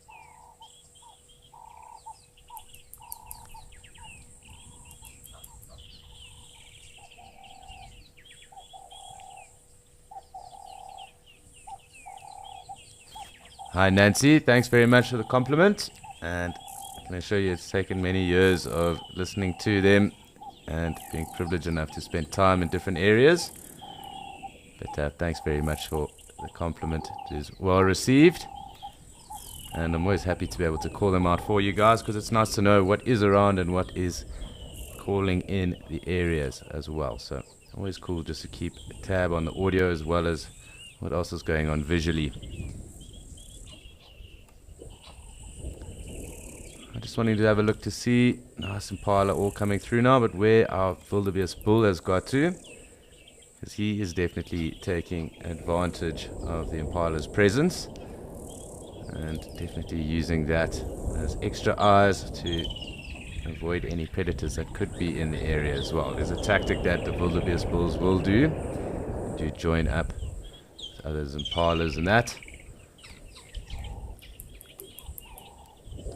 Other antelope that might be in the area, because it's It's not uncommon to find them solitary because they can be territorial, or they are territorial to some degree. There's an impala running through here. I'm not too sure who might have spooked them. But he is rather an impressive bull, that wildebeest bull there.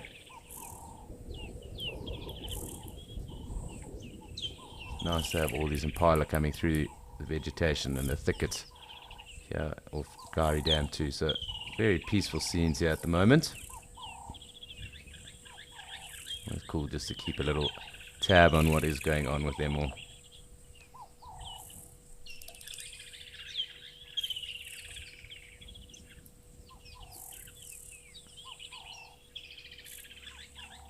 Also running off.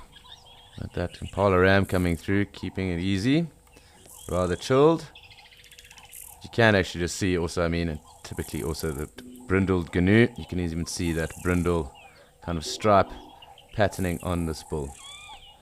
Lovely and big. That screech there, the golden-tailed woodpecker. There were some woodpeckers actually nesting here when I was on a couple of weeks ago. It looks like it's just the impala rutting about, causing some havoc. Oh, there is the alarm call of some vervet monkeys. So perhaps there is a predator within the thickets here. We'll just have to keep a tab on that.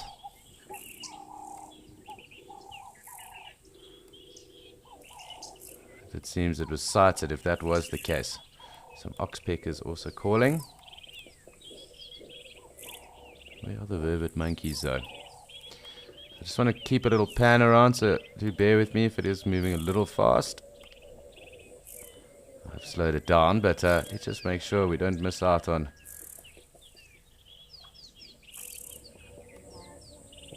the assumed predator that is around. More than likely one of the spotty ones, but I can't be sure as to who. We'll just have to pay attention. Perhaps we'll get lucky.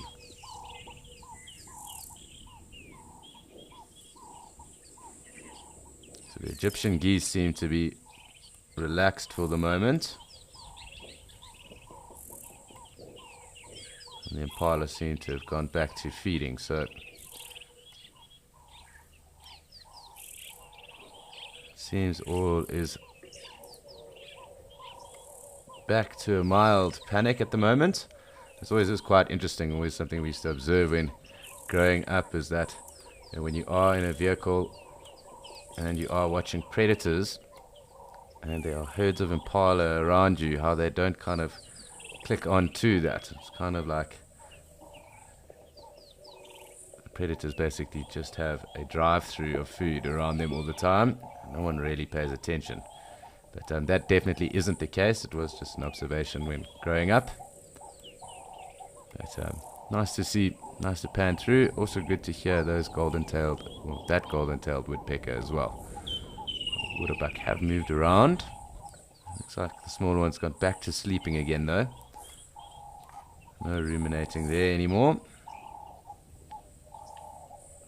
We have quite a cool view over here. So let's see if we can pick up where that wildebeest bull has gone to. Probably into this little drainage here, like the kudus did earlier.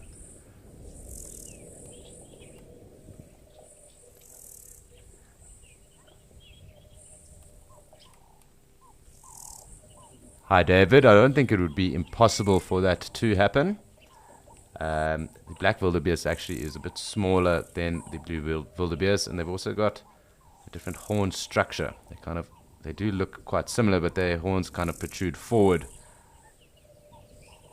and not to the side like these blue wildebeest. But I wouldn't be surprised if it is something that has occurred naturally here in South Africa, because black wildebeest are endemic to South Africa and typically found on the Highveld, and really not too far from here, even if you consider that the drop off from the escarpment is maybe a couple of 100 kilometers from where we are currently, and that would be west of us. So just off of there, up from say Kaapsehoop through into Dullstroom, and that was where I just was and saw black wildebeest there.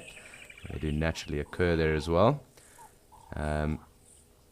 So across from there, down and across the rest of the Highveld really. So where blue wildebeest would occur in those areas, I don't think it would be impossible for them to reproduce, although more like with most cases where reproduction has happened cross species or cross subspecies even sometimes, I do assume that if that was the case, that any of those calves or young would not be able to sexually reproduce after that. That's something I would need to find out a little bit further on. I haven't necessarily heard about it happening, but I don't think that. Well, I do think that it is highly possible that it has occurred somewhere in South Africa on the Highveld. I wouldn't be surprised. Perhaps on a smaller game farm. But yeah, it would probably be ideal to keep this two species away if that was the case. But yeah, both very cool species anyway. Black wildebeest, really pretty. That iconic white tail, white beard, and of course that different head structure. Generally when they do see you though as well, they do kind of run off into the distance. Very much like splesbuck as well. But yeah, very cool to see both. And I suppose to have both species here in South Africa as well.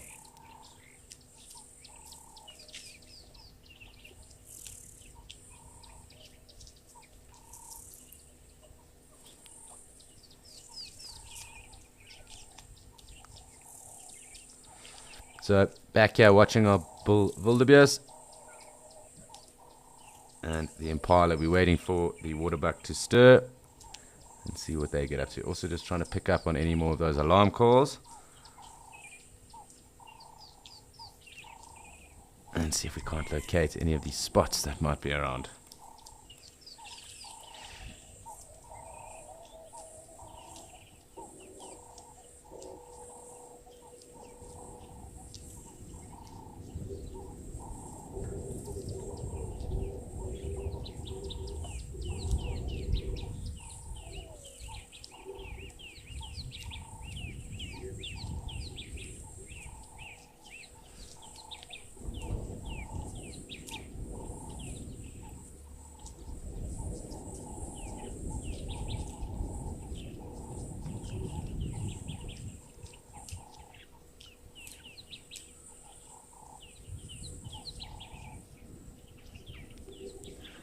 So a peaceful scene playing out at the moment. From yesterday afternoon at least, it does seem that Dewey has left. He didn't come back again last night.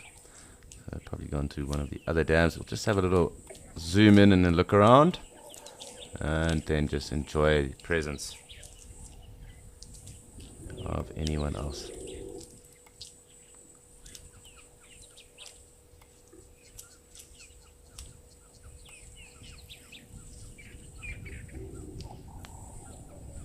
So Natal Franklin there calling too.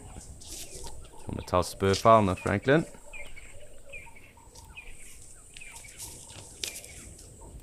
Quite interesting watching this Impala ram going at the ground there with his horns.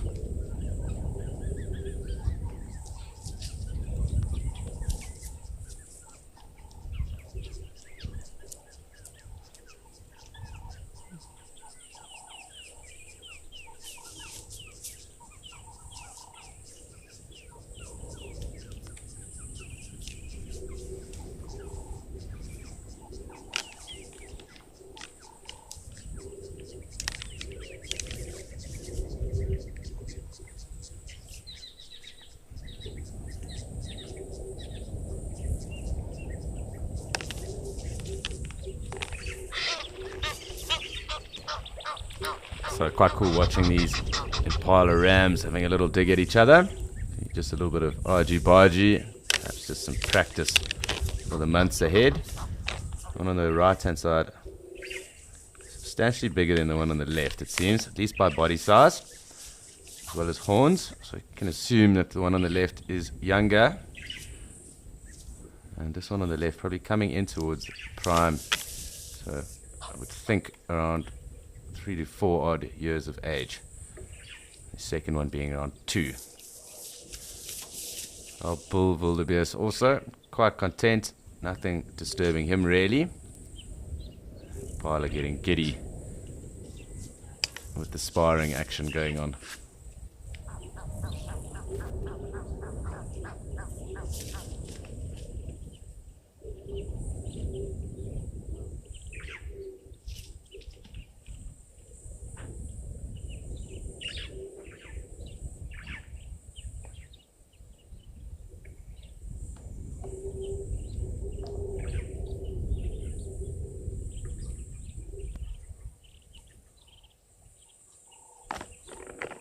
It seems we have another, oh jokes, or both waterbuck have actually moved across to the other side now. Let me just zoom back out. Just want to check that that is the case. Oh no, there's two more bull waterbuck that have joined us, and these two are definitely having a look to see over there. But we'll have to wait and see what does transpire with them. So we've got 4 waterbuck bulls. Lovely big wildebeest bull, and of course our bachelor herd of impala. There were some females around earlier. But quite a cool little vista at the moment.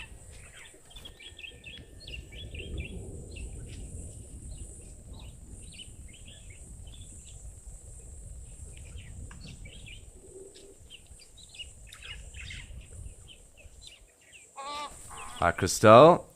So probably not the width that we're looking at, but more the length on the waterbuck's horns.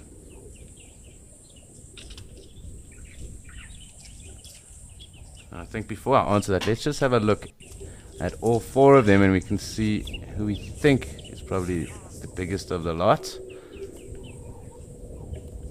They do get rather big. So up to around 1 meter, and I'll also find out what is probably the biggest one as well. But this one here on the left, well, in terms of just was the biggest known to be recorded, this guy here on the left hand side is actually rather impressive. And in terms of the width there, that width in between his horns is pretty massive, that spread. And perhaps there might be a little bit of a argy-bargy here, but he is rather impressive. And I think from what I've seen, at least him and maybe this one other over here, probably the 2 more dominant of the 4. Doesn't mean to say that these 2 won't have a little scrum down here. There we go. I don't think it'll be anything too serious, but let's just have a look.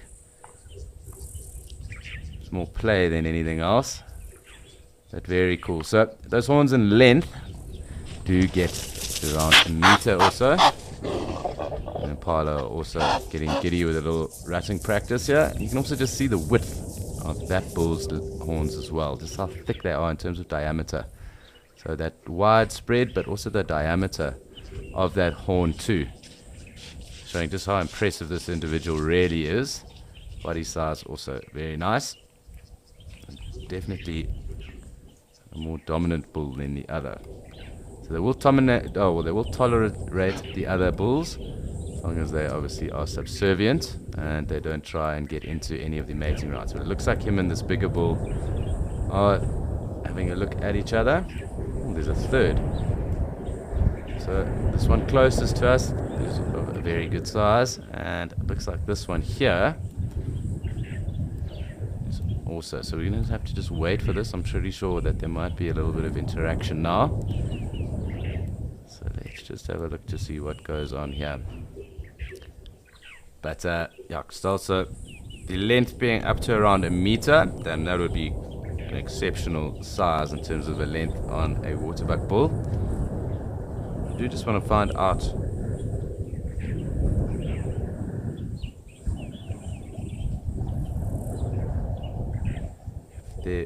what the largest waterbuck bull's horns ever were.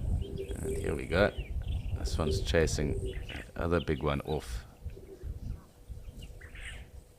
Let's just have a look what's going on over here. So definitely having a look. That other big one clearly is not as dominant as this one that has decided that he's not too happy with its presence.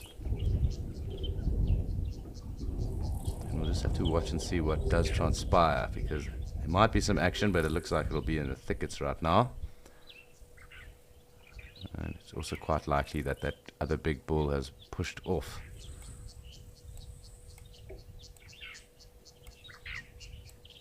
So let's just have a look here. We'll keep an eye out, and also our ears.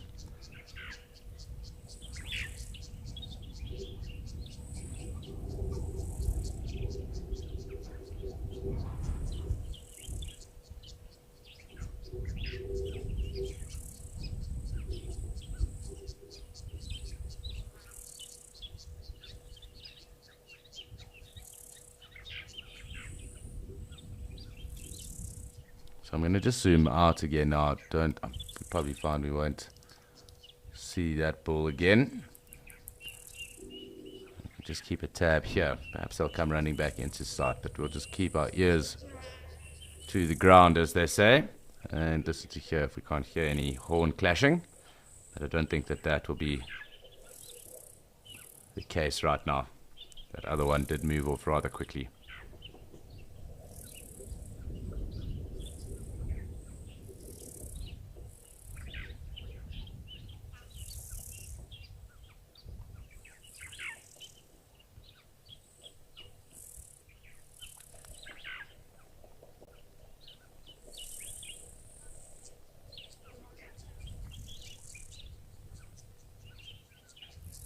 Apollina, so the use of their horns, obviously as sparring, both sets of bulls will then have, the horns to obviously clash with each other.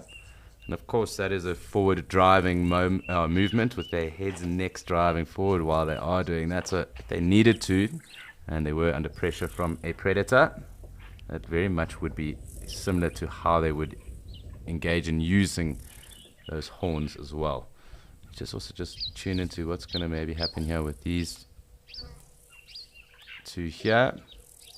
This is that other big bull, the one that's coming through now as well. So interesting just to see what's going on. So very much dropping their head, driving those horns forward if they need to, even making kind of like a sweeping movement, kind of like what's going on there at the moment. We can just have a look here. So it would be something like that. You can see how those tails are then out and then rigid as well. So very much like what that one bull just did there. That kind of sharp driving moment or movement. That would be how they would use their horns as well with predators too. But interestingly enough, I did just find out what the record of a waterbuck bull is. And it was actually recorded in South Africa, up near Mashatu, to be completely honest, which is in a town called Aldays.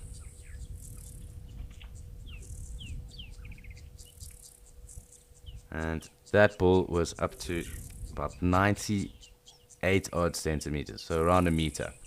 And that is the record then for a common waterbuck. So the other waterbuck being the Difasa. It's a Fassa waterbuck found up in East Africa.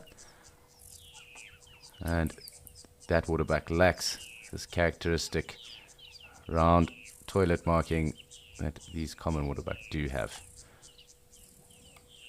Found up into Uganda, up and across Equatorial then as well.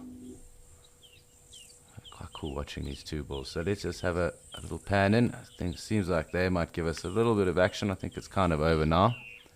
They seem to have sized each other up, and grazing and the rest seems to be higher up on the agenda.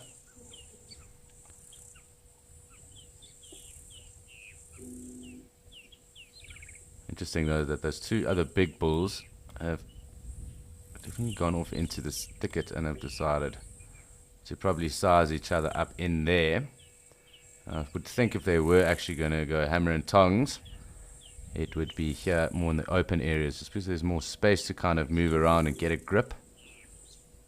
Of course, being waterbuck, near water as well, perhaps, being able to demarcate or designate territorial lines then from that. But probably be a little bit of speculation. There might be a little bit of interaction here with these two younger bulls. We'll just watch that.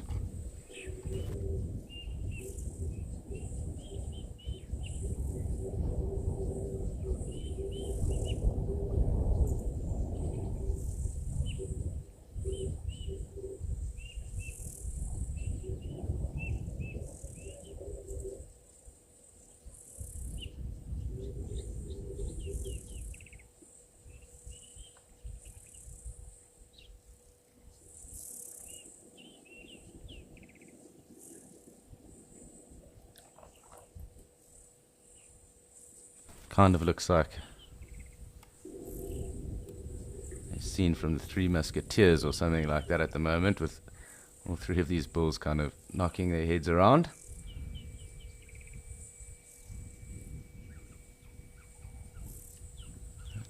see how this all pans out.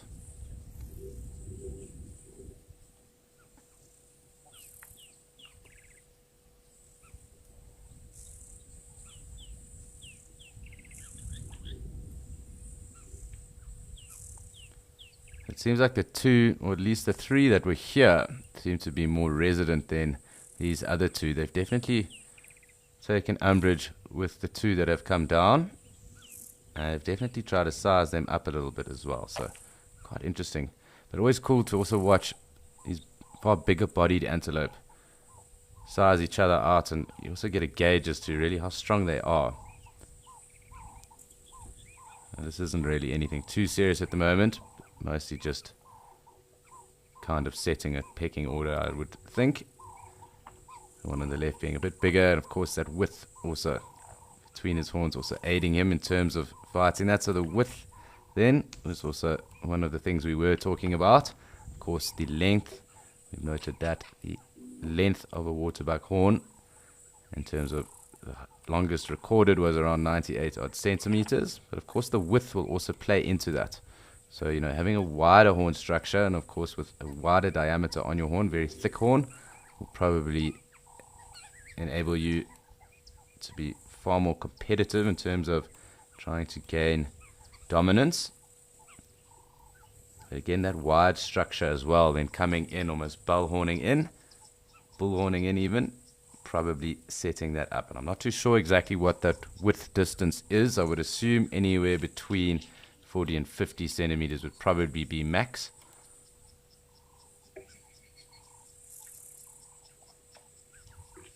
But again, that is an assumption. But to me, that would make sense, around 40 to 60 odd, yeah, maybe 60 odd. Between 40 and say 50 odd centimeters, I think is probably more accurate in terms of the width between both horns in the central space.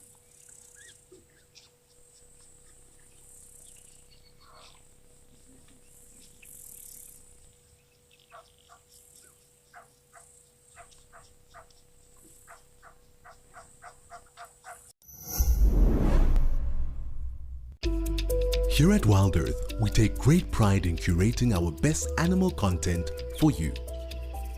Would you like our very best animal stories, highlights, questions, and the inside scoop on all things Wild Earth before anyone else?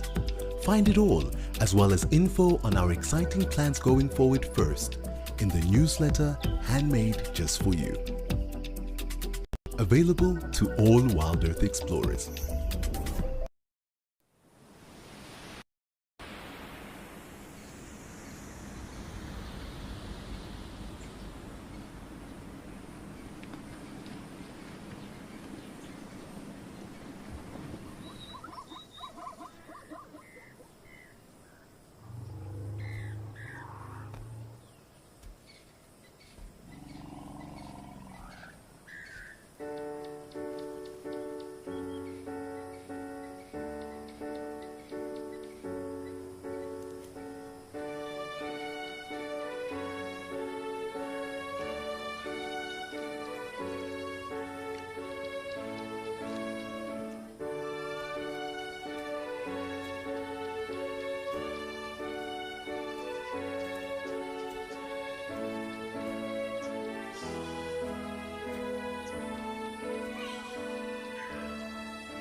So just enjoying scenes of these waterbuck bulls at the moment. Seems like the action has kind of slowed down a little bit. They are enjoying obviously the water that they are known for, that first name. One is kind of peering off into this vegetation as well, so perhaps those two bulls are also sussing each other out there. But definitely these three having calmed down a little bit. And enjoying a little bit of a graze now, it seems, as well.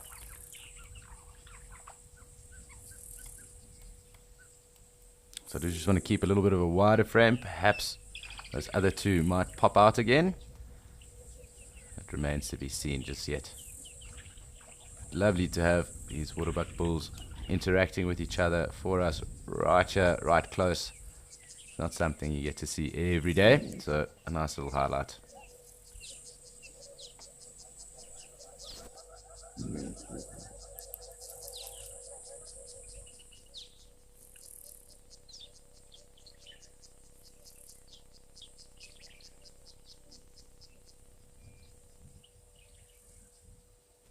Hi Nature Hugger, and that definitely will come down to the area we find the waterbuck in. So as you alluded to, they generally seem to be in quite small herds, and they do disperse as well quite a bit too. So they are known to kind of come onto one property and then leave and move off as well. So they do follow the water as well, or they kind of just follow really what they feel like they're up to. And the average size is generally around 6 odd individuals, and I suppose where they're more prevalent, and of course that comes down to, you know, the vegetation that they would eat, so, and water, so their resources.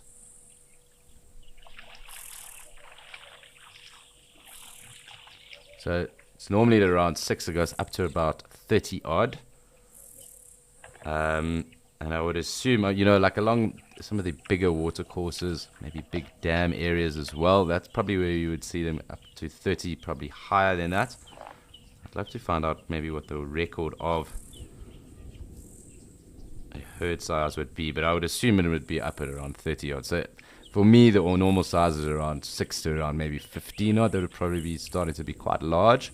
But of course, you'd need to be, you know, quite a major water source for a big herd like that to occur. But I mean, we have seen 5 already today in a bachelor herd kind of grouping.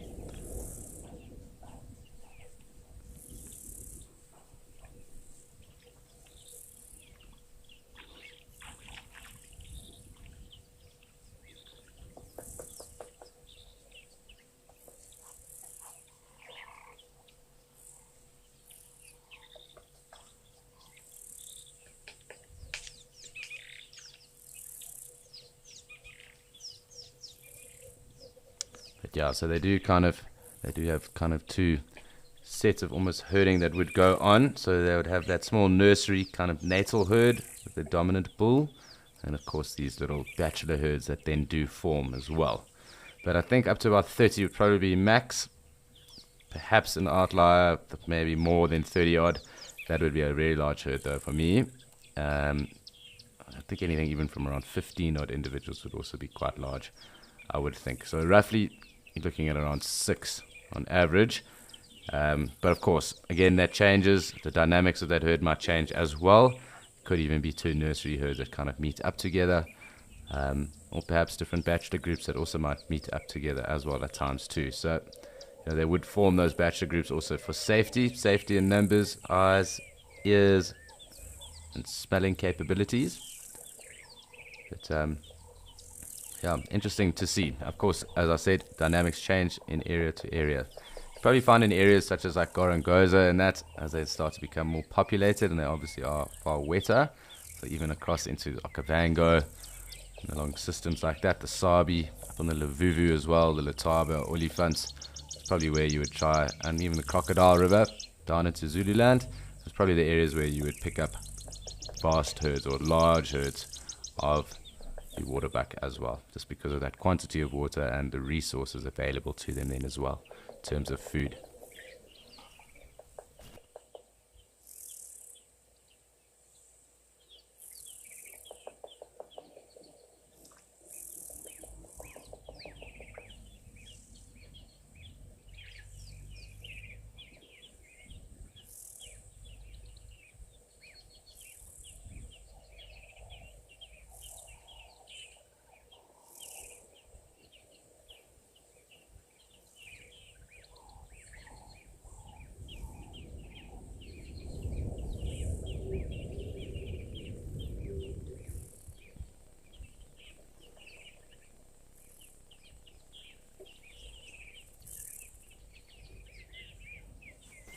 Hi, Billy Wild Guy. Thank you very much for your compliments. It is well received. Also, lovely to hear awesome feedback. It's always great. So thank you very much. I'm glad you do enjoy it. It'd be a problem if you didn't, I suppose. But thank you very much for letting us know that. It is very much appreciated. Of course, if there's anything else you wish to know, if I have the answer, I will definitely try and give you that to the best of my capabilities as well. But lovely to still be sitting here with our waterbuck. It does seem that the wildebeest bull and the impala have kind of pushed off, probably up here towards the clearing. But we don't always get to spend time with the waterbuck, so it's nice to just take them in. And of course, having seen that interaction earlier, I think nice to just appreciate something different as well, and in their natural habitat too.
So awesome just watching this waterbuck bull ruminate here. I get a nice close-up view on him as he's facing us now. We don't have him sitting down for a change. Quite cool just watching and just noting that kind of rufous color on the top of his forehead there, just before the base of his horns, even on his ankles, kind of the stockings on the waterbuck bull as well, being a little bit rufous and brown. And in fact, that rufusy brown color is the color of the other subspecies of the waterbuck, the Defasa waterbuck that I mentioned earlier. It's got more of a pale rump. It doesn't have that toilet seat marking on its backside like these ones do, but it is that color and then has a kind of white palish rump. Of course, they both have the ability though to kind of secrete that oily substance throughout their coat, to have that hollow hair structure, but then that ability to then grease themselves up, for want of a better word.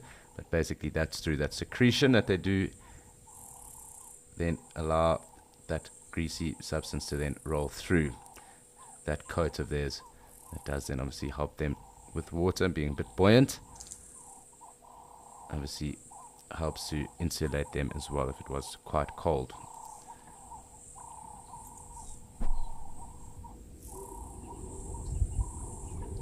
Always interesting when you watch antelope ruminating as well. It's kind of like they go into a standby mode, much like with a computer. And they do go on to standby mode and then just kind of sit and enjoy life, really, as the screensaver goes on. But talking of the screensavers and the rest, there is a fantastic scene that is now starting to play out across in Okakuyo. And I think it's time for us to check in and see who has decided to come through there.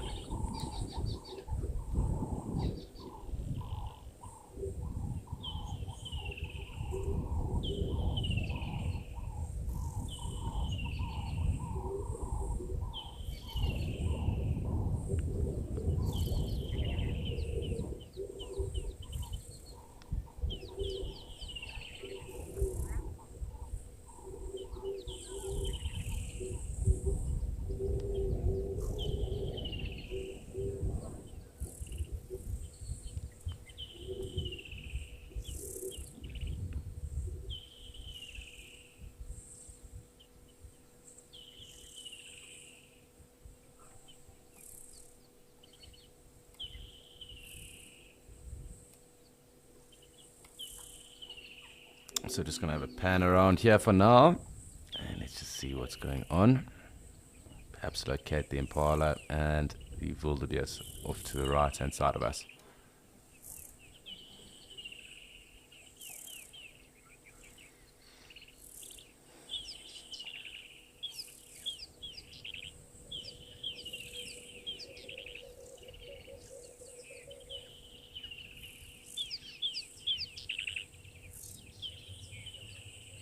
So one impala ram up here. I think everyone else is kind of pushed off into the thickets that do surround Gowrie Dam. So the guarries, nubthorns, some of the jackalberries, marulas, and the rest that are around. I'm sure there's some African wattle in that as well. Perhaps the odd prinoides, and of course the bush willows that are present in the area too.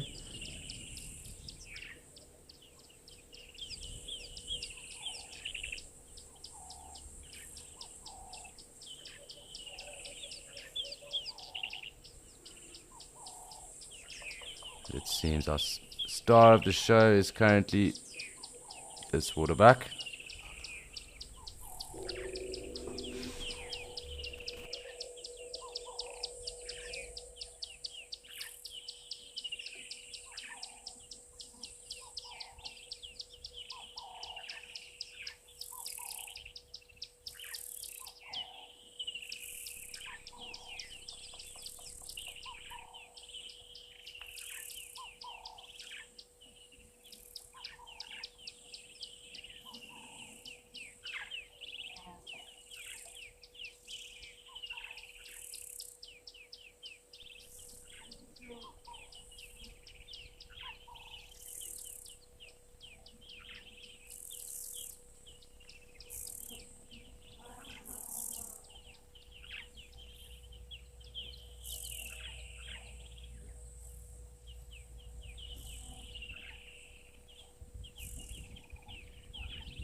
So it looks like our ruminating waterbuck bull is going to be just doing that, ruminating. But across in Okakuyo, we have quite a fair amount of action, and it's time for us to check in what is going on there.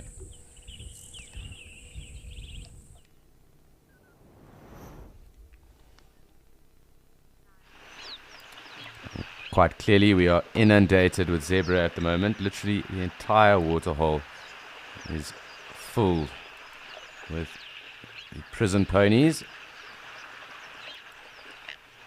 Let's just get back here. They are slowly starting to move off, but it's fantastic to see them come through in numbers like this, and it gives you a sense as to how big their herd sizes or harems can actually get to, and also just how prevalent they are up here in Etosha as well.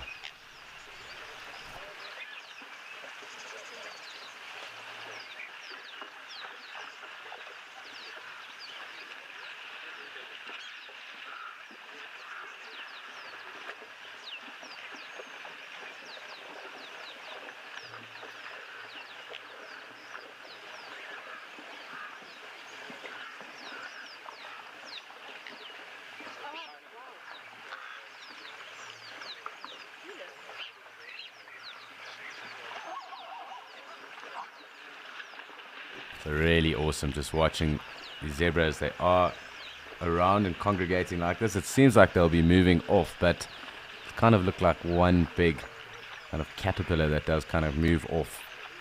But lovely just to see how they obviously do hang around, but then also just disperse like that. And they'll be gone in a matter of minutes, I would assume.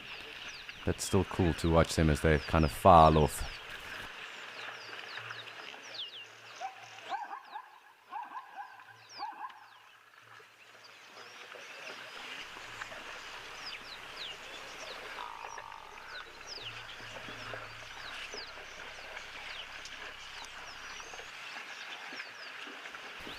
You are so correct there, P.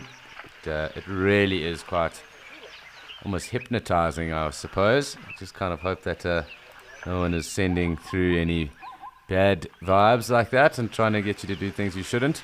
In particular with the hypnotization of the stripes when they do congregate like this. But yeah, it is really spectacular. It's lovely to see zebras in numbers like this. And even when they are kind of trickling off into the Mopani thickets, into the back line there, always great to just even get a gauge as to what a big herd looks like.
So quite awesome just to watch the zebras as they move off, but of course listen to that bray as well. So they are quite vocal animals anyway, and it really is one of the most endearing sounds when you are in the bush listening to that, or being privy to their sound. I really enjoy it myself, but it's nice to obviously have them all moving off and of course get that bray as well. So very, very cool. Lovely sighting.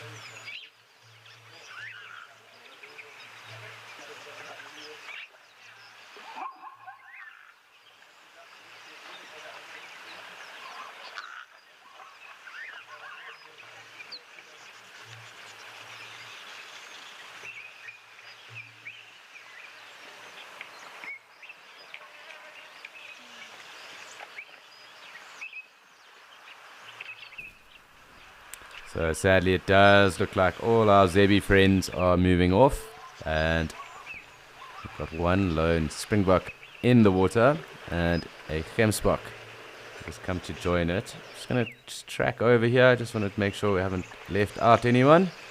It's crucial we don't leave out anyone. I mean, why would they want to feel lonely?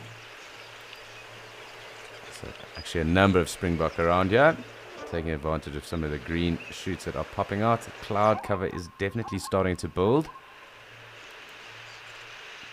Perhaps that is an indicator of some weather to follow later or in the next few days. You can just see the trail of zebras as they move off. There's one or two coming down still.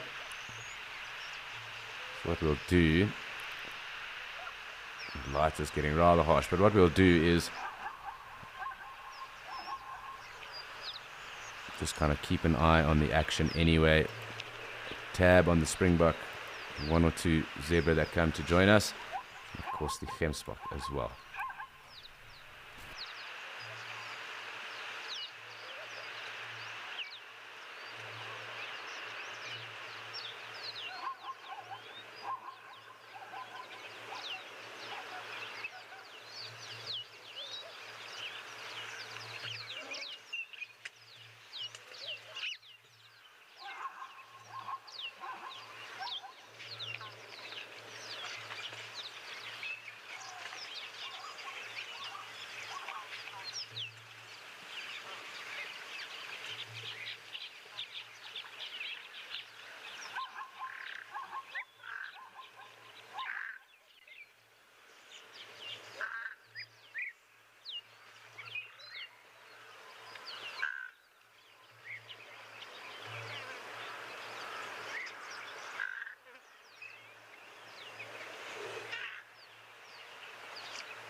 So we really have been treated to a number of fantastic sightings both here and in Djuma. Awesome to see that interaction of the waterbuck, but of course that huge harem or herd of zebra that came through just now. It is time for us to check in again with Liam and see what's going on down in Kariega.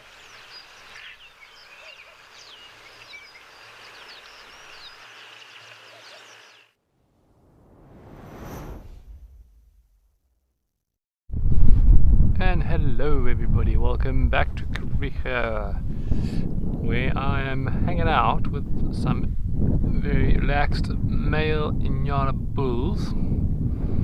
They always seem to love resting up in this little tree line here, and it's amazing how well they can conceal themselves in between these little plumbago bushes. Of course, that is those green bushes they are surrounded by. Doing a very good job at getting out the wind over there. Of course, it is a southwester today, so the wind is coming in from the left-hand side. And these Inyala bulls have done a really good job getting out of that wind. It's got a bit of a nip to it, so it's quite cool. So yeah, they're just trying to get what little warmth is coming through from the sun through these clouds, and enjoy their afternoon siesta in the shade,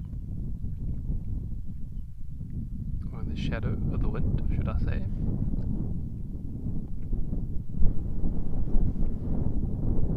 Beautiful big male Inyalas these.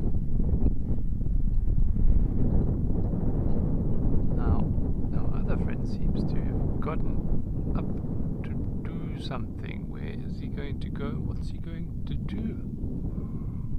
I do wonder. Let's see. Good old bit of personal hygiene. Great way to start the day. The second half of the day. Buddy, you are in camera, by the way. Just so you know.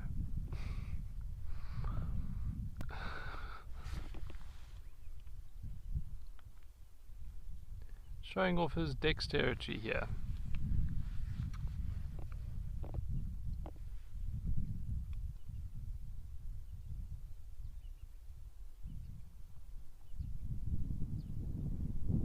So Jenna, well, it depends on what meaning you would love to ascribe to them.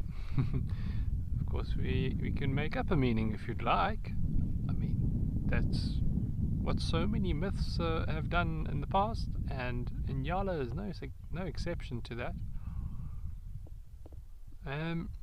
It would probably help with breaking the body line, because it lives in the shadows of dense areas, and so with dappled light, a spot or two would probably help in camouflaging it.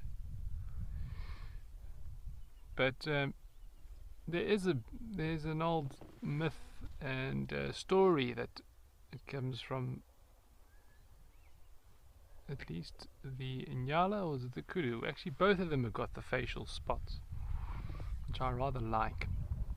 And I learnt it when I was in Zululand, and it said something along the lines of that the Inyala antelope is the most beautiful antelope in the land. And so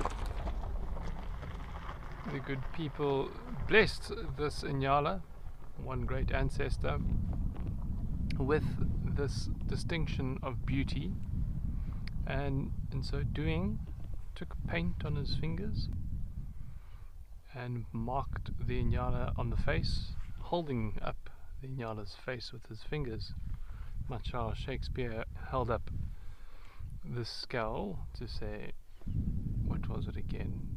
To be or not to be? He blessed this dear beautiful antelope with the paint on his fingers, and ever since then the spots on the Inyala's face has remained.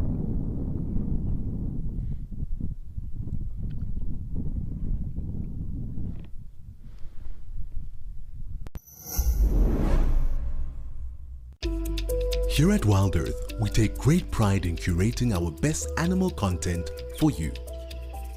Would you like our very best animal stories, highlights, questions, and the inside scoop on all things Wild Earth before anyone else? Find it all, as well as info on our exciting plans going forward first, in the newsletter handmade just for you. Available to all Wild Earth explorers.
Scenting the ground, checking out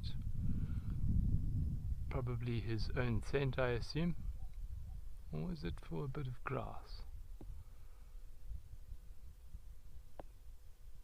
He's scoped out a nice little grazing patch. I was wondering what his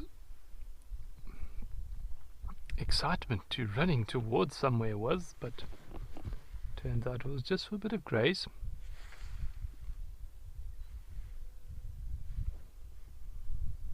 Fair enough. He's excited to head on over to his buffet.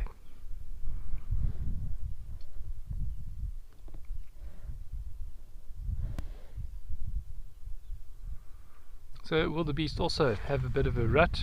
Their rut is shortly after the said for the Blesbok, and theirs is in about March usually, at least here in the southern hemisphere. I'm not exactly sure what the wildebeest's rut season is in East Africa, where the migrations take place, but yeah, in the southern hemisphere here in southern Africa, mostly March.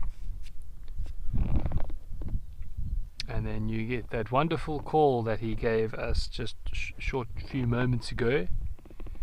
He grunts, staking claim to his little patch, and he'll try to herd the females in and keep them there as long as possible to cover as many females as he can in his time.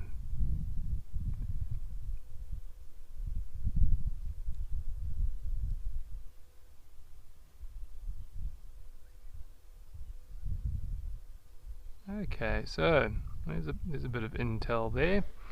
The East African wildebeest do their ruts in a little bit later than Southern Africa, actually, surprisingly, from April-May onwards, and that kind of ties in with the impala ruts down here. Impala is usually in full swing from about April-May. And a bit into June.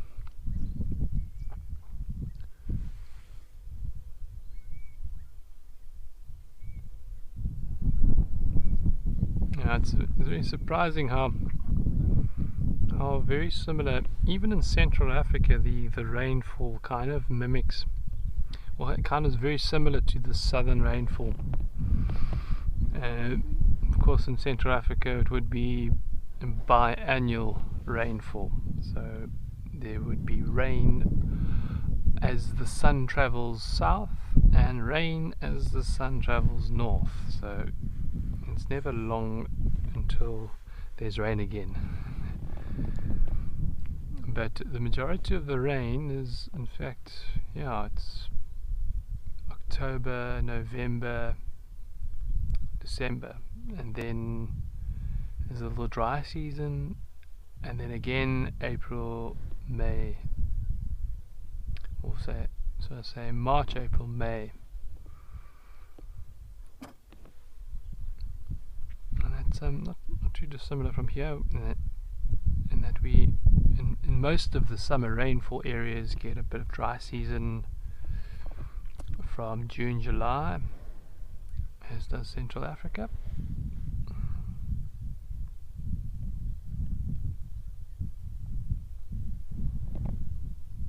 Yeah, the vast majority of our continent gets rain from the east,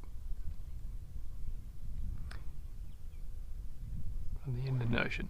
Okay, well, before I keep on rambling on about that, let's go and have a look at some zebra over in Okakoyo and see what we can further the discussion with over there.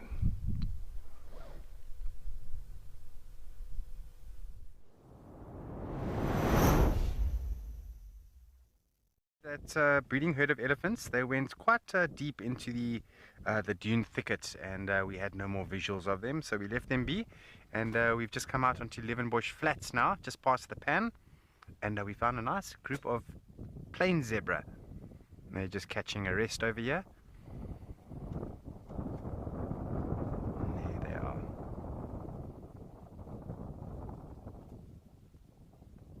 Beautiful. So it's actually quite difficult to tell that there's actually 3 zebras in that group. You see that?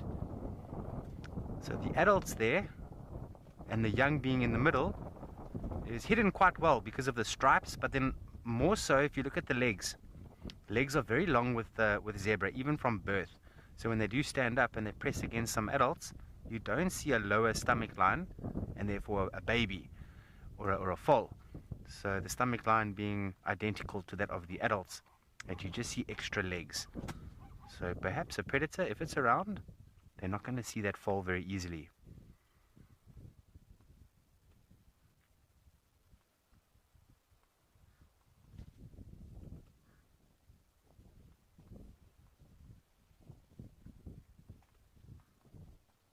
Lovely little sighting. Just shaking their tail, especially that foal, shaking it up and down. I love it when they do that. And they swat their groin, shaking their tail up and down. Doing, doing, doing.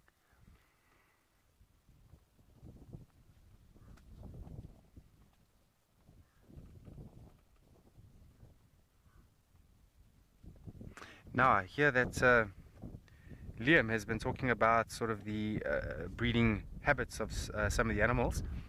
So just in terms of plain zebra, it's interesting how they breed and how the harem works, because a harem is basically the breeding group and it's controlled by one singular stallion.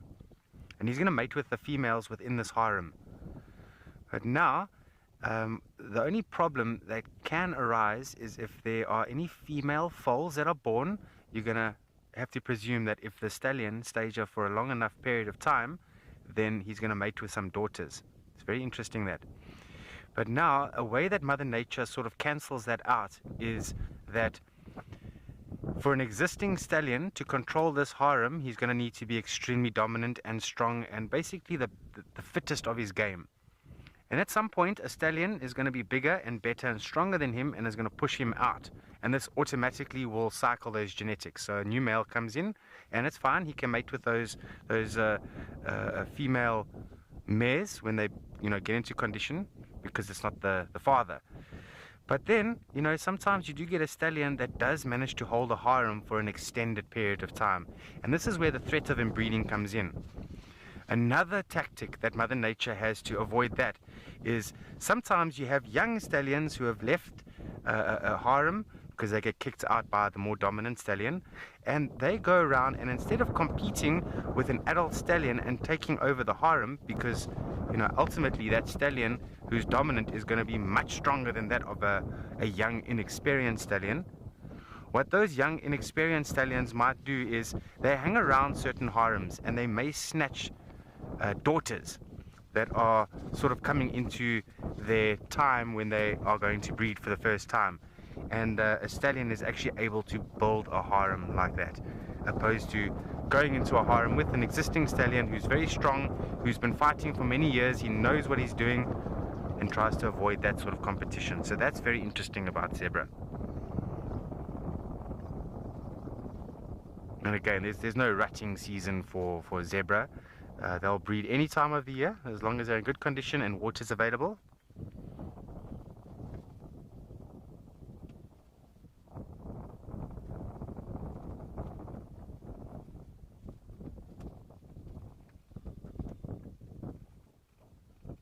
And it's just lovely how they sometimes stand in pairs. I have noticed this, and the zebras, they in a harem, some of them get really close.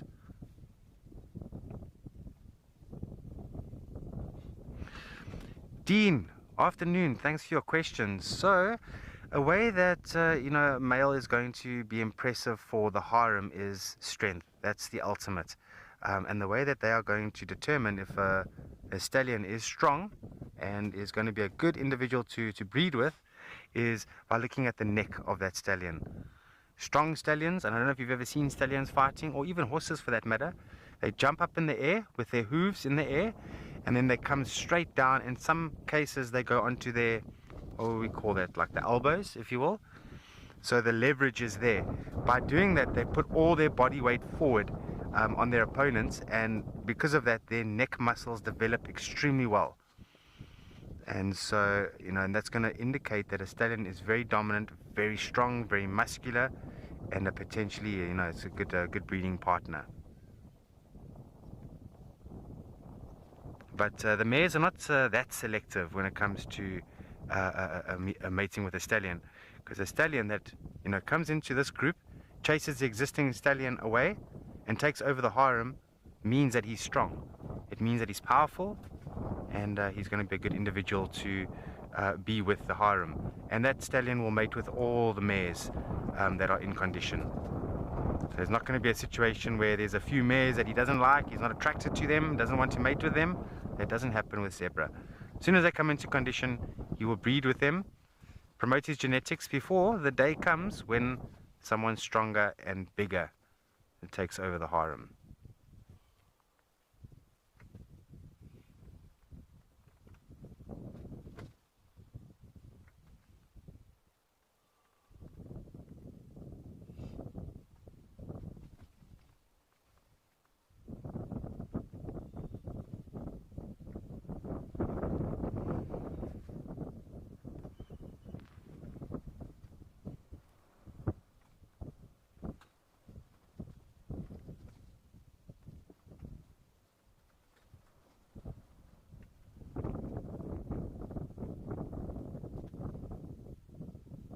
Beautiful animals, zebras. If you think about their pattern on their body being black and white striped, it's very unique to what we see in the rest of the wildlife.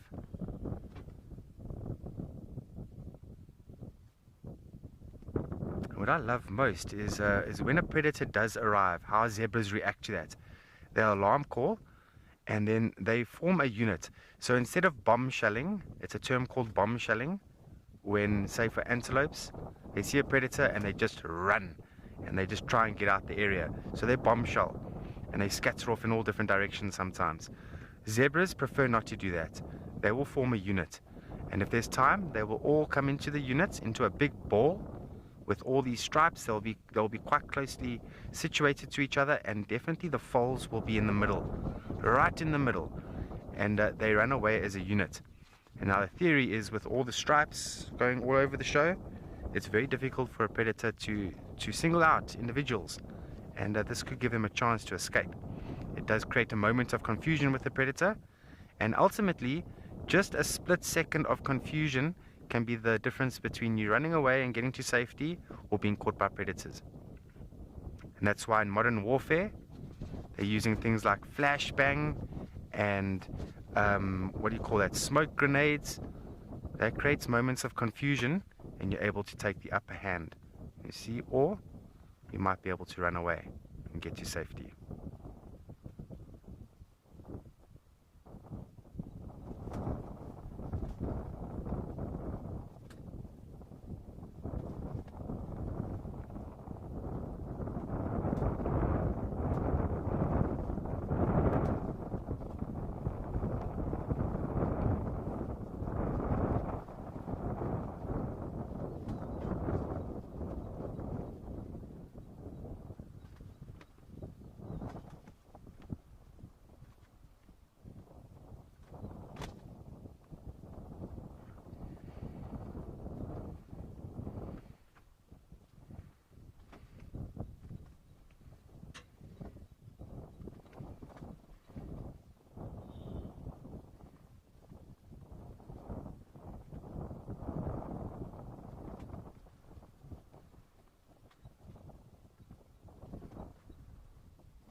There we go. You see how some of them are resting on each other's backs like that. Very convenient. Allows the zebra to stay on their feet, but at the same time just resting their head and lightening the load. And occasionally they'll groom each other in the same position, forms a bond. But as I say, not all zebras are going to do that in this harem. Some of them really don't like each other. They might kick each other and bite each other and stay away from each other, but they're still part of the same harem. Others are going to have a really close bond. They're going to become very good friends, like you're seeing these few that are all clustered together. They're obviously very good friends. And if BK just pans out a little bit, you'll see the independent friendships that are happening here. Thanks, BK. So here's one little group. They've got close little friendship. There's another one of 2, or with the false, that's 3, and then here's the other one with 2. Yet they're part of the same harem, yet they are sectioned away from one another. You see that? Lots and lots of politics with the harem of zebra.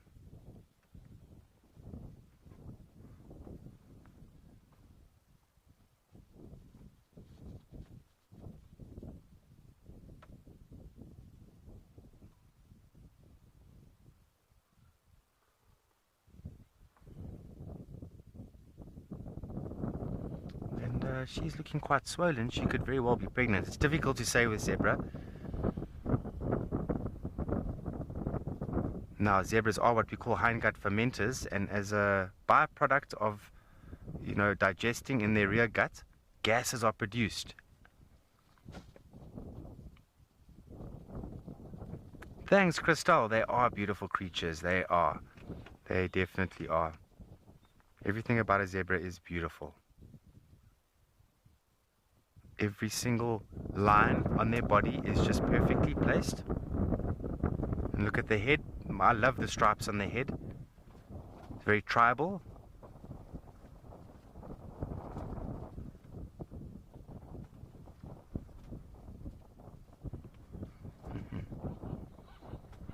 There's just some zebras giving some barkings at the back here. Now, remember, if you're unable to watch the full experience of any of the Wild Earth experiences, please do download the app, Wild Earth app, on your app store. And if ever you want to catch up on some of the best bits and highlights, you are able to do that. And it also includes the Escape to Nature experience, such as what we're in now. You never need to feel left out. And we understand that we do see a lot of amazing things on our safaris, but sometimes, not everyone is able to join on those safaris. And this is where the best bits comes in, and downloading the app.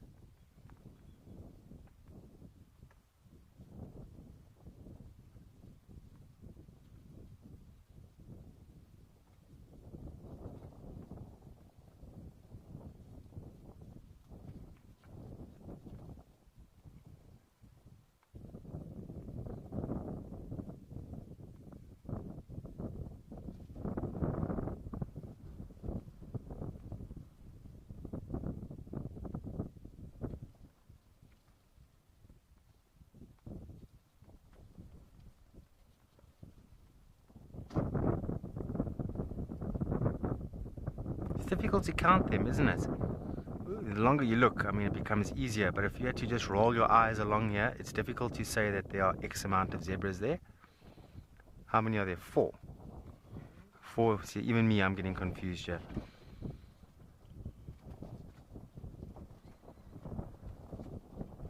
But now, what's also interesting about zebras, if you have a look at the back section of the body, so the flanks or the rumps, if you will, you'll notice those lighter stripes, those lighter black stripes, and in between the black stripes you have what looks like they're a little bit dirty.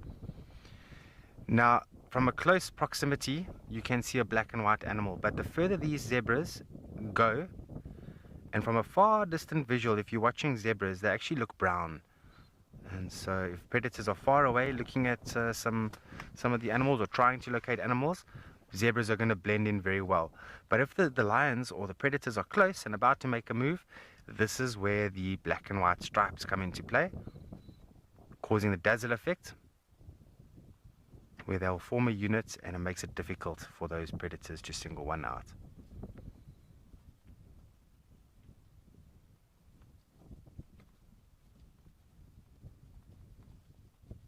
Now, for many years, there were the Burchell zebra, and some of you might be familiar with that term, but there has been a change. Their name is now the plain zebra.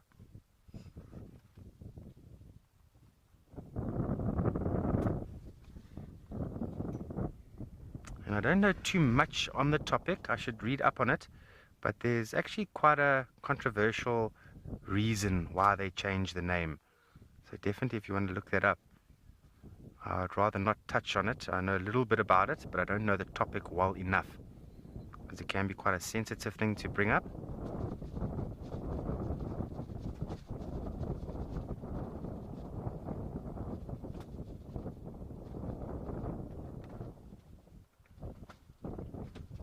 And then the Latin name from Equus bacelli has also changed to the Equus quagga. That's a nice shot. Yo, look how beautiful that is. Very symmetrical. It's almost like a mirror image.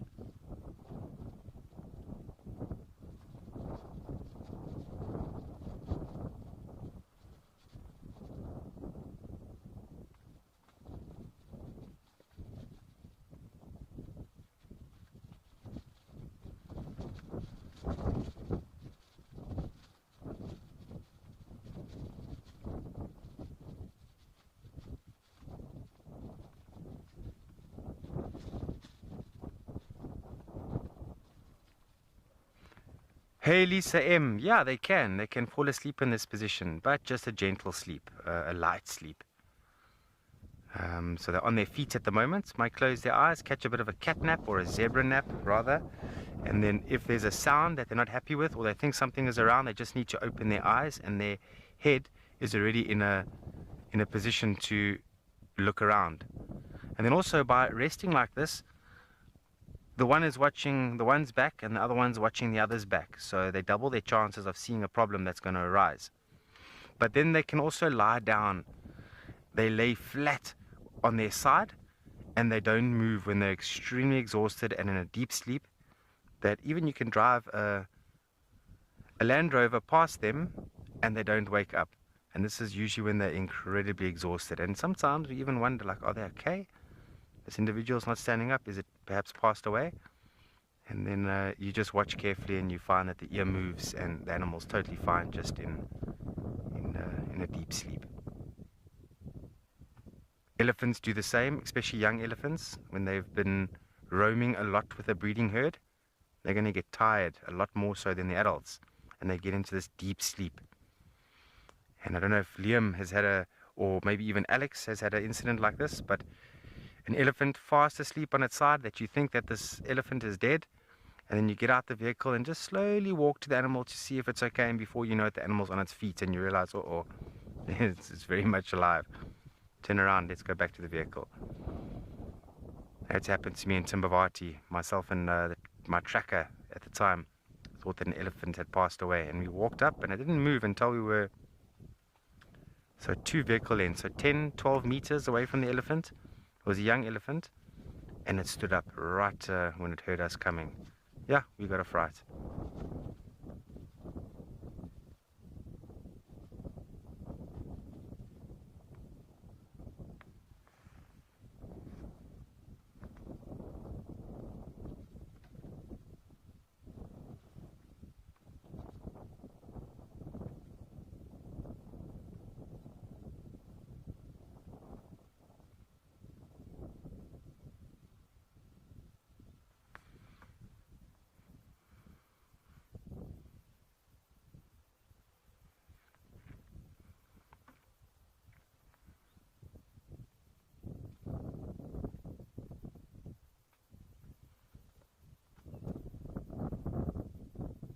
So I was mentioning earlier that zebras do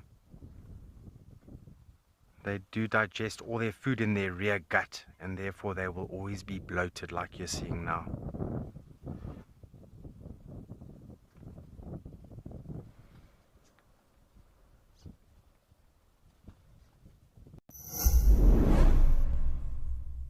Would you like a stay in the African bush? Open to all explorers. Sign up and stand a chance to win a 3-night stay for 2 at the fantastic Mashatu Lodge in Botswana. This bucket list prize includes daily safari drives, traditional African cuisine, spacious luxury suites, and a promise of sheer relaxation. Sign up now and stand a chance to win.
Now, sometimes the pregnant mares may give birth to a foal that is clearly not going to survive. There's something wrong with the foal. It does happen from time to time. Now, the stallion, he watches the mares when they give birth. He watches them very carefully. And once a foal is born, it needs to start moving in a certain way and getting onto its hooves in a certain amount of time. Otherwise, the stallion becomes concerned. The stallion doesn't want to promote or to have a harem raise any foals that are going to not make it or be weak or attract unwanted attention. So once a stallion spots a foal that is clearly not going to make it and is acting very differently to how it should, it's very sad that a stallion might go up to that foal and actually kick it to death. I haven't seen that, but I've seen recordings of it, and I know a friend of mine in the neighboring game reserve actually saw it not too long ago. A stallion went up to a foal. It looked like he was trying to help it onto its feet, and he was nudging it, and the foal wasn't responding well enough, and he started to almost headbutt it in a way, and neck butt the foal in a way, was biting the foal, and then suddenly the stallion turned around and kicked the foal to death, eliminated it. Rather, we try again and raise a healthy foal that's going to survive, rather than one that's not going to survive and it's going to bring predators to the harem. So a stallion always needs to think of the greater good for the harem, which is very interesting. And I think that's one of the many reasons why zebras in general are extremely successful as a species.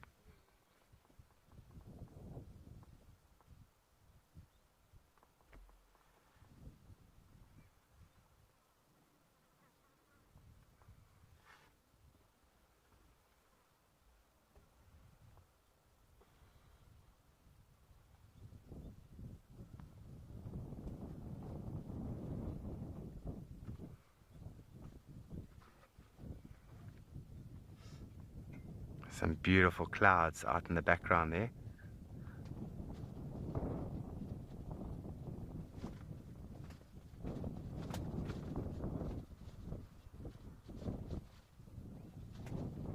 Alright, so we're going to send you over to Ukukuyo with Alex. I believe he's got some zebras he wants to show you as well.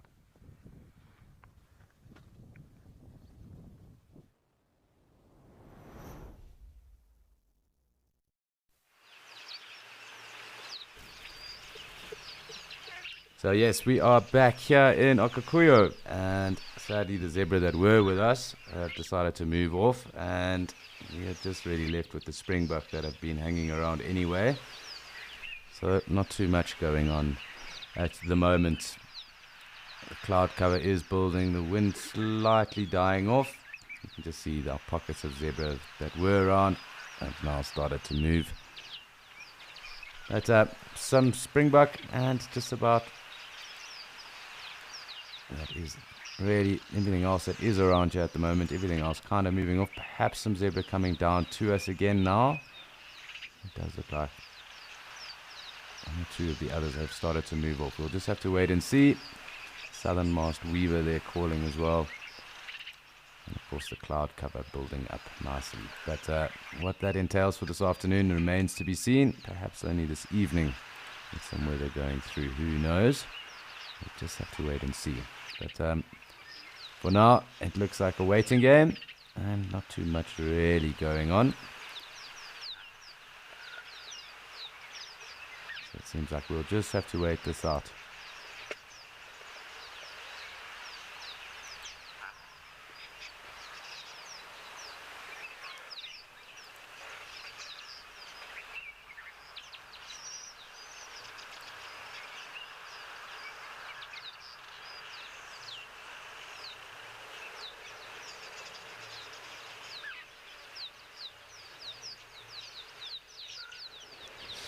Yep, so it does look like just the springbuck, our zebra all moving off, the other zebra not coming down to join us sadly.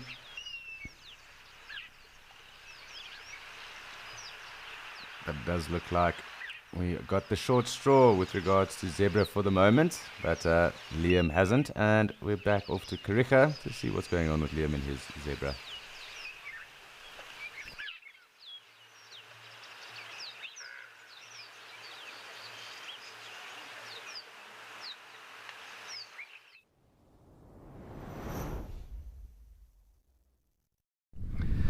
there's certainly no short straws here in terms of zebra.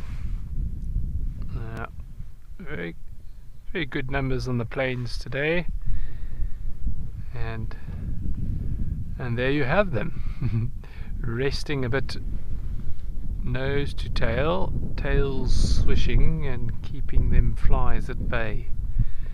Jolly good, jolly clever little habit they have.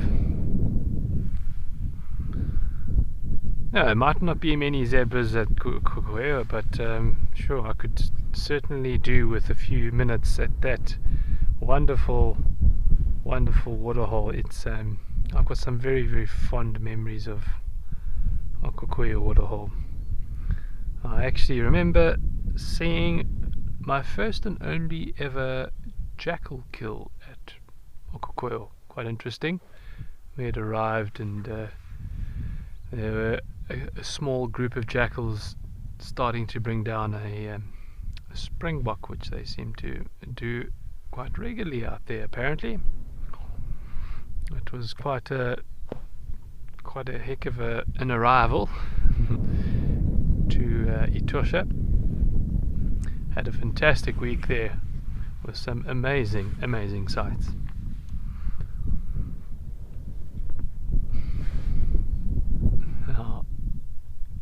Quite interesting. It looks like a little minefield surrounding the zebras here. A minefield of blesbok. Just barely see their horns just sticking out the ground. Quite entertaining.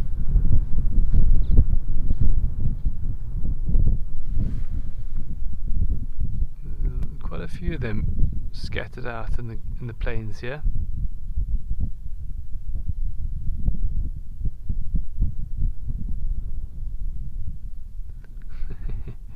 Yeah, very well hidden, these blesbok. I'm sure there's more in and around the area.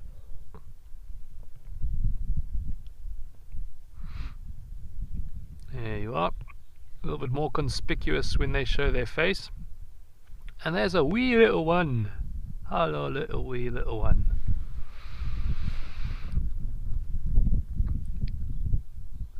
Boom.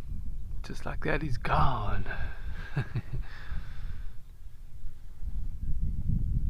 Very nice.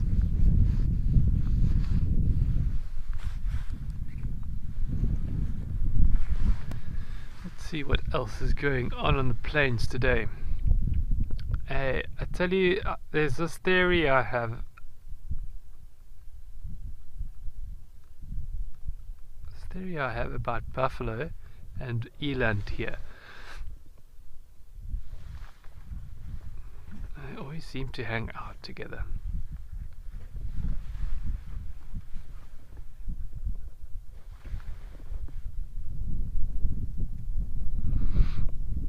There's almost always, if there's the buffalo, there seem to be the eland not far.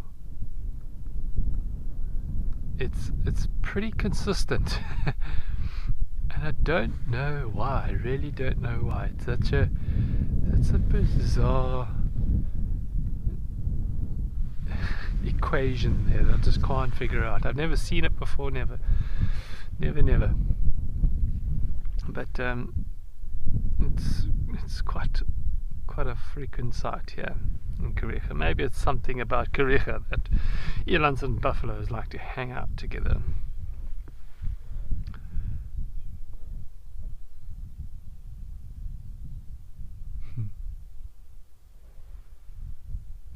Maybe there's a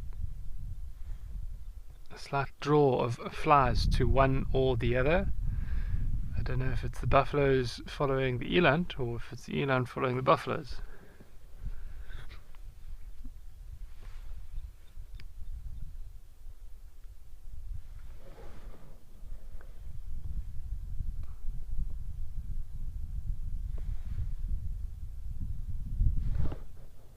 But either way, they really do enjoy hanging out.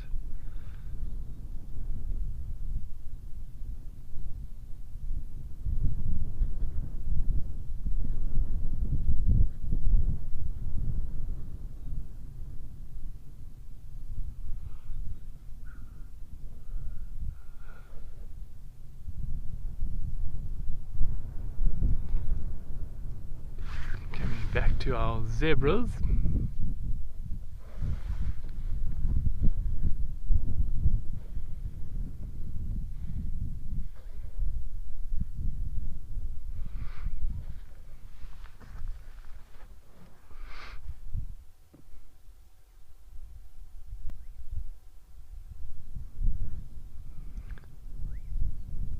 I find the face of these blesbok quite amusing.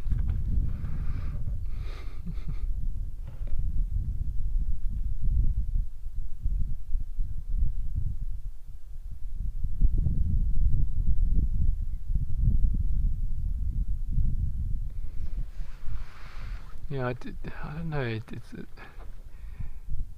the expression that that patch on the face seems to give is, I don't know. It reminds me of a cartoon character of the sort, and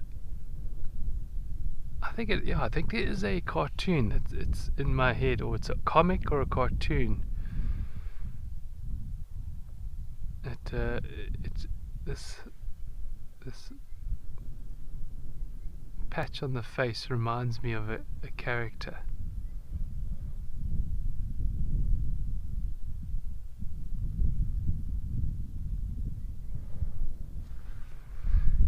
Anywho, let's keep on wondering on that and see what I come up with. What are your thoughts? Which cartoon or character do you think it is? Whilst we ponder on the cartoon characters of blesboks, let's just go have a last look over with Andrew and see what's happening in Amakhala.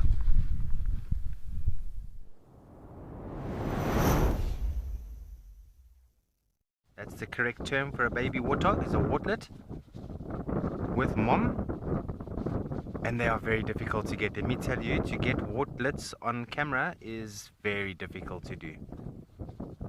Oh, he's shuffling. Only 2 of them left, eh? Oh, look at them go. They can move. Is there a hole over there? They do live underground. No, never mind.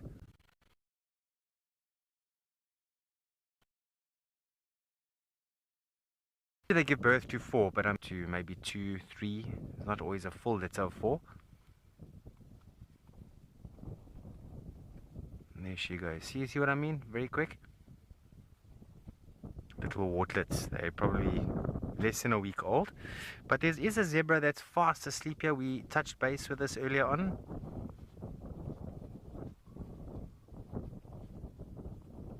And that's exactly how they'll sleep when they're extremely exhausted and feeling comfortable with sort of, the harem keeping an eye out. 1 or 2 just might sleep. There's an ear that's moving. Just enjoying the sun, and yeah, the sun just knocking it out. Happens if we stand too long in the sun as well. The sun starts to knock you out.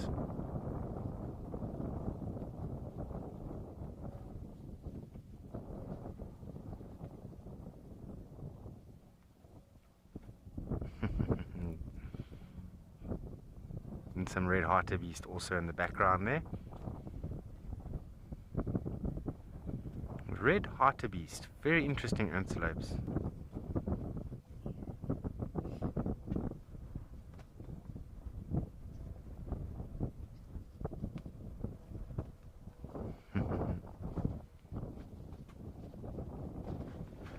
Now I must say it's been a really good day here in Escape to Nature. We have seen quite a few animals. We had a good elephant sighting, and definitely very, very memorable. We've had a good zebra sighting, and we've spoken about quite a few things. I hope you have learnt quite a bit. You had a good time with us, lots of fun. Don't forget that Penguin Beach will be following, and then straight after Penguin Beach we commence the sunset safari. Myself and BK will be on that as well, and I think we'll probably go and have a look at the secretary bird nest if all goes well. But otherwise, I hope you all have a fantastic day further and you enjoy your rest of your safaris, and we will see you in a short bit, I'm sure.